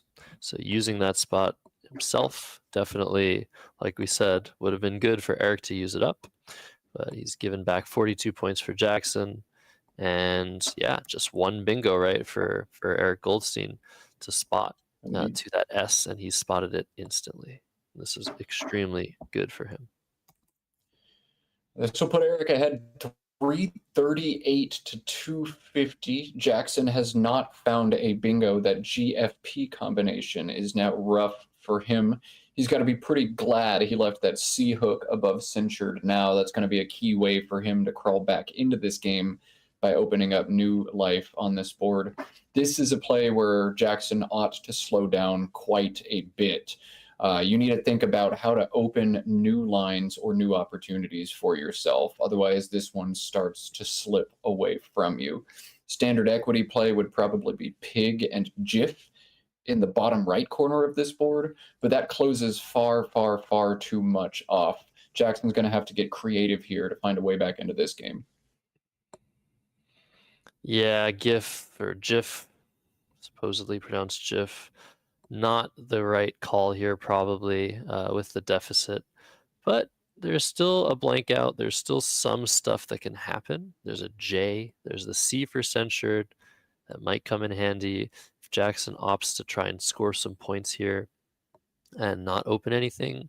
There's still a chance that he can claw his way back in, but most likely he's going to need a bingo here. Maybe you play something like Defi and QI, keeping PRG, which is really awful. It's going to be hard to find a good move here for Jackson.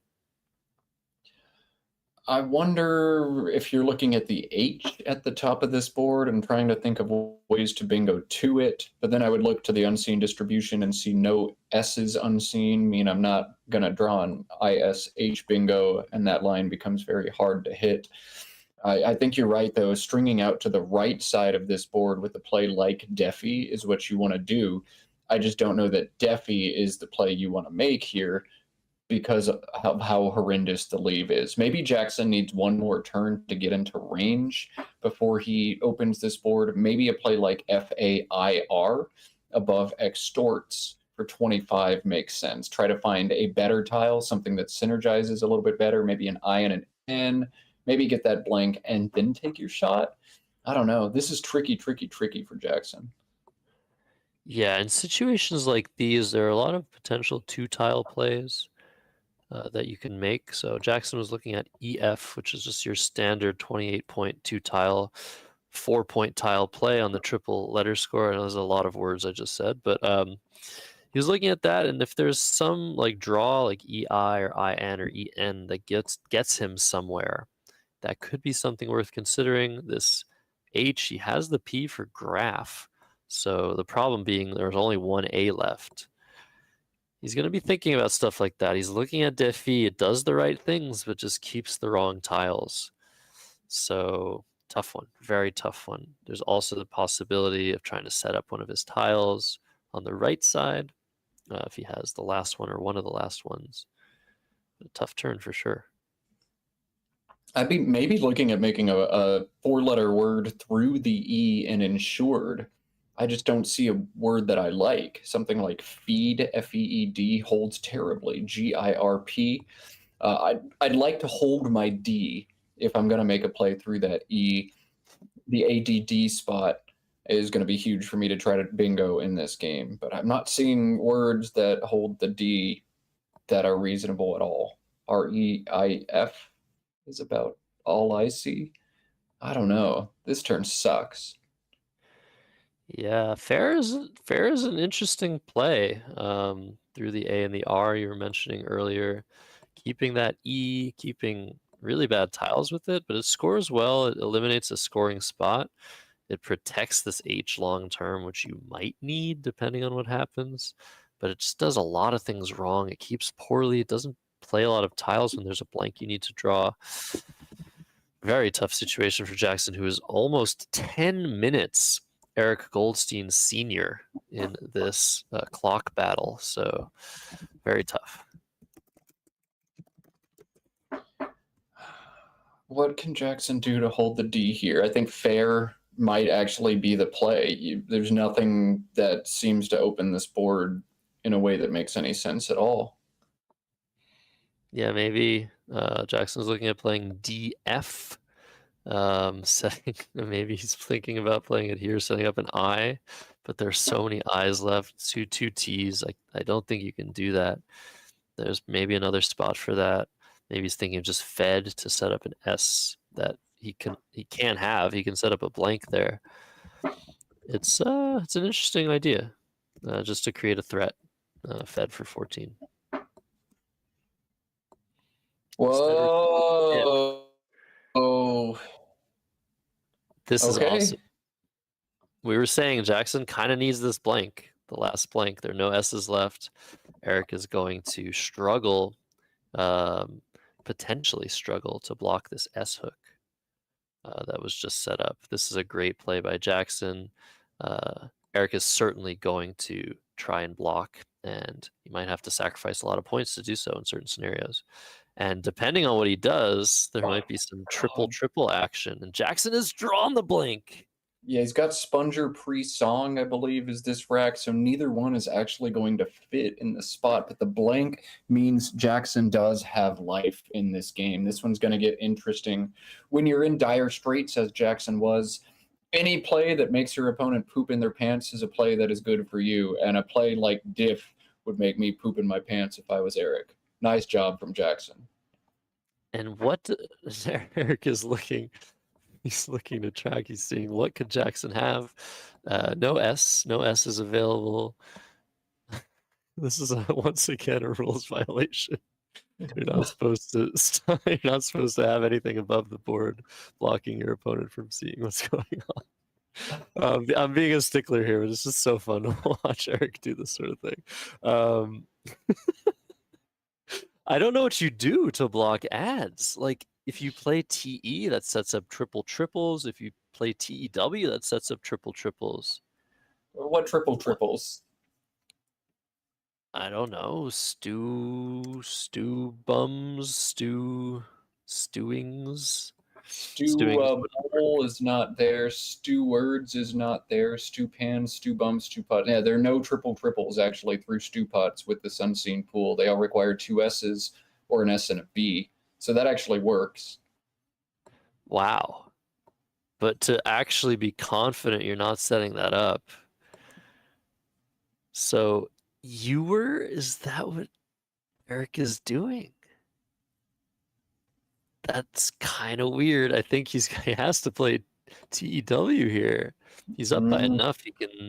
He can outscore Jackson if Jackson plays Stew and something, or Stewed, or Steward. I mean, exactly Steward why you would score a lot. Yeah.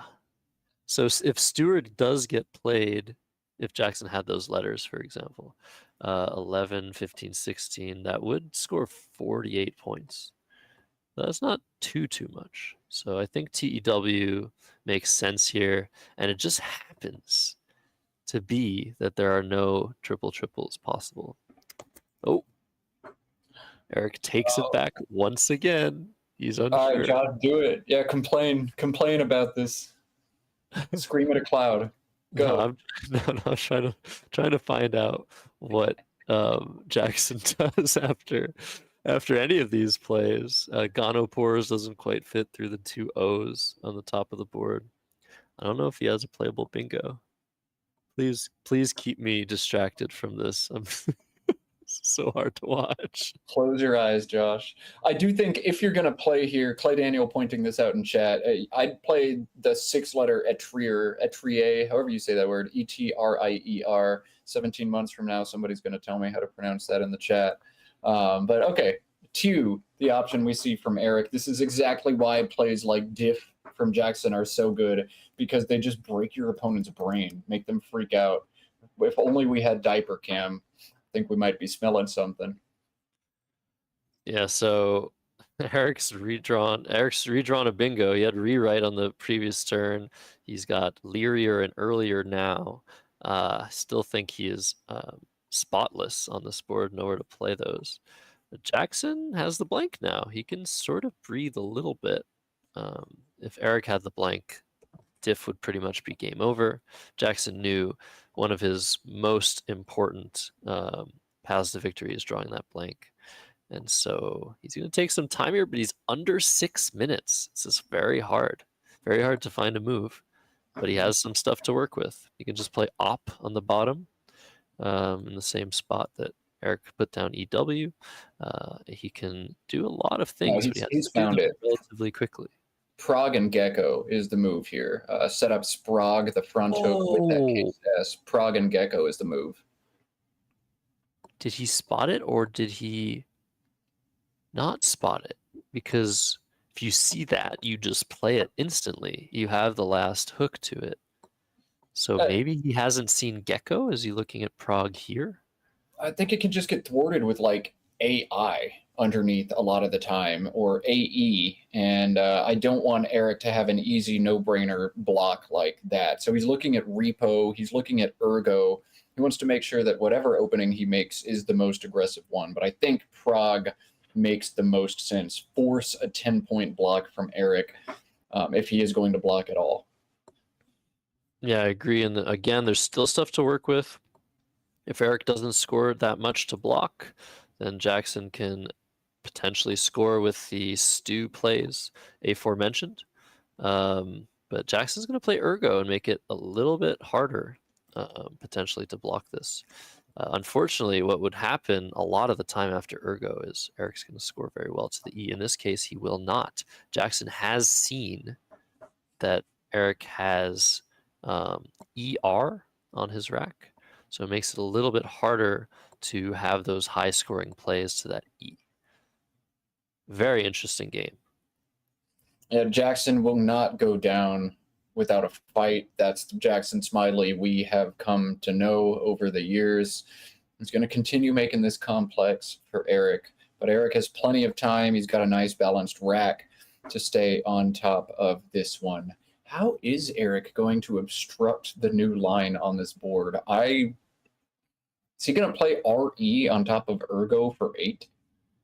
Maybe, but maybe he doesn't have to. He is up 59 points, and the unseen letters, despite containing a blank, also contain a lot of terrible letters. 2 U's, 3 duplicate I's and N's, a J. So only 1 E. If he can just make a play to the E of Ergo, I'm not sure what he has necessarily. He might want to do that and just try and outrun Jackson. I don't know that there is a play there, though. I got distracted by something in chat. Collins has engram. Okay, yeah, that is not a word in this lexicon. That's not a hook that we have to think about. But whoa, I just learned a thing. Mm-hmm. Yeah. This is tough for Eric, for sure. Because even if he blocks this E of Ergo, like we said, there's some space open still. There's some possibility that Jackson will be able to bingo elsewhere. He might even be able to set himself up elsewhere. So it's not over at all. But Jackson very low on the clock, and according to what I see here, doesn't really have much for next move.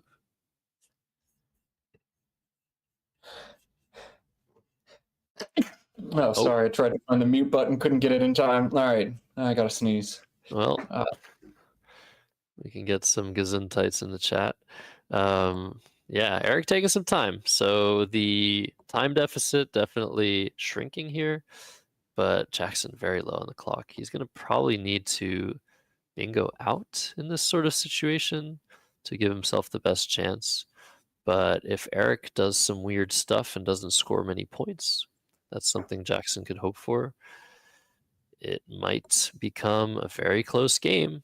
Jackson always having the possibility of playing his blank here for just 30 points. Maybe he'll draw an extension, steward, something like that. It's still possible he can come back without a bingo. Things get weird.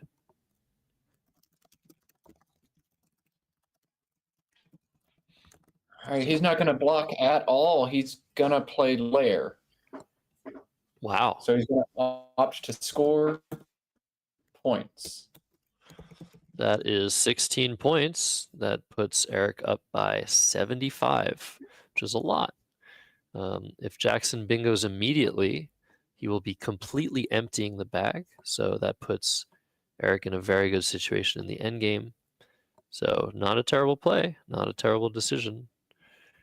But there's still some weirdness going on. Is Jackson going to play off his P and his I? Play pair? Is he going to do something else? We'll have to see. He doesn't have much time to think.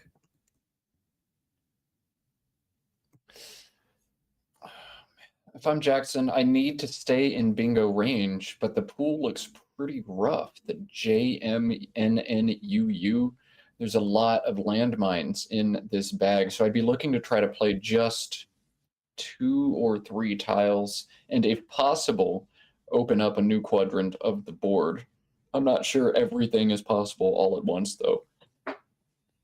Yeah, he's looking at OI. I wonder if there's something specific he wants to go for, keeping IDNP blank.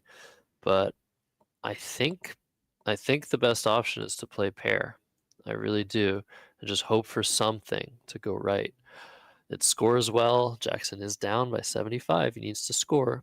If Eric does empty the bag with a play like retime next move, and Jackson is able to bingo down here, he might be able to win the game. So it's very sharp. It's very interesting, but Jackson does not have time to think. He's down to under 3 minutes. This is getting really scary.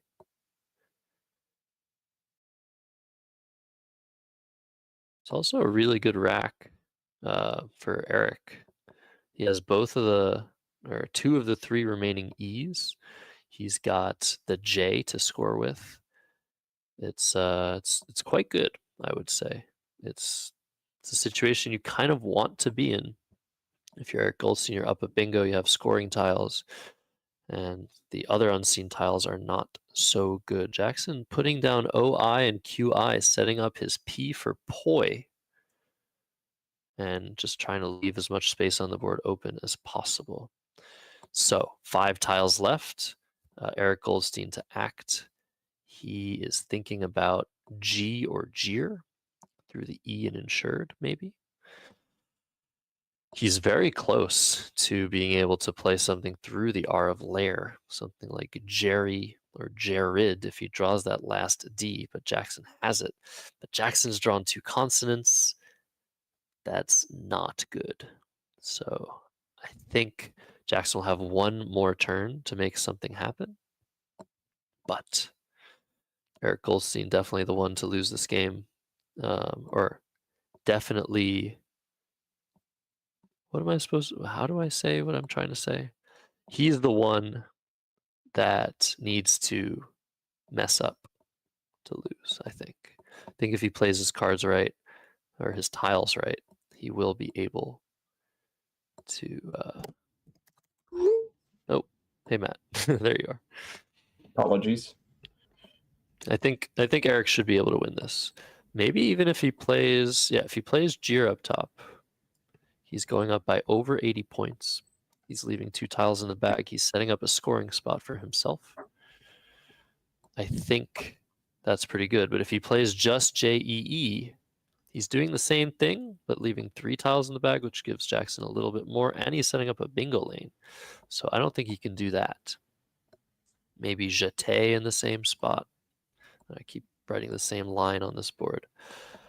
Very interesting. So he's just going to play Jeer there, which scores a little bit more, but doesn't set up that spot, which he might have wanted to do to sort of threaten to score too much and win this game.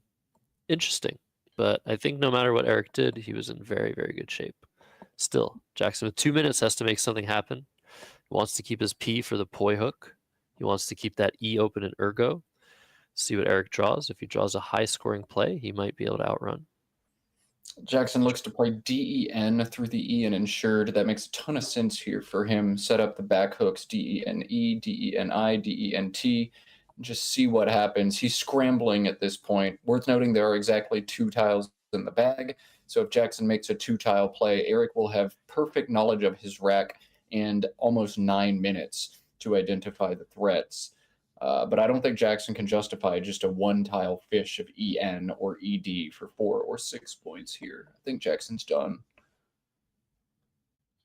So he's, whoa, why don't you play PED, Jackson? Oh, he is. That's what he's looking to do. Plays PED, sets up petty, and he's trying to draw, he needs to draw something in 2 spots. So he's trying to draw something in this spot, as well as this spot with the play of pen. Let's see if he does. There's a U to draw, and there is an N Is it an N? No, it's an M, right? An N. Yeah, that's not going to do it, is it? He can go down to the E in ergo in Julene. Right. Okay. So there is one threat, but the bag is empty. Eric should have tracked properly. He should know what Jackson has, and he should be capable of spotting Injuline and blocking it, but there's been a scoring discrepancy. Eric's clock has been restarted. And is Injuline enough to win? How much does that even score? 379 77? 70. No. Eric's already spotted. Eric has already spotted Cume at the top of this board, making censured. That's going to outrun. Oh, CUM. That is a lot of points. Wow. CUM for 33, that's way more than enough to win this game. So if he spotted that, he should play it. Or if he wants to do even better, he should block Injuline. But it's so hard to be sure that Jackson only has one thing available on this board. There's so much going on. So we just have to wait and see. Eric has the opportunity to outscore Jackson with a huge play on the top, making censured. And he has the opportunity to block Injuline by making potentially a short play. We'll see what he does. He has 7 minutes to think. Matt, what do you think your thought process is in this situation? You look at Eric, he must have this game mistracked. You see him waving his pin all around and then putting his hands out like, what the hell? What am I missing? So if you've mistracked at all, I think just scoring the points at the top is the way to win this game no matter what. The bingos are only going to score about 80 maximum. So if you can go up 110, leave yourself with all 1-pointers, you can't lose. But if Eric wants to optimize spread, and you always want to optimize spread, especially early in the nationals, he needs to do this one right. Now, me personally, I am terrified of who's sitting across the board from me in Jackson. I am terrified that Injuline might not be the only bingo available to him, and I would be absolutely mortified to miss a second threat from Jackson and not take the sure win. So I would do this even though it costs me some spread, and Eric, with his play of come, is going to finish this one off. Is he really going to hit the clock? Oh, he hit the clock. I was sure he was going to take it back. And then we see immediately a pause, so Eric must have miscounted. Again, 1 minute from Eric's clock. That's 3. All right, huge swing. Just kidding. Yeah, doesn't matter. I don't know if Jackson spotted Injuline yet. He's looking at maybe unbindle, which I don't think is a word. But it's not, whatever it is, it's not going to be enough. Jackson's down 112 points. Eric only has 8 points on his rack to give Jackson. Very unfortunate. Probably unkindle over unbindle if I had to guess which phony Jackson is maybe going to play here. But if Jackson misses Injuline here, Jackson is, oh boy, Undine. Oh, he's out of time and he's whiffed everything. Man. Okay. It didn't cost him the game though. No. But yeah, that's definitely an unfortunate miss. So Undine coming down. Eric's not going to be able to go out, I don't think, with EEIT. But yeah, definitely an uncharacteristic miss by Jackson. But that time pressure comes for us all, doesn't it, Matt? Well, actually, you don't know. You always finish with like 15 minutes on your clock, don't you? Yeah, they call me 7-minute Matt for a reason. Okay, that's the reason. Good. Eric is hereby the most chaotic player I've ever seen. You've never seen me play on the stream, baby. I am absolute chaos. Yeah, no, we love the chaos that Eric brings to the table. It's just so crazy. Yeah, everybody just, you just get jittery watching him play. It's awesome. So it looks like Eric Goldstein potentially winning this game to become the sole leader at 5-0. It really depends on whether Mac Meller, defending champion, has beaten his opponent I don't remember who he was playing, but yeah, Mac was the only other player at 4-0. We've already seen him twice on the stream, however. So we're going to be looking into the next matchup to see who we should feature. Definitely the round is already starting for some players, I think. So we should get on that. So why don't you take us to the end of this game, Matt, while I work on that. All right, Josh is going to find us a sick matchup for round 6. I don't really have much to say. In fact, I think I should probably get the yank at this point. Chat having fun with me. I'm having fun with chat too.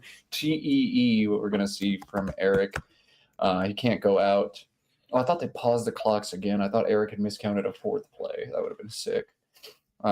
Jackson drops his S for 33 to get him some extra points. We've got 441 to 372, and Eric's just going to plunk this I, go out, and stick a fork in this one. Looks like we're going to see a final 450 for Eric Goldstein to 372 for Jackson Smiley. Eric remains undefeated. Jackson dealt his first loss of the tournament. Yes, indeed. So hopefully we'll see if the game is over or if the game has started, however, but hopefully we're going to get to see 2 former national champs on table 1 next turn, next round. But let's listen to the overhead mic here. With diff. Should I just take the points now? No, that was the right play for sure. Puffer good. HOLFER. I don't like. Oh, it is good. Puffer? You have that ERS? Yeah. No, I had ER. ER. Oh. Okay. Yeah, hopefully good. I really was not sure if it was good. Oops, I Makes felt sense. okay with it. I hope, yeah. I sometimes don't know what slang was not. Yeah. My God. You outplayed the hell out of me. You didn't have anything good with the D here? No, I didn't. Not that I saw. I mean, God, man. I saw it that's good. immediately. That's good. No, I'm dead. I definitely had a better idea. Could have done something better. So this is a meaningful mistake. Yeah, Hooper's definitely better. All more points. All mistakes. No. I mean, I saw it. I just Puffers. I liked it, but I could not lose. I can't have it on the sifting board. Yeah. I can't lose the turn. I'm glad I saw that. That's nice. Ladies and gentlemen, pardon the interruption. But that's We no may right. have some issues with the scoring again. If you're unable to submit your scores, please turn in the paper. Thank you. And I just kept checking it over. Turn it into the command center country. I had Prague. I kept checking it over. I had Prague set up the S. I just didn't like Sprague for some reason. Even though it's like, oh, That's good. yeah, it's good. It's good. I don't know why I kept checking out words. I should have played Prague here, setting up the S. Way better play. I just didn't like Sprague for some reason. Even in the last track, I Inju line, which I saw, didn't chicken out of it. I mean, that just spread still. Yeah. I don't know. You definitely have played this game very well. This I was worried about you just catching up with me playing, basically giving up turn after turn. Yeah. So I could have blocked. Obviously, could have blocked this, Mhm. but then you bingo up here, and Mhm. I could lose. I don't know. Obviously, it's tough. The thing is, these lanes are bad enough where it's like unlikely, I think, it would dictate her. Especially the S has to be a blank, like ISH. Like, I probably blocked, but obviously it worked out. When I left, I didn't really Blair. It's on videos. I left. Yeah. Oh, I had earlier. Okay. Oh, and I had rewrite when I had played this. So when you analyze it, if I screw up, I'll find out. Yeah. I don't think there's any stew words I could have had, I was worried about that. but I need another S. I tried to do a 4-letter play here, maybe, to block this. I just was worried about it. I play, I don't know. if it's, I don't know, I just didn't, I can see you pulling something, getting close enough and pulling something that not the thing. Yeah, I understand. I almost left, obviously saw I almost left this. That's 15 more points. Instead of this. Yeah. The thing is, if you leave that, I'm going to open over here, and you're just going to be in a nightmare. Right. I think you have to absolutely.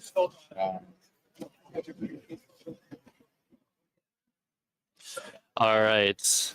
So, heard some unfortunate, musings there from Jackson saying the plays that he should have made that he chickened out of. He was saying that Eric must have outplayed him this game. Pretty self-aware player. Both players made some mistakes this game, but I think the bulk of the mistakes were cost Jackson the game. The Urtex miss and not playing Prague, I believe, were pretty drastic mistakes. But great game. Really cool to see how Jackson handles being down on a dead board. He's so good at creating those openings. Eric did a great job at limiting the risk and ended up drawing that desperately needed C to just outrun everything. So we are going to, I think, cut to a small break before our next pairing. That will be, like I teased, two former national champions: Will Anderson, 2017 national champion, and Michael Fagan, 2022 national champion. So one heck of a matchup coming up, Matt. I'm excited. Like I said, every single time I'm going to say I'm excited. I mean, with a field like this, it's hard not to be excited. We'll cut to our break. We'll be back with more Scrabble very, very soon.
Hello again. Hello. Welcome back to the 2025 Scrabble Players Championship. We got some Husky Cam back in the building. Those are some beautiful doggos you got there, Matt. And they're ready to watch more Scrabble. They have been posted up, catching all the action. I hope you have made like my dogs. Whoa, forgot to unmute YouTube there. All right, yes, I hope you have made like my dogs, posted up on your couch, on your bed, or somewhere cozy for all the Scrabble this weekend, all the Scrabble on Monday, all the Scrabble on Tuesday, and even more Scrabble on Wednesday morning. I'm stoked to bring you more. Josh, you're going to give us a little bit of information about where people can find more Scrabble on the internet, yeah? Yeah, I don't think this is enough Scrabble. So if this isn't enough Scrabble, go right now to the Let's Play Scrabble YouTube channel. Give them some love, give them some likes, give them some subscribes. You might even want to give them some money. I think they've got some memberships and some perks there for you. I don't think we have those here. So if you guys want to support what's going on, obviously NASPA Games is sponsoring these streams, and we love running these for you.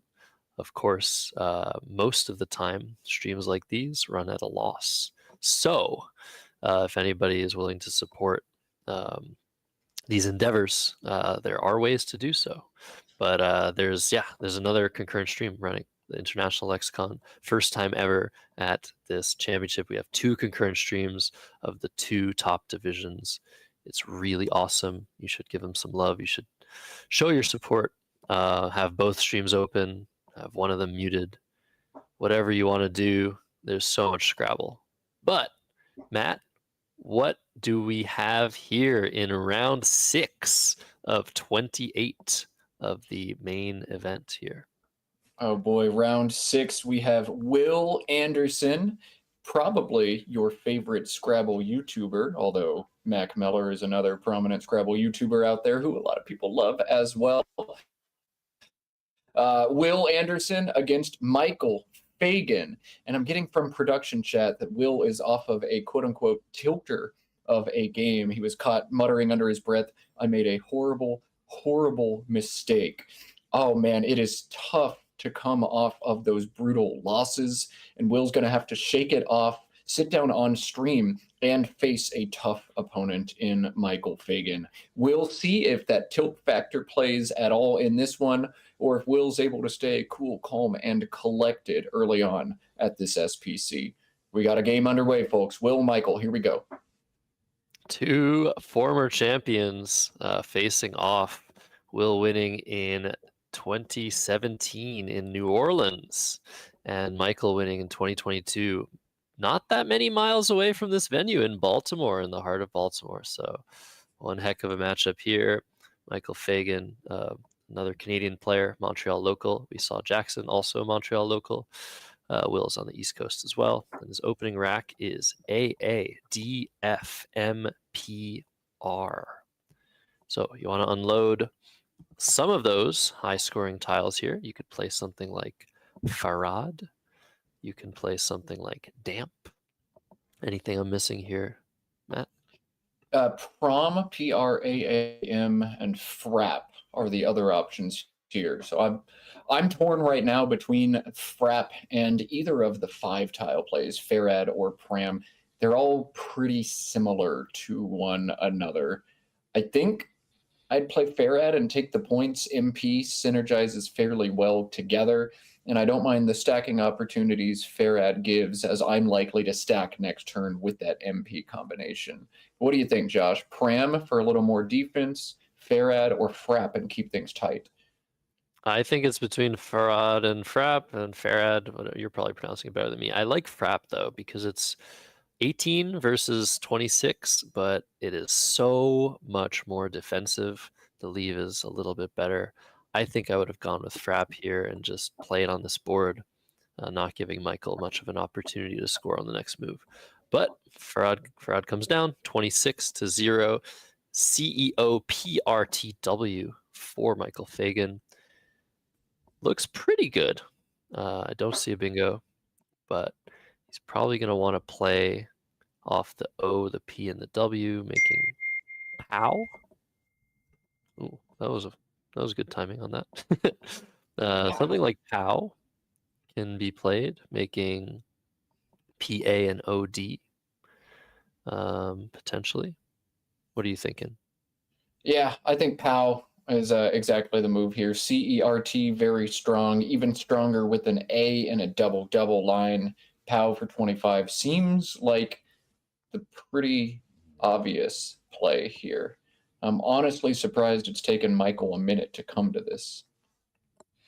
I think, I mean, the rack is balanced enough. You kind of want to make sure you're not missing a double through the A or some longer play. Like Cow Pat could be playable as well through the A of Farad. That's an interesting choice, but I think I like the balance here. 12, 14, 25 for POW, keeping CERT. You're even setting up underneath. You're setting up some nice CE action on the next move. So POW, you see this on the board, setting up PAC and ODE for the next move. So good play by Michael. You're right, it did take him a little bit long to play this, but as long as you take less than 2 minutes on a move like this, I am not concerned at all. So back to Will, who has drawn all consonants. He's probably going to have to play vamps here. I don't think you want to play glamps, which is a new word. But you could leave the S off. That'd be interesting. I like vamps. It would be interesting, but I think honestly a little bit wild. Vamps and glamps are both good options here. I think I actually would have opted to play glamps and try to get one more consonant off my rack. The GLT combination doesn't feel very strong, but Simulation loves vamps over glamps, almost 4 points up on any other option, including just vamp. Yeah, the G is just like terrible, but the V is worse. Don't quote me on that. I think we can quote you on that. The G is terrible, but the V is super duper terrible. I don't think many people will dispute that. And Will thinking about vamp. It's very interesting. Setting up the S both ways on the double word score.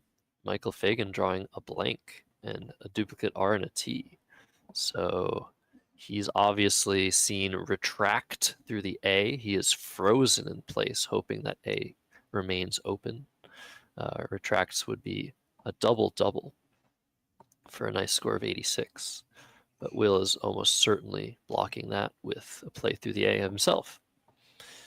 Michael will have to look elsewhere. All right, vamps is indeed what Will's opted to do. I like taking the extra time thinking about the cute option, thinking about just glamp or just vamp there, but it's probably right to tack on the S. Simulation confirms, and that is how we're going to start in this one. Will's up 50 to 25, but Michael with the good rack. Is he going to bingo this turn? Yeah, definitely. Yeah, he sees retract already. He's seen it the turn before.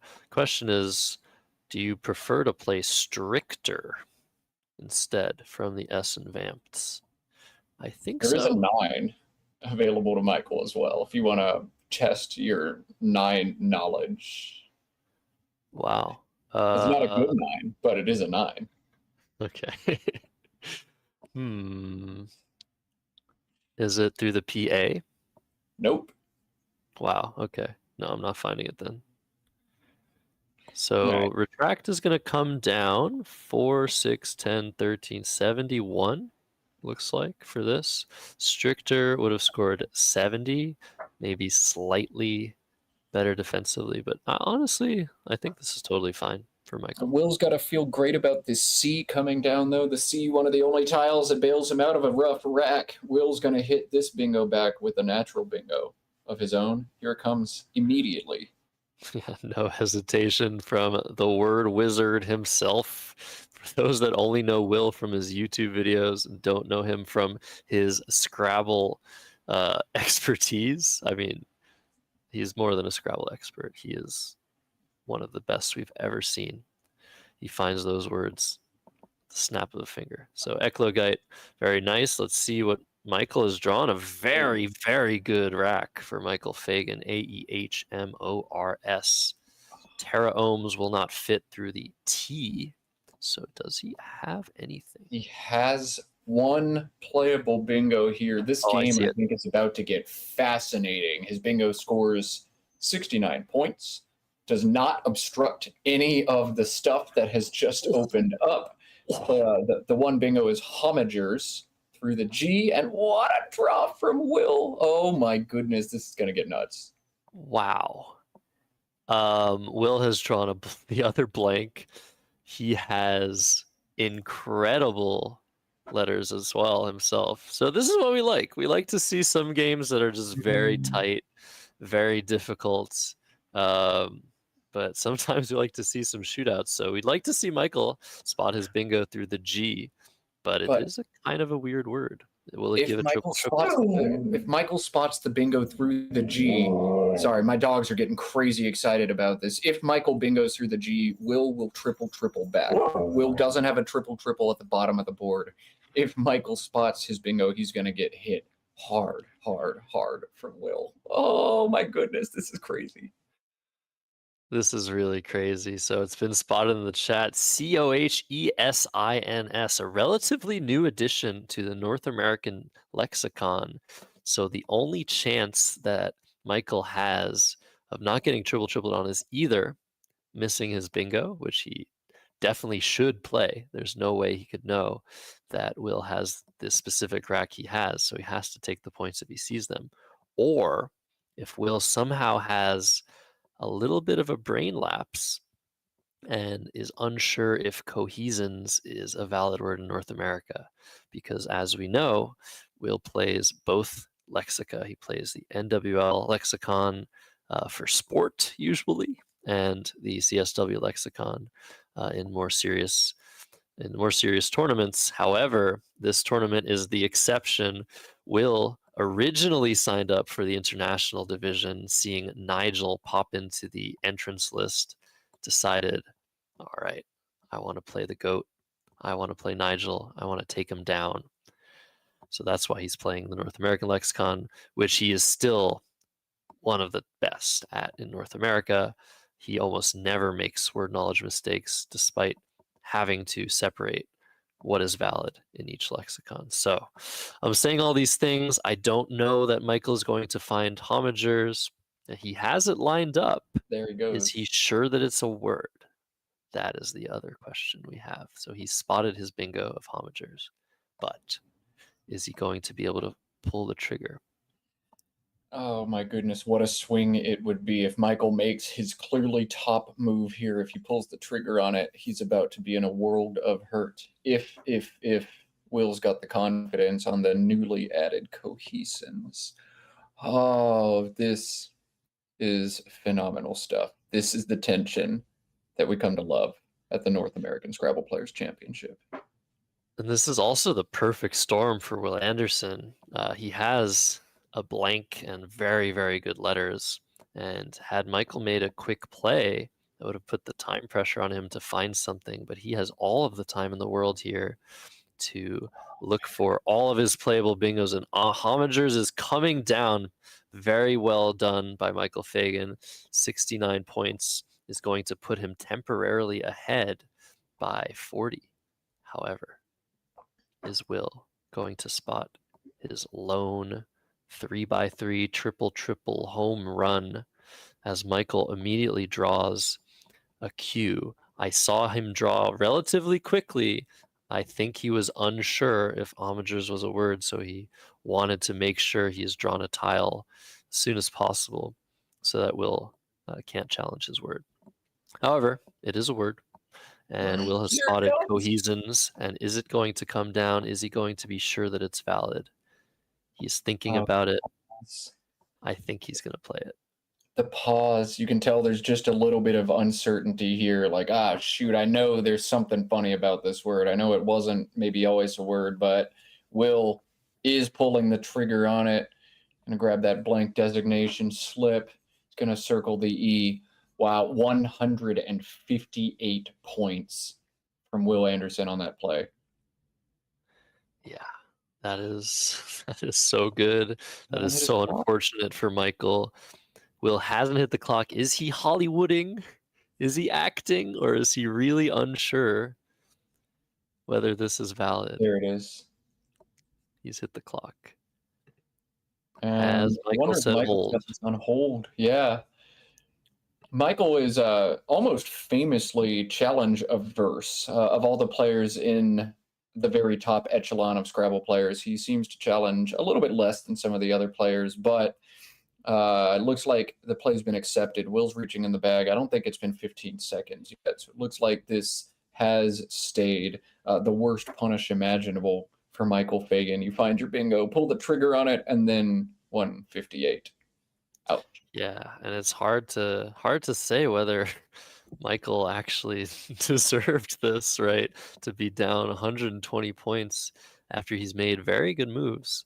I do think maybe Retract was a small mistake over Stricter, but I'm not sure what a simulation would say.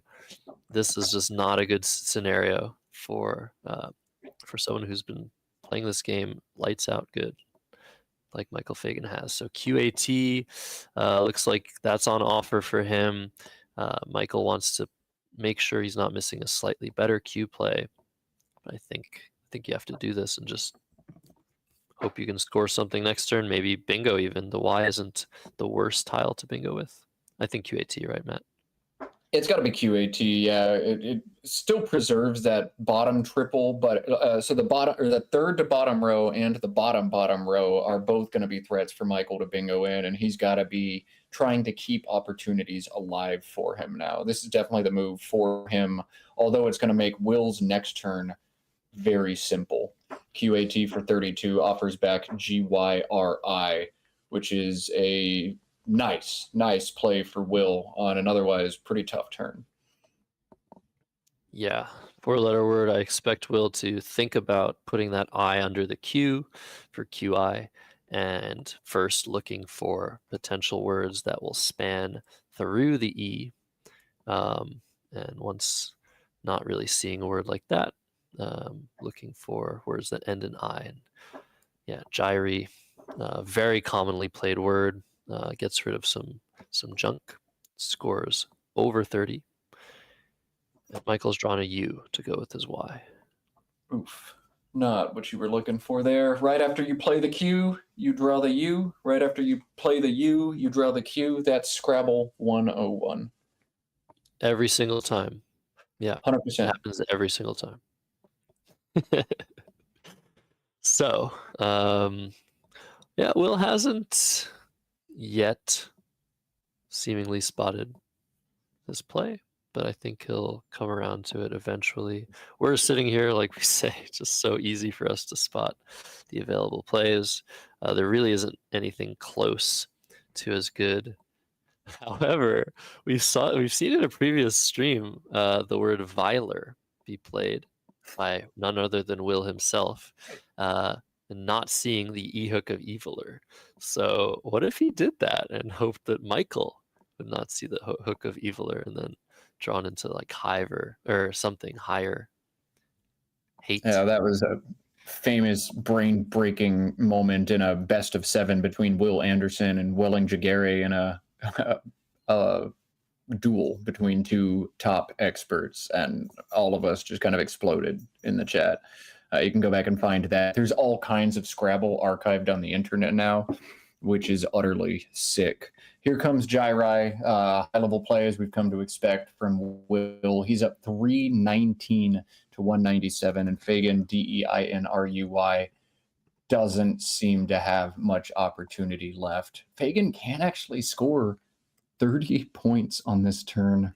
That is an insane play that I won't say much more about. A little puzzle for us. How does Michael score 30 on this turn? Yeah, I'm looking at the play right now, and I don't know where it is.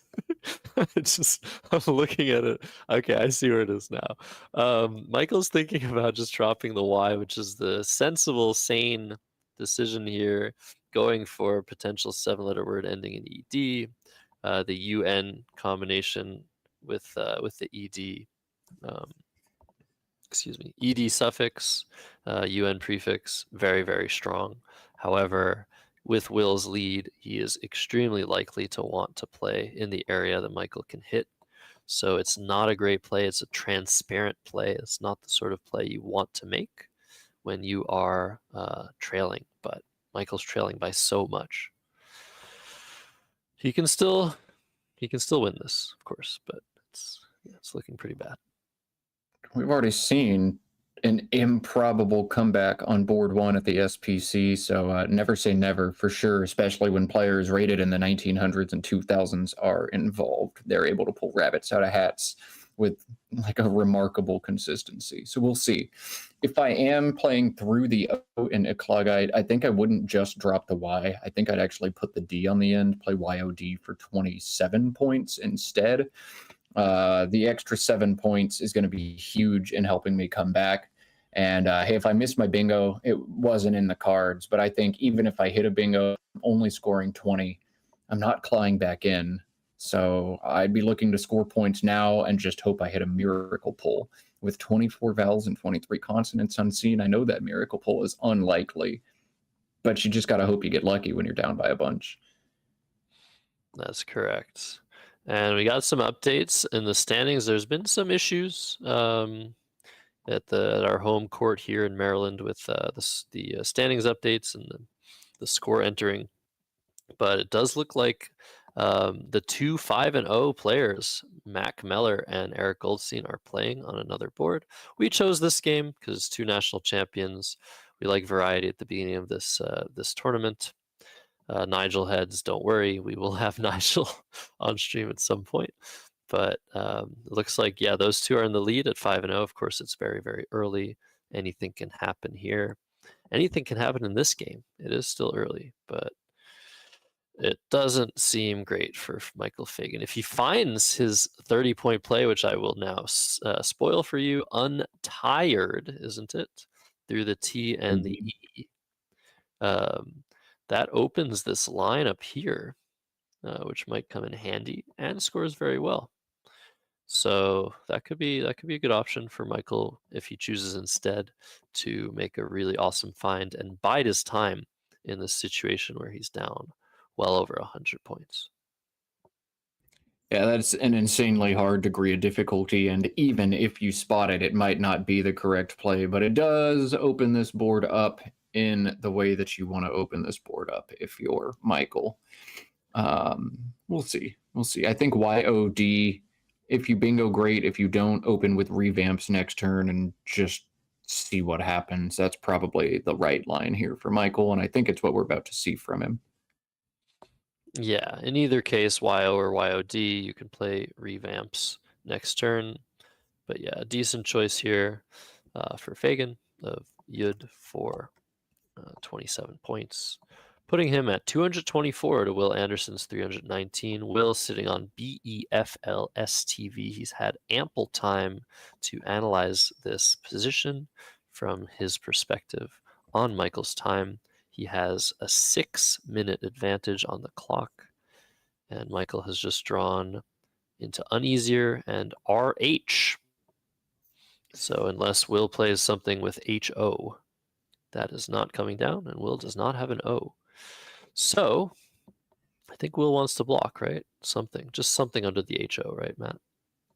I think we might just see FOB through the O in Homagers, just 11 points. Not what you want to do with a big lead, but it closes the best bingo line on the board. It holds ELSTV, which in a vacuum is not a superb leave, but in this situation, honestly pretty solid. 26 vowels, 19 consonants. 2 consonant draws, pretty unlikely. 1 vowel when you're in bingo range 2. Oh, you're very likely to bingo next turn. So Fob for 11 looks strong here. And Will's grabbed those 2 tiles right on cue. Will does what Will does best. He lets us explain what the best play is, and then he makes it. Yes, indeed. And for those wondering, the pairings for next round are up. We have 2 incredible pairings that we'd love to show both of. Jackson Smiley versus Mac Miller, and Will Anderson versus Nigel Richards. We're gonna go for the latter. We're gonna keep Will on stream, and we're gonna get Nigel on board, I think. Nigel, Nigel, Nigel. So Will's gonna play fob for 11, a really bad looking move unless you realize that you're in incredible position if you just block that line, keep your S for POWs, keep the V to even block with very, very soon. And Michael is going to struggle to make anything happen on this move. Yeah, this could be revamped. Time to open the board up. There is actually a pretty solid option in FEUAR down from It's the on the F, board. and Michael's already played it. So wow, Yeah, great nice. find. Very, very great find. Such a weird looking arrangement of vowels just to overlap the MPS. I didn't even realize there was a way to do that. So yeah, Michael's board vision, his play finding, always excellent. So this is a nice play. It sets up a marginal lane, a small potential lane with furars, or even potentially something down here, maybe, probably not. So keeps the board alive, but oh my goodness, what an insanely bad draw.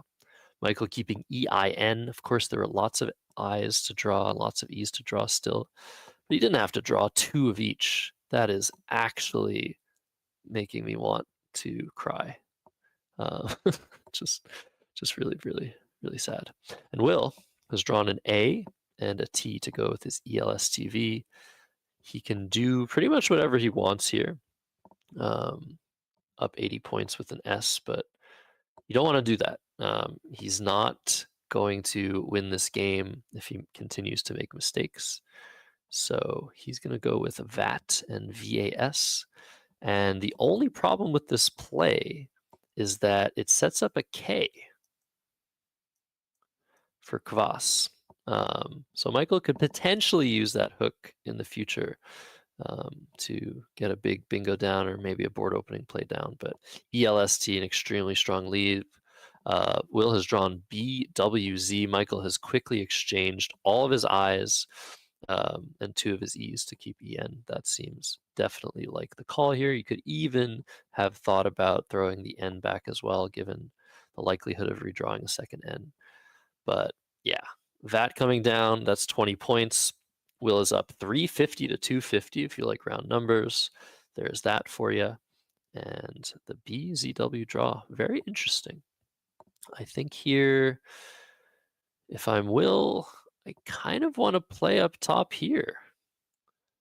I kind of want to do something, but it doesn't feel like there's anything there.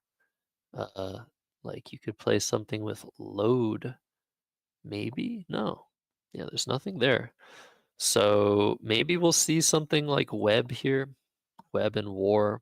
That sets up triple here, it sets up the triple here, but it creates a situation where you cannot access this part of the board. You block the K hook that is unlikely to have anyway. Michael has drawn more sticks. We call these sticks 1-point tiles that do nothing to help you. 1-point tiles are great when you can bingo and get 50 extra points, but not when you can't do anything and can't score anything. So I wonder what Will will do. He can play slew. Yeah, I guess that is the one play he can make atop of ODE. The problem with that is he's setting up major damaging plays atop the EW and the W of slew. So I don't think he's going to do that. I don't think he's going to part with his S so early. I don't think he's going to create that easy lane for Michael to hit. I'm liking blue here, or not blue. I'm liking web here, making war an ET. Matt, what do you think of this position? Web looks pretty good to me. Yeah, I think web is reasonable. It's very hard for you to lose this game if you're Will. I think one of the most important things is you just want to keep this S on your rack. If you do draw bingo, you can play POWs.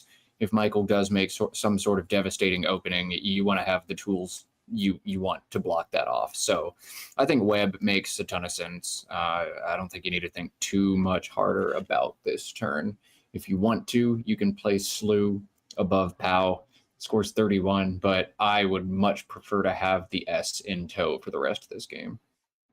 Yeah, it was mentioned that Will could also opt to put his T here and play 2 and set up the last S. Greedy. And that's pretty cool, but it also just feels like Michael is so often just going to play there and block and assume that Will has to have the S when he's doing that. So Webb is played, scores better, leaves better, and that S is very useful anyway. He doesn't need to set it up. So I think I like this. It's also harder to overlap for Michael. But Michael is going to have a hard time, like I said, doing anything here. AEEILNO, just terrible. He's exchanged down to EN, and he's drawn 4 more vowels. Of course, that was somewhat likely given the distribution that remains in this pool. From Michael's perspective, 17 vowels still remain, 16 consonants. So yeah, not looking great, but he's still in it. If he bingos twice, he might come back. Yeah. If he draws that S from his perspective, he's got a chance. We know as the eye in the sky that it's on Will's rack, and this one's all but done. But hey, you got to go down swinging. You're Michael Fagan, so we'll see. He's got to assume that S is in the bag and see if he's able to pull off a miracle here. I'm not really seeing anything that makes sense. I'm guessing OE for 18 is going to be his play, making Upo and Voss, but there's really not much else he can do here that I see. Yeah, I think you do that and just say, okay, well, if you want to block the rest of the board, go ahead. And I'll just, deal with it. I don't think you can really make anything happen here. There's still time to potentially set yourself up in the future. And yes, Michael probably needs that last S to have a chance, but we know that Will has it. So this game is pretty much over if Will plays his cards right. What do you have to do in situations like this when you're up by so much? If you're Will Anderson or if you're anybody that's up big against a former national champion, you have to be careful. You have to be a little bit worried about potential ways for you to lose. Like, okay, how do I lose this game? And just minimize your risk. So a way to not minimize one's risk is to use all of either your consonants or all of your vowels. Because if you do that and draw all consonants or all vowels, that is when you are incapable of responding to your opponent's threats. So if I'm Will here, I'm keeping my O probably, or I'm playing a lot of tiles. What about you, Matt? Is that something you think about as well when you're up by a lot? Yeah, precisely. You just don't want to get caught with your pants down. You don't want to get caught with 7 consonants or 7 vowels on your rack. As long as you've got just a smidge of flexibility, you're gonna be okay.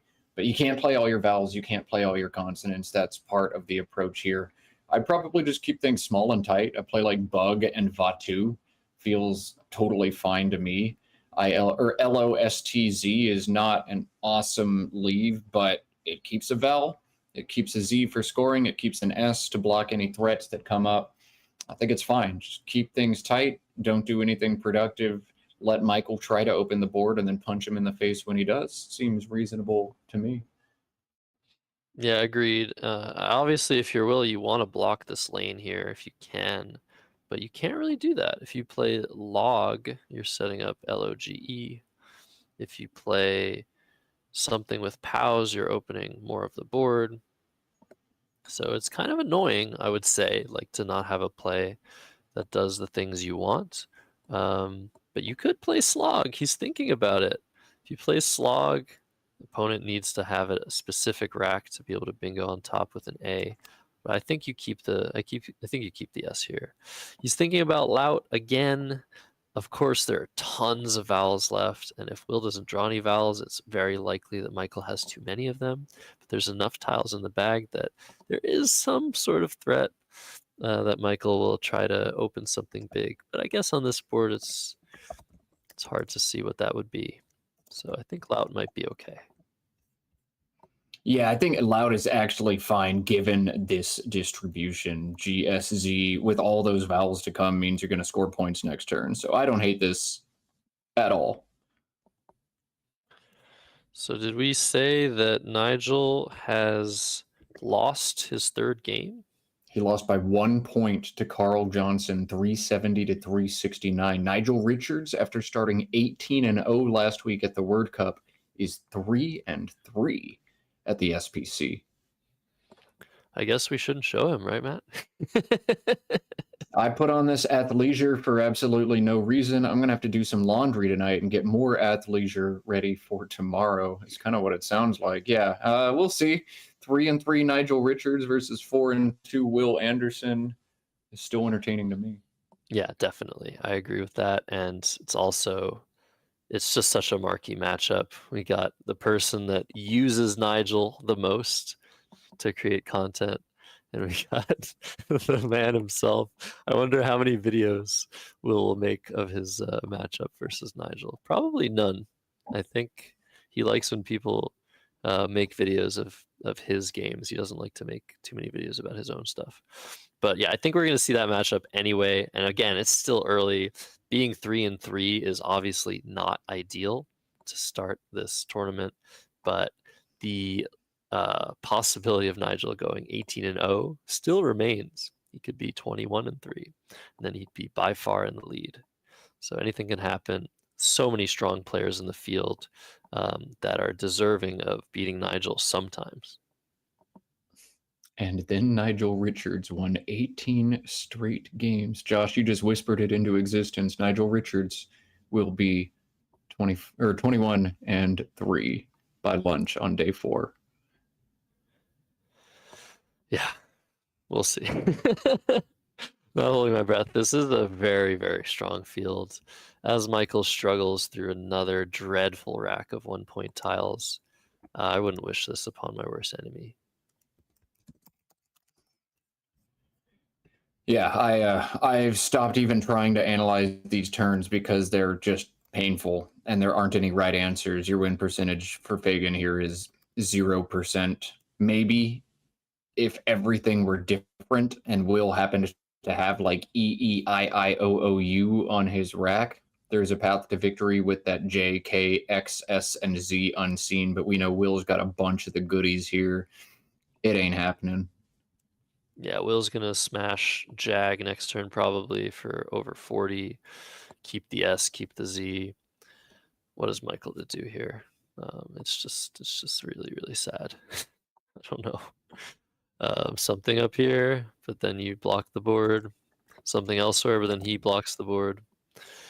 Yeah, it's lose-lose here for Michael Fagan, who has played this game incredibly well. But sometimes that's how it goes. Sometimes we have games like this.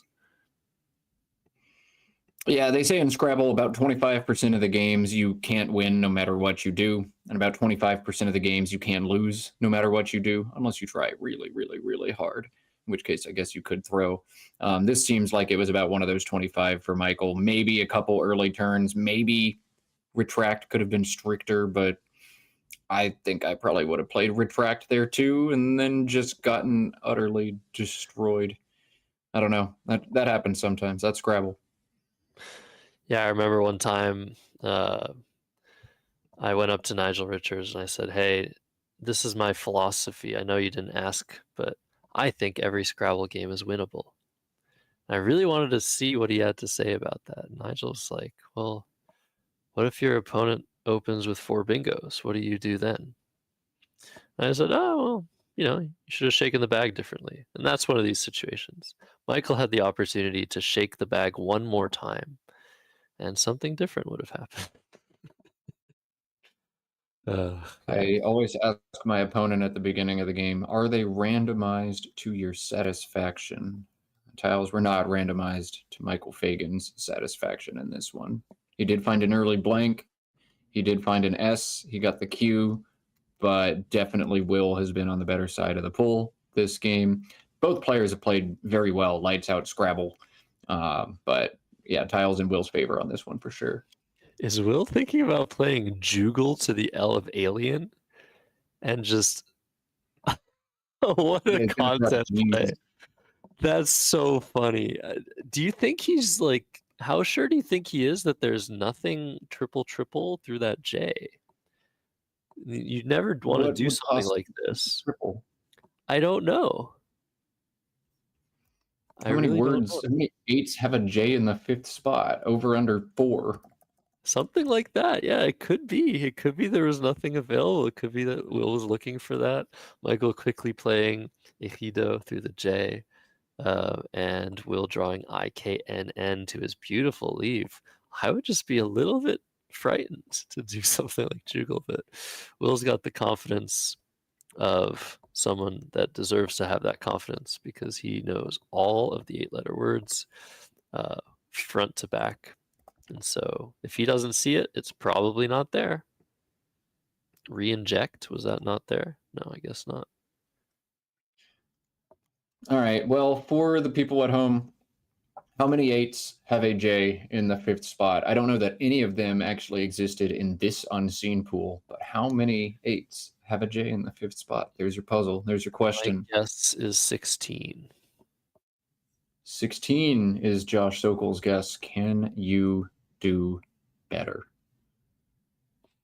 Zings comes Zings down. for 50 as insult to injury for Will. 482 to 321 now. At least Michael can play XI or something, or XU. Yeah, okay. Yeah, instantly played. So yeah, Will plays Zings. He's got 482. Michael plays XU. He's got 373. There are 3 tiles unseen from, or no, 1 tile unseen from Will's perspective now. Well, 1 tile in the bag. I can play Scrabble, right, Matt? And ADIIILNO is what Will is looking at on his tracking. You will see that there is Lionoid available in the pool, and that doesn't go anywhere. So as long as he doesn't create a spot for that word, Michael is not going to bingo out. Even if Michael bingoed out, he would still not win the game.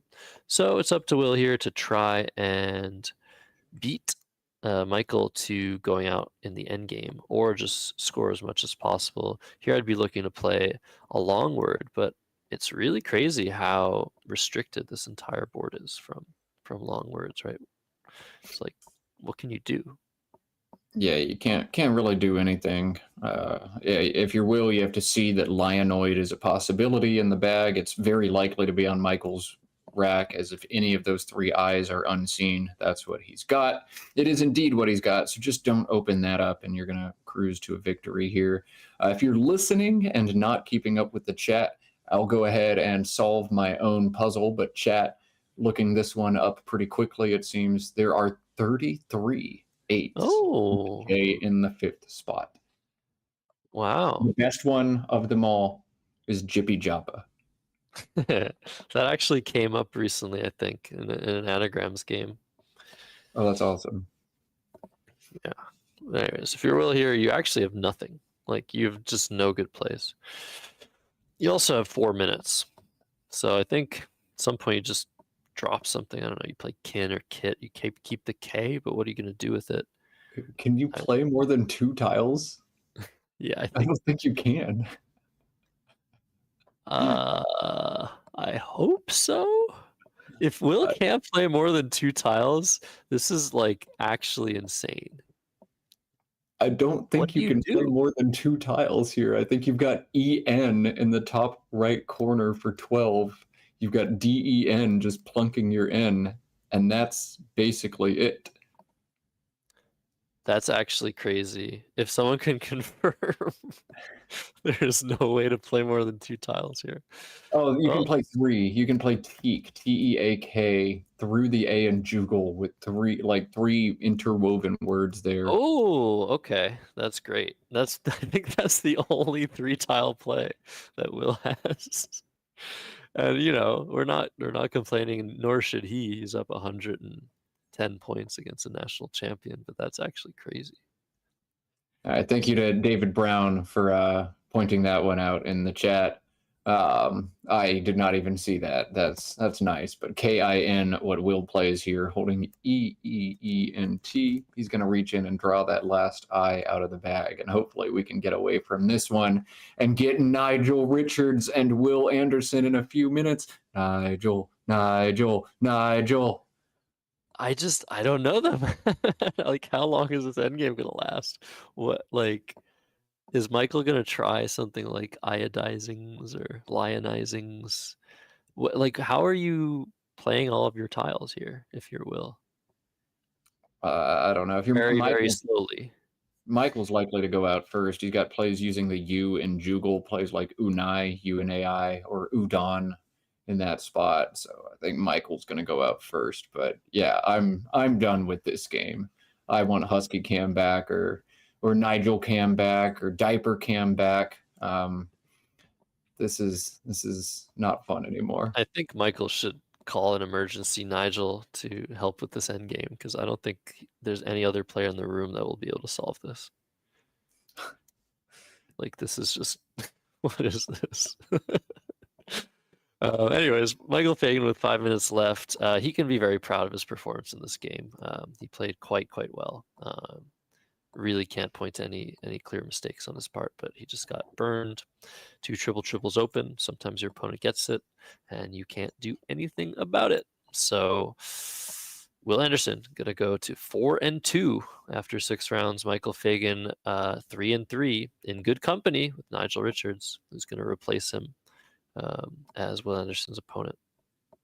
And we're gonna have a nice end to this beautiful day 1 of the 2025 Scrabble Players Championship, sponsored by NASPA Games here in Maryland.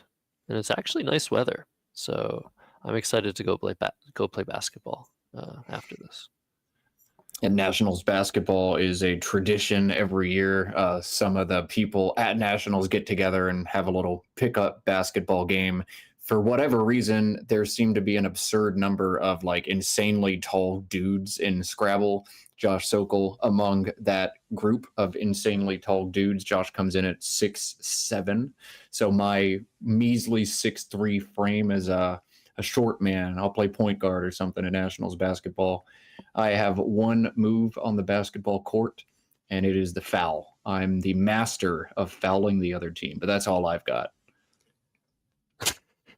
Wow. Yeah, well, you got to be a master at something. Michael spotted Unai, which is very good board vision. That's such a hard word to see. Starting with the U, underlapping, going all the way through this play on the board. Very nice. Might be his best play. I don't even think the engine will be able to know what the best play is here. So, yeah, man. Nigel versus Will. Who's first? Is Will going to have to move over? I don't know. We'll find out.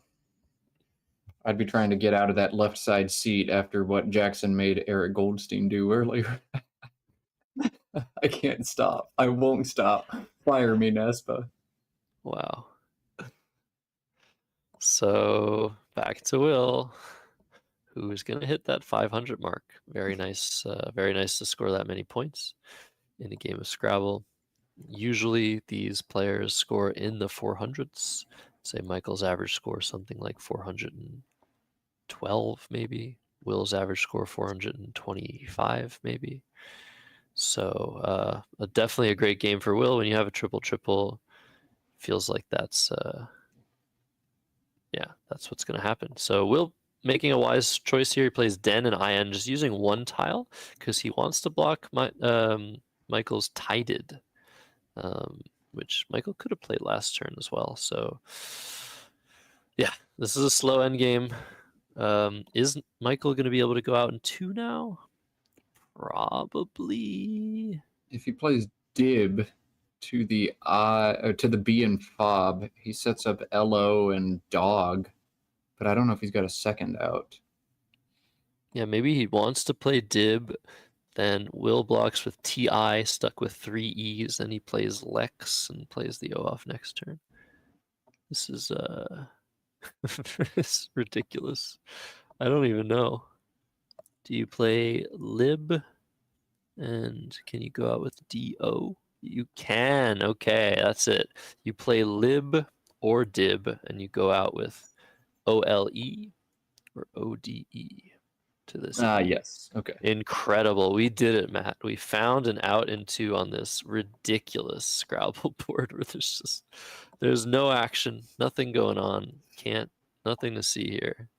On Scrabble, we Space. call these stairways to hell when you just get the diagonal stack from one corner to the opposite corner. These are my favorite games. Yep. Just it happens to all of us. If you're a fan of Scrabble, if you play a lot, maybe online or maybe with your friends, and you end up in situations where there's just, stairs, just keeps going vertically, horizontally till the very end, you're not alone. Even the best players in North America are enjoyers of the staircase board. Some of them aren't enjoyers, but they'll play them anyway. It just happens. This is how it works. You just make the best move you see every turn, and whatever happens, happens. And sometimes you build a stairway to hell. It's fun. Yeah. That's Scrabble. All right, so Dib, I think, is probably Michael's best play here. It is. And so, yeah, what does Will do? Maybe TI. Maybe that's TI and Dig is now his best play. Say, oh, you wanted to go out? I'll take that spot. Yoink. Yeah, then Michael goes out here, scores 6, and catches Will with 3 E's. He didn't need those E's anyway. Michael also drew probably more than 6 E's. How many? Yeah, oh my God. How many times did Michael have just like 1 point racks that didn't do anything? Pretty much like every single turn. Stuck in the sticks all game. Sticks won't do it against Will Anderson. Sticks gonna give it to you. Yeah. Anyways, we saw Nigel in the background. He's just like, what are you peasants doing? You trying to solve this endgame? Give me that. Wait, Will plays Dig Just for for playing 5. I. He doesn't see Michael's outplay of Ole. Is Michael gonna see it? I think he does. Yeah. And Will's like, oh, oops. -5 spread, Will. All right. If you lose out on a cash prize by 5 spread, it happened here. That's it for this one. Let's cut to Mike, see what we get. 419 to 516. Yes. Game over when you hit that triple. Yeah, it's a great draw. And also, yeah, that's right. It's a word. Yeah, I don't think he can do anything else. You have me triple through the E. Not that I saw. I had 8s with CLPSY. That was an interesting game. None of them were triple. One that was not valid. Do you think you would have accepted it? Oh, good question. You probably would have held. Yeah, for sure. I hold. I get 69. You Works get out really 158. well. Yeah, but You get 89 more than me. So you can make me get 0, and you can play like here. I think I might challenge it so I can draw earlier than you. Because it's Score-wise, it's very similar. close. It's a similar score, but I could draw faster. I might get, more good Yeah. S or C. Anything through the T that Kara owns? No. You know that for sure. Yeah, that's it. Yeah, I know for sure. You think you just That's got gonna go. really unlucky. Yeah, I had the retract today, which you blocked. I had traded as well. And retracts. I'm going to play on top of the same score. And you Yeah. found that so fast. I was already thinking about it. Like, If I got a hey, C. wouldn't it be great if I got a C? And then there it is. And then wouldn't it be great if I could triple with just beautiful racks? And You're looking for what letters I could give you. yeah, Highest C, and this is one I see that's like 86 let's see points. if I have Yeah. a triple through the E that I was not seeing. I was fortunate. If I do, I didn't have to see Did it. you have anything in Collins? No, I didn't see anything in Collins either. Or at least I think I did.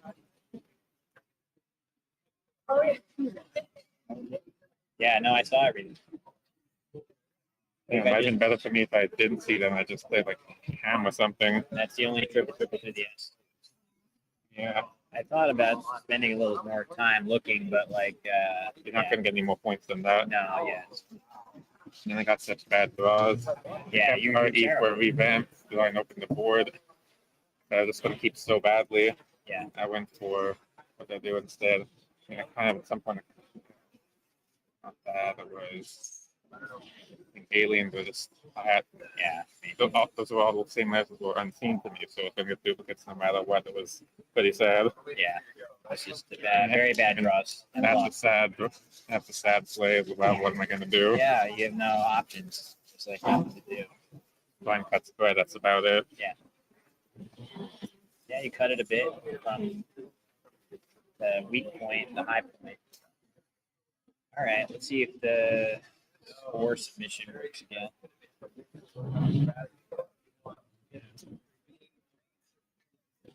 All right. As the players submit or attempt to submit their scores. So we agreed on 516 to 419. Yeah. Let's cut out of that overhead mic. I mean, what can you do? All right, and let's show us. Let's show the Husky cam. Come on. Husky Cam, Nigel Cam. I've got my athleisure on. I am ready. The dogs are here by the stream as well. Colby and Soren ready to watch some Nigel Richards and Will Anderson. Matt Kinnick ready to watch some Nigel Richards, Will Anderson. Josh Sokol, are you ready? Never ready. I'm never ready, but we'll take it. We'll do it. We'll do what we can. I can't wait to see this matchup. I believe the last time these two players faced each other was in 2018, possibly at the Niagara Falls tournament or possibly at the greatest tournament ever hosted, the not the Causeway Challenge, oh my God, what was it called? Anyways, tournament no longer exists, but they haven't played each other in around 7 years. So this is a matchup that I cannot wait for. I bet you that Nigel is ready. I bet you that Will is almost ready. But Matt, is anyone going to make a mistake? Are we just going to see a perfect game? I mean, Will just played lights out last game, and Nigel, like, does he ever bleed? What are we going to see? I mean, the more I watch Nigel, the more I start to ponder, like, these turns that we think people get right. Did they actually get them right? There was one game I commentated from Nigel at the Word Cup where I was trying to figure out the right thing to do, and Nigel, out of nowhere, exchanged with 7 tiles in the bag. And at first we were all like, what on earth is he? Oh my God, he's a genius. So I think those are situations where if anybody had made like a normal 3, 4, 5 tile play, would be like, oh yeah, that makes sense. And then Nigel showing us all like there's an extra dimension to this game that nobody except him is even capable of thinking of. I'm going to say 0.5 clear blunders for sure. But will Nigel teach us all something new? Will he take us to school? Or will we just see a rock-solid game of Scrabble? That's the real question. Yeah, who knows? And of course, this won't be the only game that people are watching. There is another simultaneous stream going on at the Let's Play Scrabble YouTube channel. We will continue to plug that. Of course, we're going to get people pouring into this one to see their 2 favorite players, probably the world's 2 favorite Scrabble players, face off in their 7th round matchup.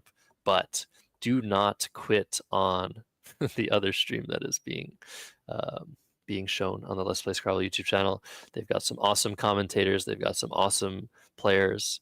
And it's just more Scrabble. Like, just watch it all, and you can go back. It's so easy. If you miss a game, just go back and watch it. Like, subscribe. You could even support the Let's Play Scrabble YouTube channel by becoming a member, a super fan. So yeah, lots of things to do other than watching this matchup. So Will Anderson playing Nigel Richards. I mean, is this a dream? This is all you could ever ask for. And hey, it's free. It's on the internet. You don't even need like a Hulu subscription or a Paramount Plus subscription or Netflix. All here, all free, baby. God bless Scrabble. Right, Colby? And for those confused, there is a second Nigel that is doing far better in the standings at the moment. Nigel Pelletier, from the Pacific Northwest, always in contention, it seems, at these national championships. But yes, two Nigels, and they're both extremely good at Scrabble. Yeah, no surprises there.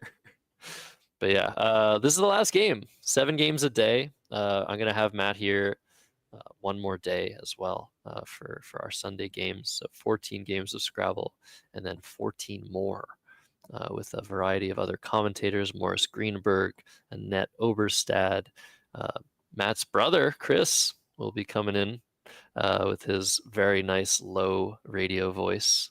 We love to hear it. And finally, we will have Charles Ranke as well. Yeah, Chris is the Canic with the better broadcast voice. I've been told I'm the Vin Scully of Scrabble, which is hilarious and probably a little over the top. No one will ever replace him, but Chris has a killer voice. I'm excited to get him on headset. Annette, killer co-commentator as well. Morris has been giving us the finals drama for years and years, always able to break things down. It's truly a star-studded booth. I was stoked I could get in at all, but can't get the time off work on Monday, Tuesday, or Wednesday. I do just want to say thanks to everybody for hanging out with us and watching Scrabble this weekend. As summer winds down, I know the temptation is to be outdoors, getting some sunshine, but how could you pass up Will Anderson and Nigel Richards? Thanks for joining us. We'll be back on at 9 a.m. Eastern time tomorrow with round 8. 9 a.m. the start time, all 5 days of action here at the SPC, which is kind of brutal for our West Coasters, but if you love Scrabble enough, I know you're going to be awake and on 6 a.m. for some Scrabble, right, Josh? Yes, but this isn't the end. This isn't the end. We're just waiting. We're just waiting on this matchup. We're waiting for the players to sit down. When they're at the board, we will definitely begin our commentary here. Of course, shout out to the commentators on the Let's Play Scrabble stream as well. I think it's Elise and is it Charles and Elise this afternoon? It is. We had Neil Gann and Matthew O'Connor earlier today. We have a great lineup of commentators on both streams. Just please continue to watch content. That's all we ask. I hope we are entertaining. I hope this game is everything everyone has been hoping for years, ever since Will made his first Nigel thumbnail. We've been waiting for this moment, haven't we? It's hard to talk about competitive Scrabble to the average layperson, but you can with 100% certainty say, in Scrabble, we have a GOAT. There's just one player who's better than everybody else. I don't know that I've ever witnessed him make a mistake ever in like hundreds of games now that we've got archived and annotated. What a gift, truly, it is to have Nigel Richards in the sport, and what a gift it is to have Nigel playing in English again after finishing, the World Championships in French and Spanish and winning them both. Having him back on North American soil, it is so, so exciting. And the suspense is over. Here we go. Nigel! Oh my God, you're such a fanboy. It's amazing. Oh man, we live for this.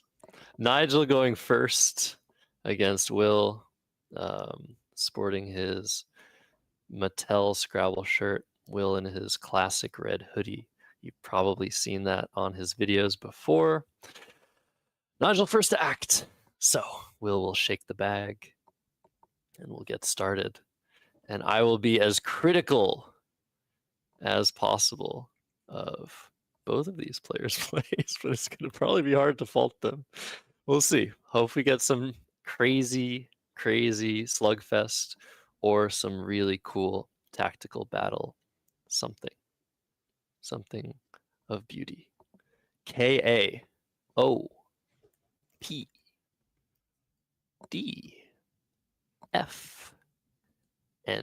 Okay, is panko a word yet?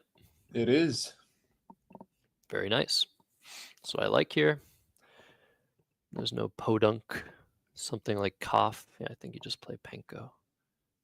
Yeah, it's either panko or calf, KAF, but panko feels much stronger for Nigel.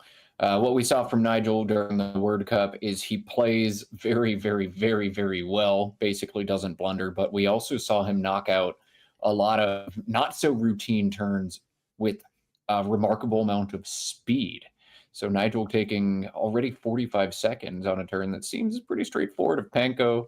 A little bit unusual for him, but here he goes in classic Nigel form. He's going to set up his best play, pause for just a little bit, examine the board, and then play Panko for 28. And of course, vertically. Of course. We have to turn the board. So Panko comes down. That has to be right. Oh, I played it upside down. Nigel with a blunder. We've seen it. Just Sorry, kidding. This happens. This happens all the time. All right. So actually, the producers had the board the right side up, but they switched it because they were like, "Oh no, I trust Nigel. Nigel's playing the right way." Oh, that's awesome. I'm following this game on the Macondo bot. So Panko best by a few points, and Will with CADGPTU. Not the best rack, but he's going to be able to do something with this, I think. Oh man, yeah, this is a really rough turn. There are no strong options here at all. Brief simulation suggesting that the best Will can do is just pung, P-U-N-G, through the N and Panko for 13. That's brutal, but the C-G-P-U combination is so unwieldy, and you've just got to do something to shed some of those tiles. What do you think, Josh? Pung for 13, or would you be looking to go a little bit longer here? Yeah, I saw Kaput on Will's rack, CAPUT, and that's also a reasonable play through the A of Panko. We see Nigel's drawn the blank. He's lined up hand fried already. For those wondering, Nigel did, I think, hit his clock before he had to switch his play from upside down to right side up. But just so you guys know, it's not an illegal move to play upside down. The board is symmetrical. And if after 2 moves, neither player has noticed that the plays are upside down, that is the orientation that the game follows. Luckily, it was noticed here. And whenever it is noticed, each player can just stop the clock and flip the play over into the right order. It would have been funny if Will stopped the clock and put Nigel's play horizontal instead. That would have been hilarious. So my analysis is saying between Pung and Kaput, it is extremely close. I think Pung is maybe the more human decision, just balances a little bit better. It doesn't keep the G, but it won't block pan fried. Pung, Kaput, maybe Punkta, P-U-N-C-T-A. That's 18 points, but holds DG, which never makes you happy. Will's gotta feel bad about playing Pung for just 13 on the first turn, but it's just a terrible rack. That's all you can do. Yeah, and he's definitely taking his time here. He's taken 2.5 minutes on this. He's got to trust his instinct that there really isn't anything great here. The other option might be playing Cup, just next to the P and the A. That scores well as well. It keeps the ADGT combination, which isn't great, but isn't terrible. The problem with Cup is you don't have an S and you're setting up the scup hook. Don't really want that in your life. So we're going to see something like Kaput or Pung. Will's already taken 3 minutes, though, and he's playing against somewhat fast player. It's very rare to see Nigel under 8 minutes at the end of the game. And it doesn't feel like he's going to take so long on this next decision after Pung. So this play comes down. Both players are 1 for 1 in their decisions. And up to Nigel to find his best bingo. Yeah, Nigel's actually got 2 80-pointers available, pan fried as he's got set up, and 1 other bingo from the P, profaned, each 80. Nigel likely going to opt for pan fried as it's stronger for stacking plays on top. Profaned could get stacked by 5 or 6 letter words for big scores. So pan fried top option. Nigel identified that, I think, within 10 seconds of drawing this rack. And Nigel going to take a little bit of time before he pulls the trigger on this one. Yeah, the play of Pung slightly changing the position. Nigel, therefore, looking to see if something of importance has changed. Does he want to play profane now? The only difference really is that Nigel will be putting an N here versus an O, which doesn't matter anymore because Pung just eliminates that as a playthrough tile. So he's looking at playing Snarfed instead, making Pungs. And that's a point sacrifice, but it scores 75 and does not open the board nearly as much. So it's very interesting the fact that he's throwing that E out in space after a play like Pung. It feels like Will's range of tiles that he might have after Pung are very heavy on constants. Indeed, he had ACDT, which was very likely to lead to a double-double through that E. So I actually don't think this is the correct option for Nigel Richards here, just putting that E in the worst possible position in the double-double lane. And yet, had he played Pan Fried, he would give Will a bingo back in Eradicate, and instead, he's given Will nothing back. So, Josh, maybe a critique of Nigel's play, but Nigel's play is certainly going to work out for him with this rack for Will. No playable bingos now for Will. He's got a much tougher turn after Nigel with the surprise pivot over to Snarfed. Yeah, it's very interesting. I mean, could be some spidey sense. Obviously, the main aspect of Snarfed that is better than the 80 pointers is how little it opens in comparison. But the quality of what it opens is what is giving me a little bit of pause here. But that's me. I'm trying to find, the fault in the stars, as they put it. And Snarfed did indeed do what Nigel wanted it to do. I just feel like after the play of Pung, it was just so likely Will was going to get a big, big double-double.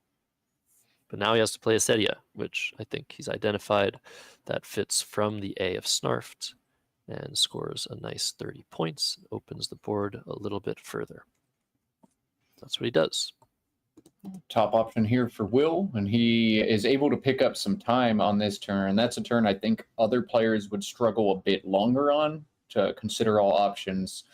So Will picking up some key time on that play.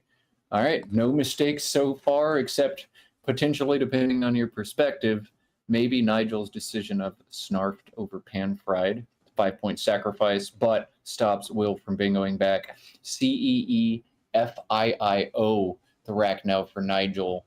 I wonder if he's going to continue with his defensive approach here. Edifice plays through either of the Ds on the board for 30 or 28 points, but they both open quite a bit up. This could be deific from the D instead. Nope, here's Edifice. What do you think, Josh? Yeah, I like that Edifice sort of eliminates a bit of space, playing through those letters that Will just opened up. But Deific doesn't block as much, but also leads to easier plays for Will coming down from the C that would have been placed right over here.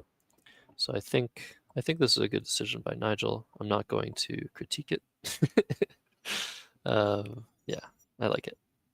When any other player is over the board, my job is to try to figure out if they've made the right play or not, and then explain why. When Nigel's over the board, my job is to try to explain why Nigel's play is the best play. And yeah, all right, that's what you're supposed to do there. Forget the S hook, score the points, don't keep the extra vowel. Yep. Indeed. So back to Will now. 19 minutes to Nigel's 21 with AIIMSTY. The best he can score here is pretty nice. He can score 46 points with the word maced. Hooking onto Edifice. The problem with that, it leaves 2 eyes. We hate leaving 2 eyes, don't we? So it also opens big triple. So I don't know if I'd do that. MAIST is 40 points, same spot, keeps IY, which is still pretty brutal, but not as brutal as II. I think I'd prefer that, but Amities plays as a double-double for 36, holds just the Y. A Simulation likes none of those options, though, which is interesting. I wonder how many humans make this play. Simulation Is it wants to Ivy? 16 here. Ivy for 16, right? Icy. Or icy, excuse me, yes. So icy, using the C in edifice. Excuse me.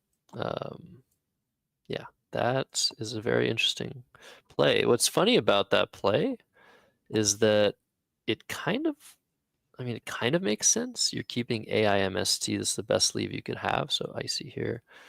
You're having the ability to play mace next turn.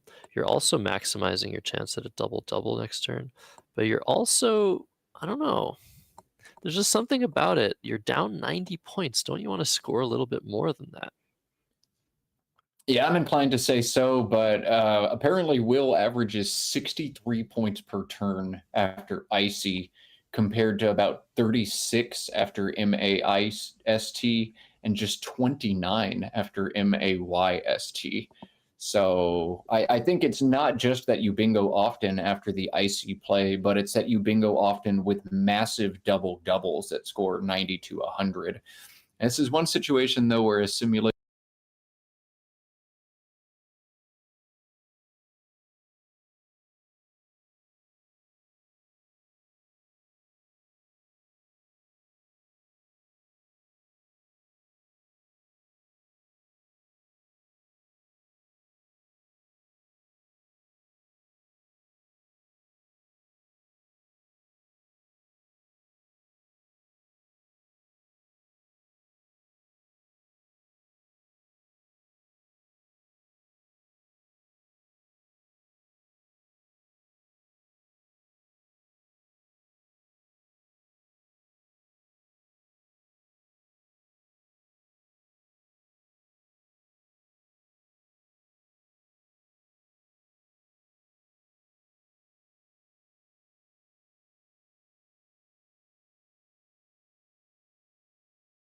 he'll be pretty sad. But no, A, B, S, H, and an N. All right. Nice pull from Will. This does give Nigel some big points, though. EEIORVY means he threatens both Ivory and Veery at the bottom of this board.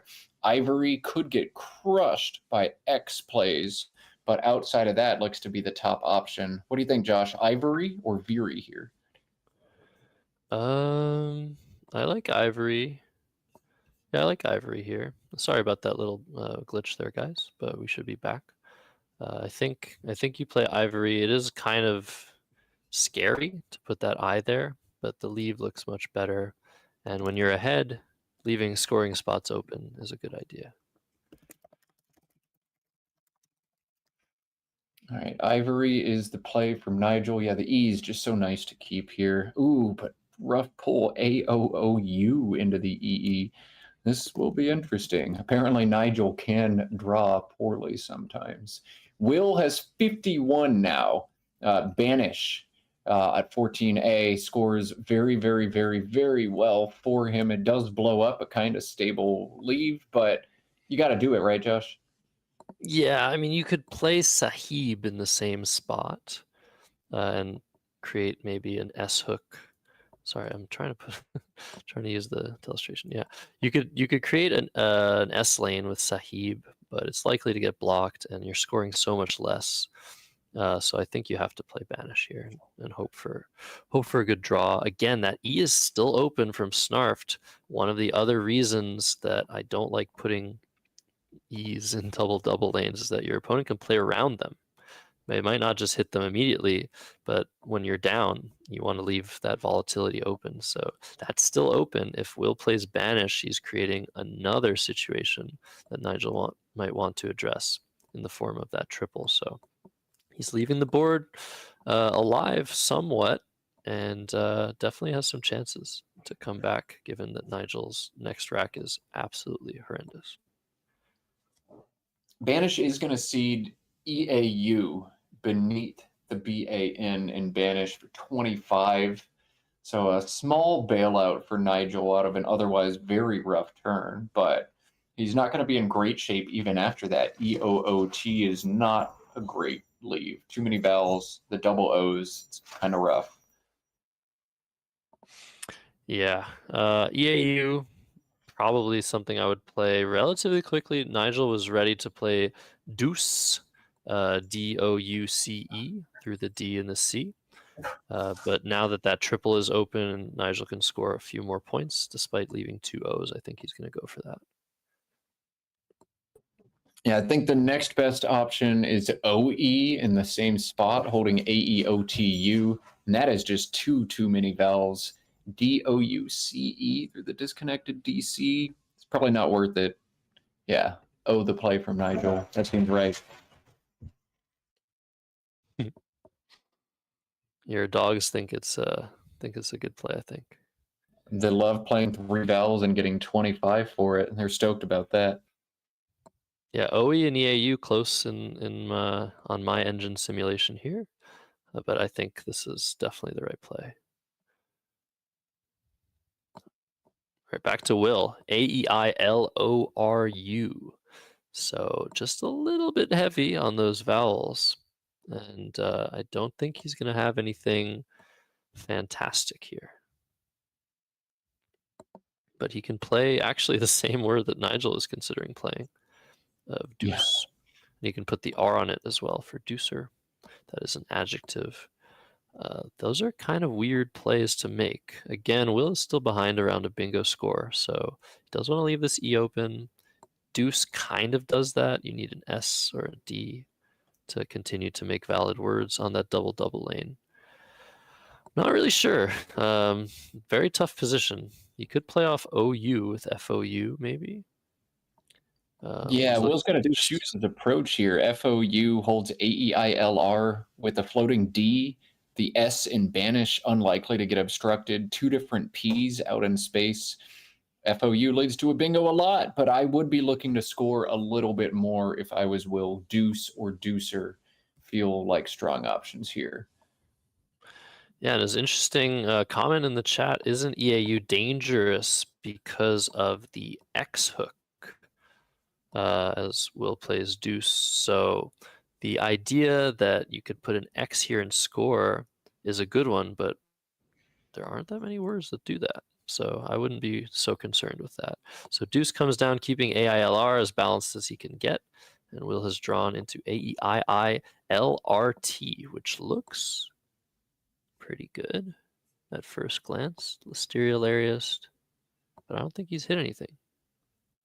No, Reptilia through either P. Oh, there, so he's good.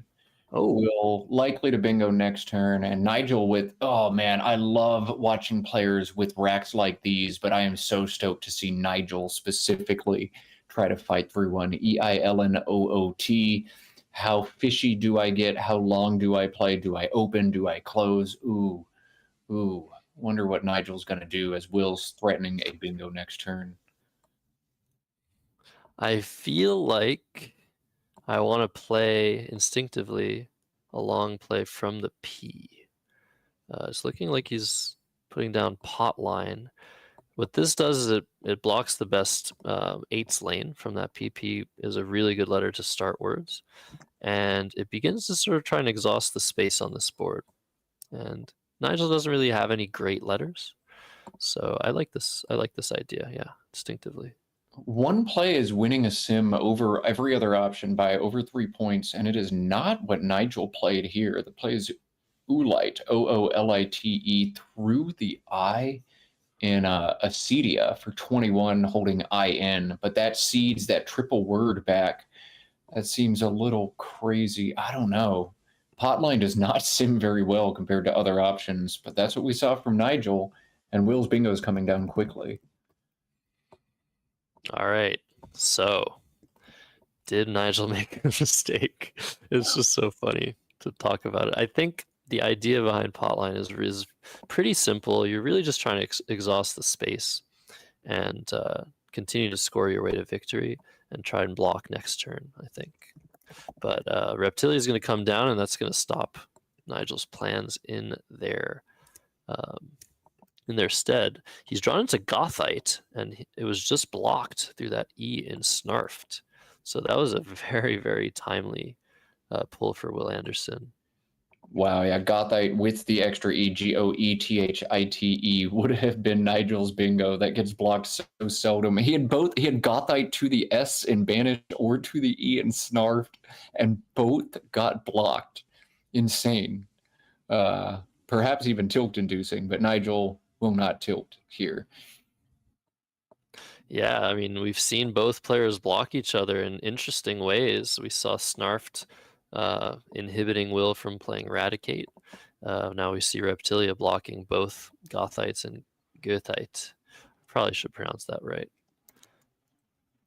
Oh my goodness. DLLJTWW is Will's post bingo draw.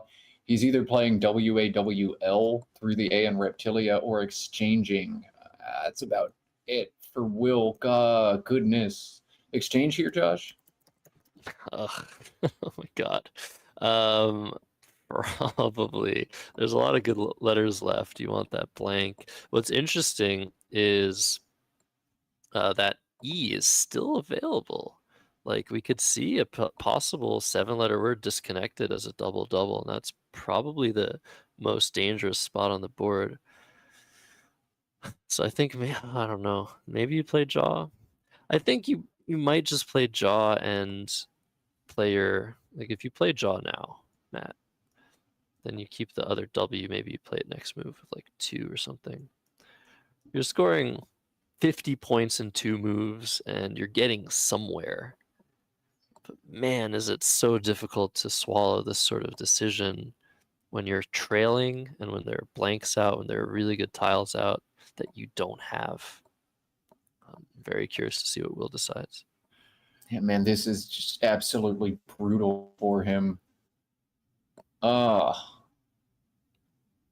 This is a turn where he's going to spend some time. I know that much. This is huge. This is likely the game on this turn as well if you don't navigate yourself out of this correctly. Yeah, it's funny. The top play suggested by the static evaluator is to play Jet. So J-E-T and T-O, keeping both W's and both L's because there are words with those letters, I guess, like Willy Willow. I don't know. That's kind of crazy. I would never do that. To take But my I guess line, you have I'd Wall. rather swallow a thumbtack than play Jet. No way. What if you play Wall now? Yeah, that makes sense, actually. Yeah, why didn't we consider that? Wall for 20, keeping only 4 consonants together. That J can potentially improve up here. I think I like it. I think this is the right play. Yeah. I called it out as one of the options at the beginning and then started looking at J plays, but yeah, this is fine. This is good. And then Nigel is going to play VIES super duper fast, 40 points. Just put that scoring pressure on without bingo lines left on this board. This is close to game over. Will's got an uphill climb, and he's found 3 more consonants into JDLT. He's picked up BMS. This is getting rough for Will. Wow, that's just not fair. He does have an S at least now, but yeah, that's not the rack he needed at all. DLT, JMBS. Why? Why is this happening? You can play Jamb through the A in Acedia. Is that what you do? Jam. Like, what is this? The board is like dying. You're down 60 points once we get that score updated.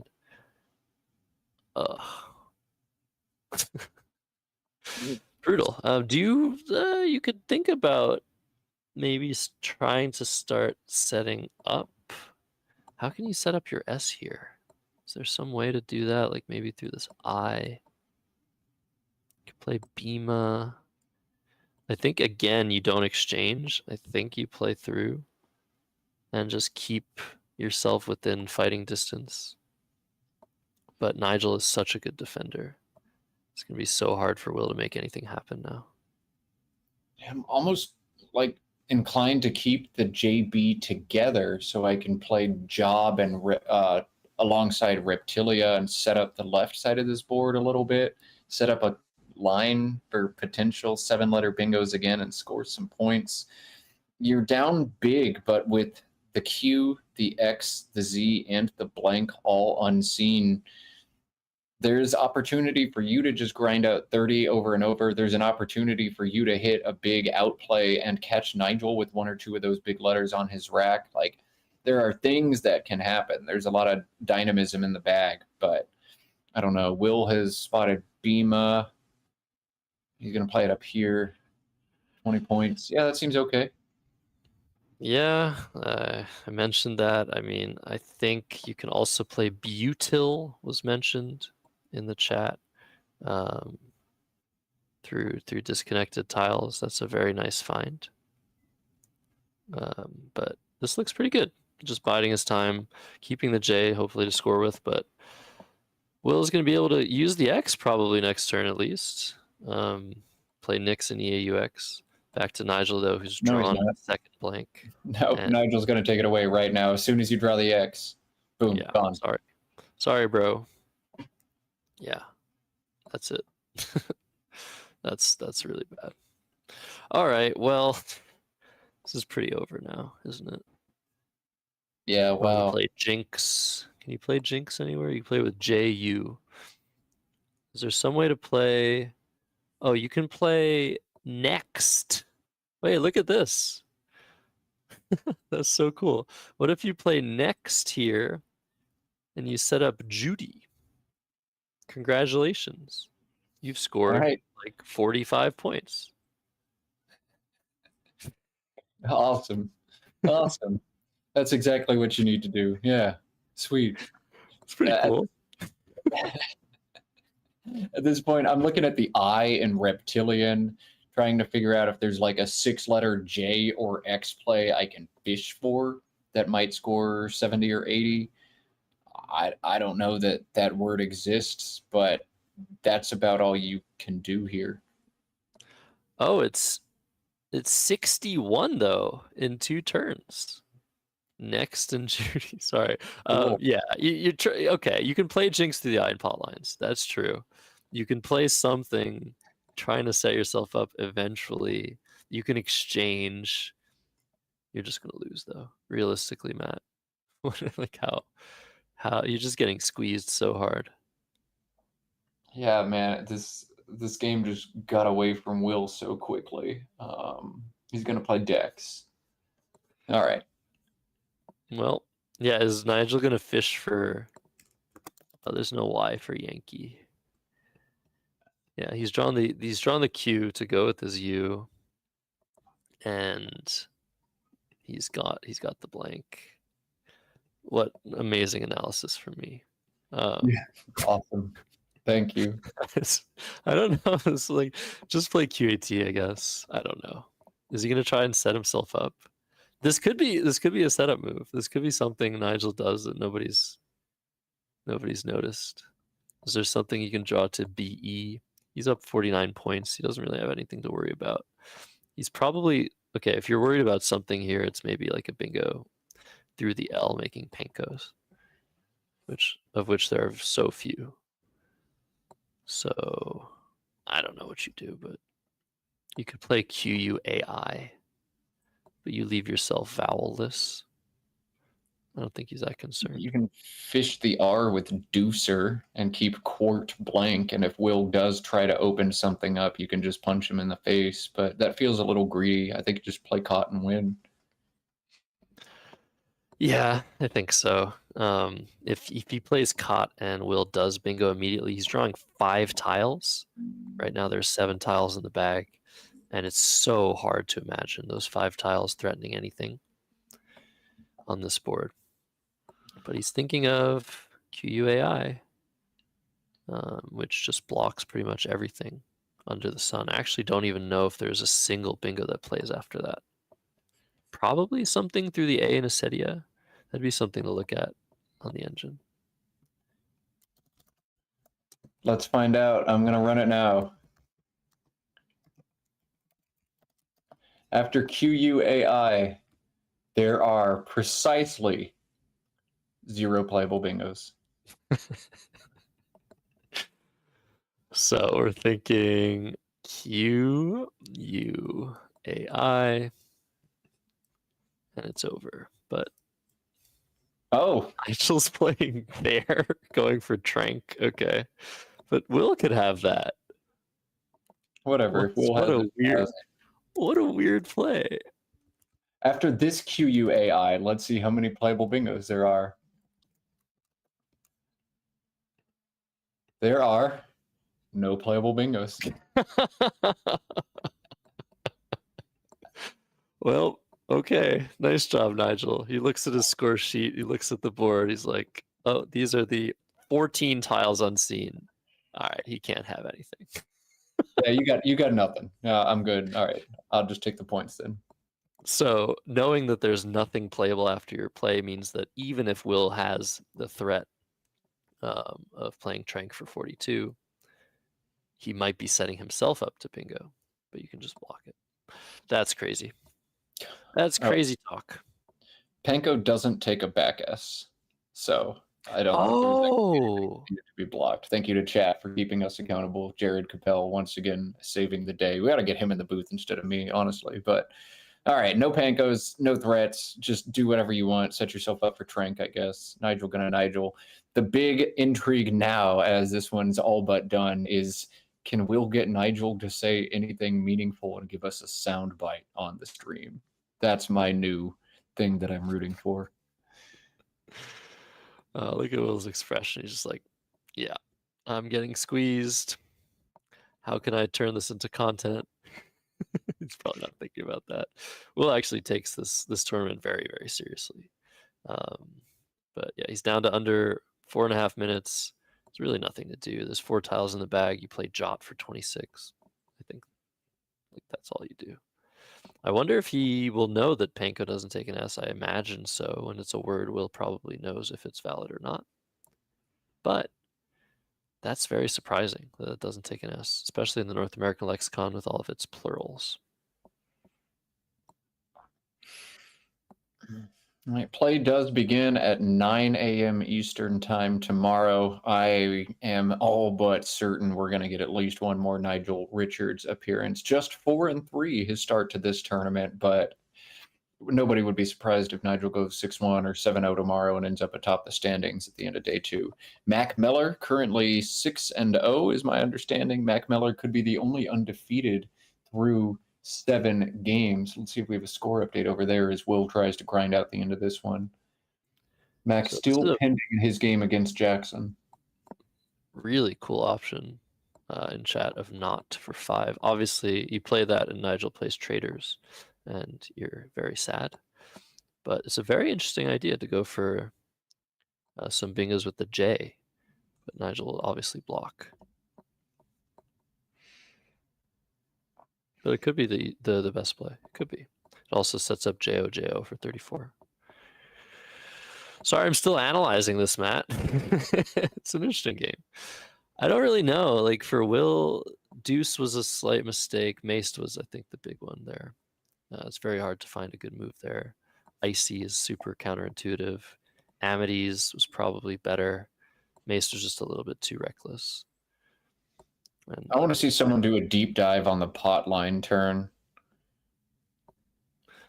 Yeah, it was very interesting. I think the idea is Nigel is now threatening after potline to just block the rest of the board. Like the only things happening after potline were on this side, and he was willing to address that on the next turn.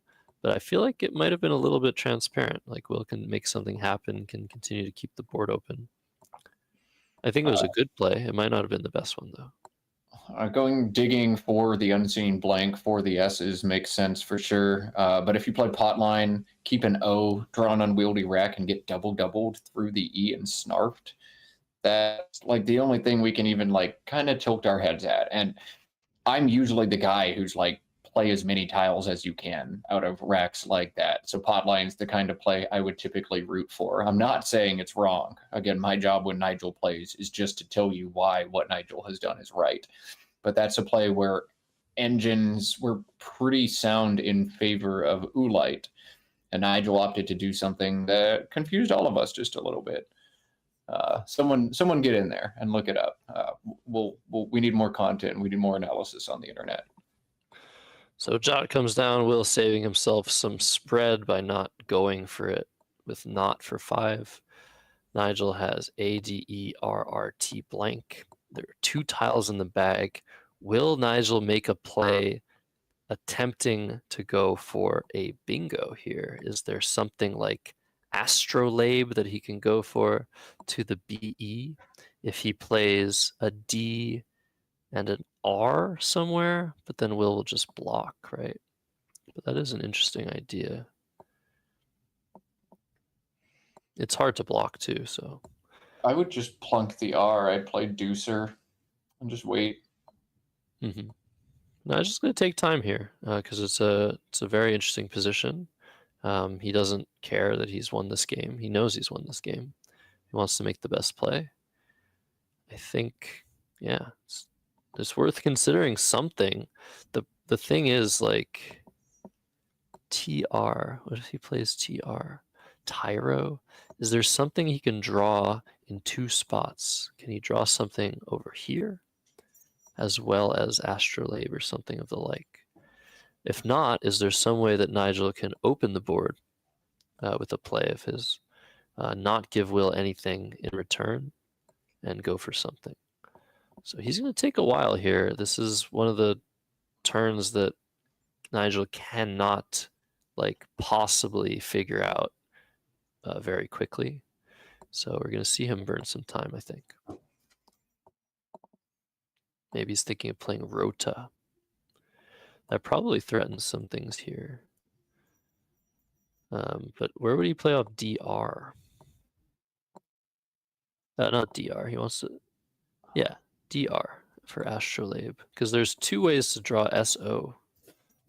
And there's 2 ways to draw LO. And there's 1 way to draw LS. So that's many, many draws he can get. And it's going to be really hard for Will to block. My pick is playing off DR here for 4. I don't think that's going to happen because Nigel will reasonably figure out if I do draw LO or SO, then Will also has an O, and he can just play like Globe or Obe and block me, and it's not going to actually happen. Yeah, you have to think like a few turns in advance if Will is able to, well, Will is going to be able to block Astrolabe, but will he be able to go out the next turn if we draw it? So he's going to have a possible rack of like ENOS or something. No, EN. Yeah, if we draw Astrolabe, Will either has EGNORST, EGNOORT, or EGNORS. This is so hard. You'd look at those racks basically if you're Nigel, and you'd see if Will blocks Astrolabe, can he go out in 2? And is he giving me something else by blocking it?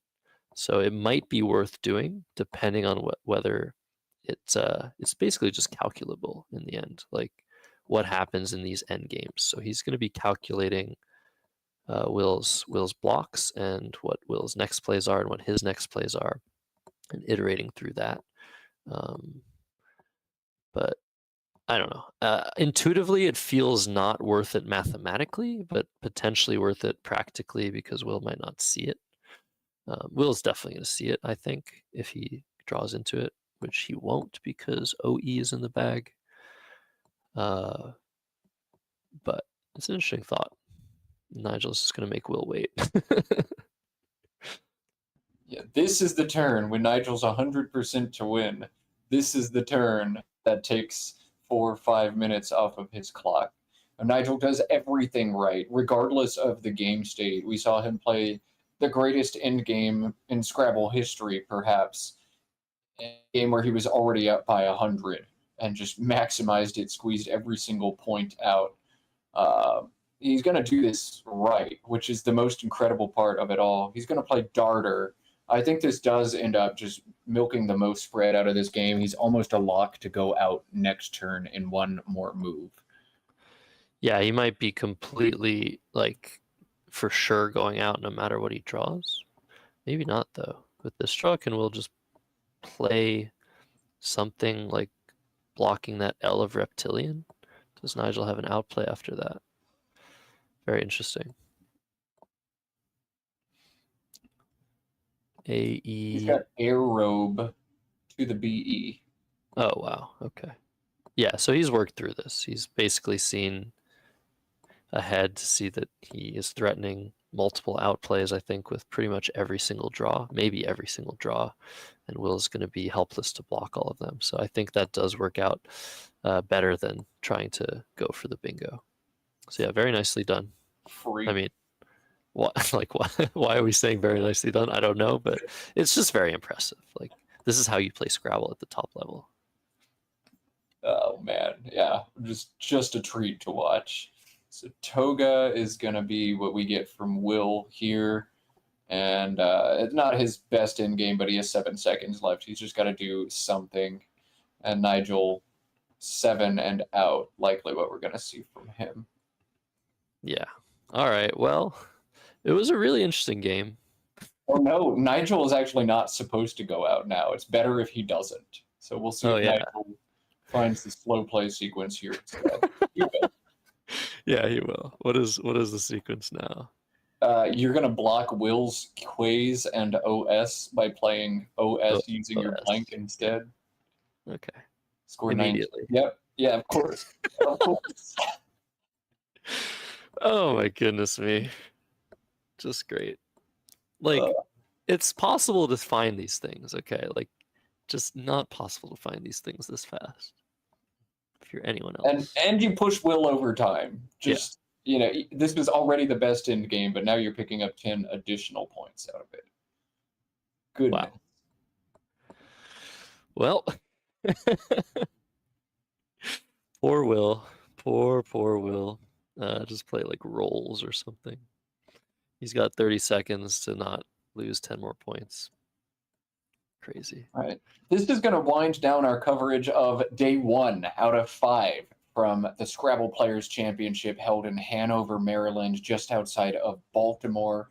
Fear not, we have so much more Scrabble, at least 24 more games of Scrabble starting at 9 a.m. Eastern Time. We'll continue coverage Monday, Tuesday, and have our best of 5 winner-take-all finals on Wednesday morning. If you're just now tuning in, we appreciate you joining us. We appreciate you watching Scrabble, and we really hope to see you again tomorrow with more. That's it for this one. Let's catch that overhead mic. 11 to 391. Might have had that.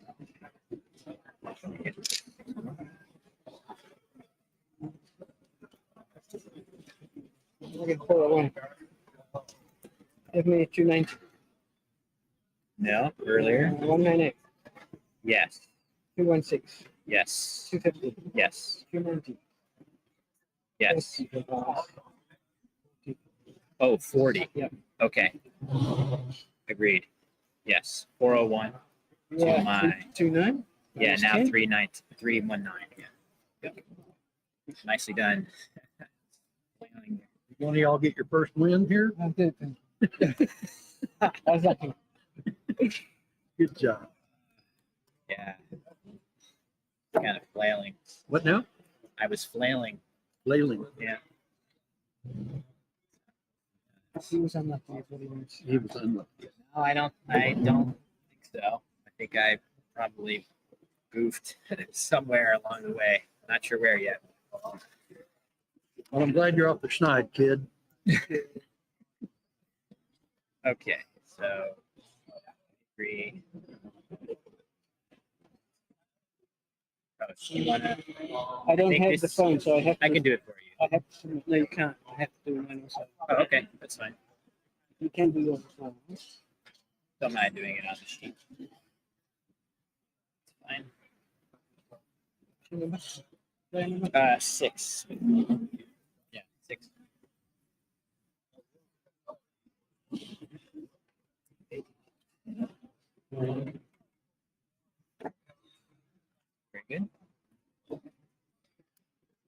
All right, in patented Nigel form, I'm going to beat you and then ask you to submit the results because I don't have a phone.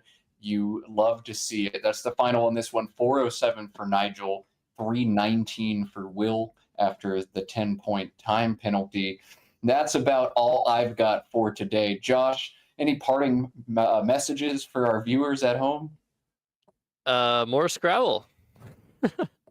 Can't wait to cover this with you tomorrow as things get a little bit tighter and a little bit more important as the days go by. Matt, it's always a pleasure to commentate with you. More to come. We've seen some amazing marquee matchups today. I can't wait to see what's next. That concludes our coverage for the day. Thank you to NASPA Games for sponsoring the stream. And thank you to everybody for watching. Don't forget to like, subscribe, and come back for more. 9 a.m. Eastern time tomorrow morning. We'll be here. We'll be ready. See y'all soon. See y'all.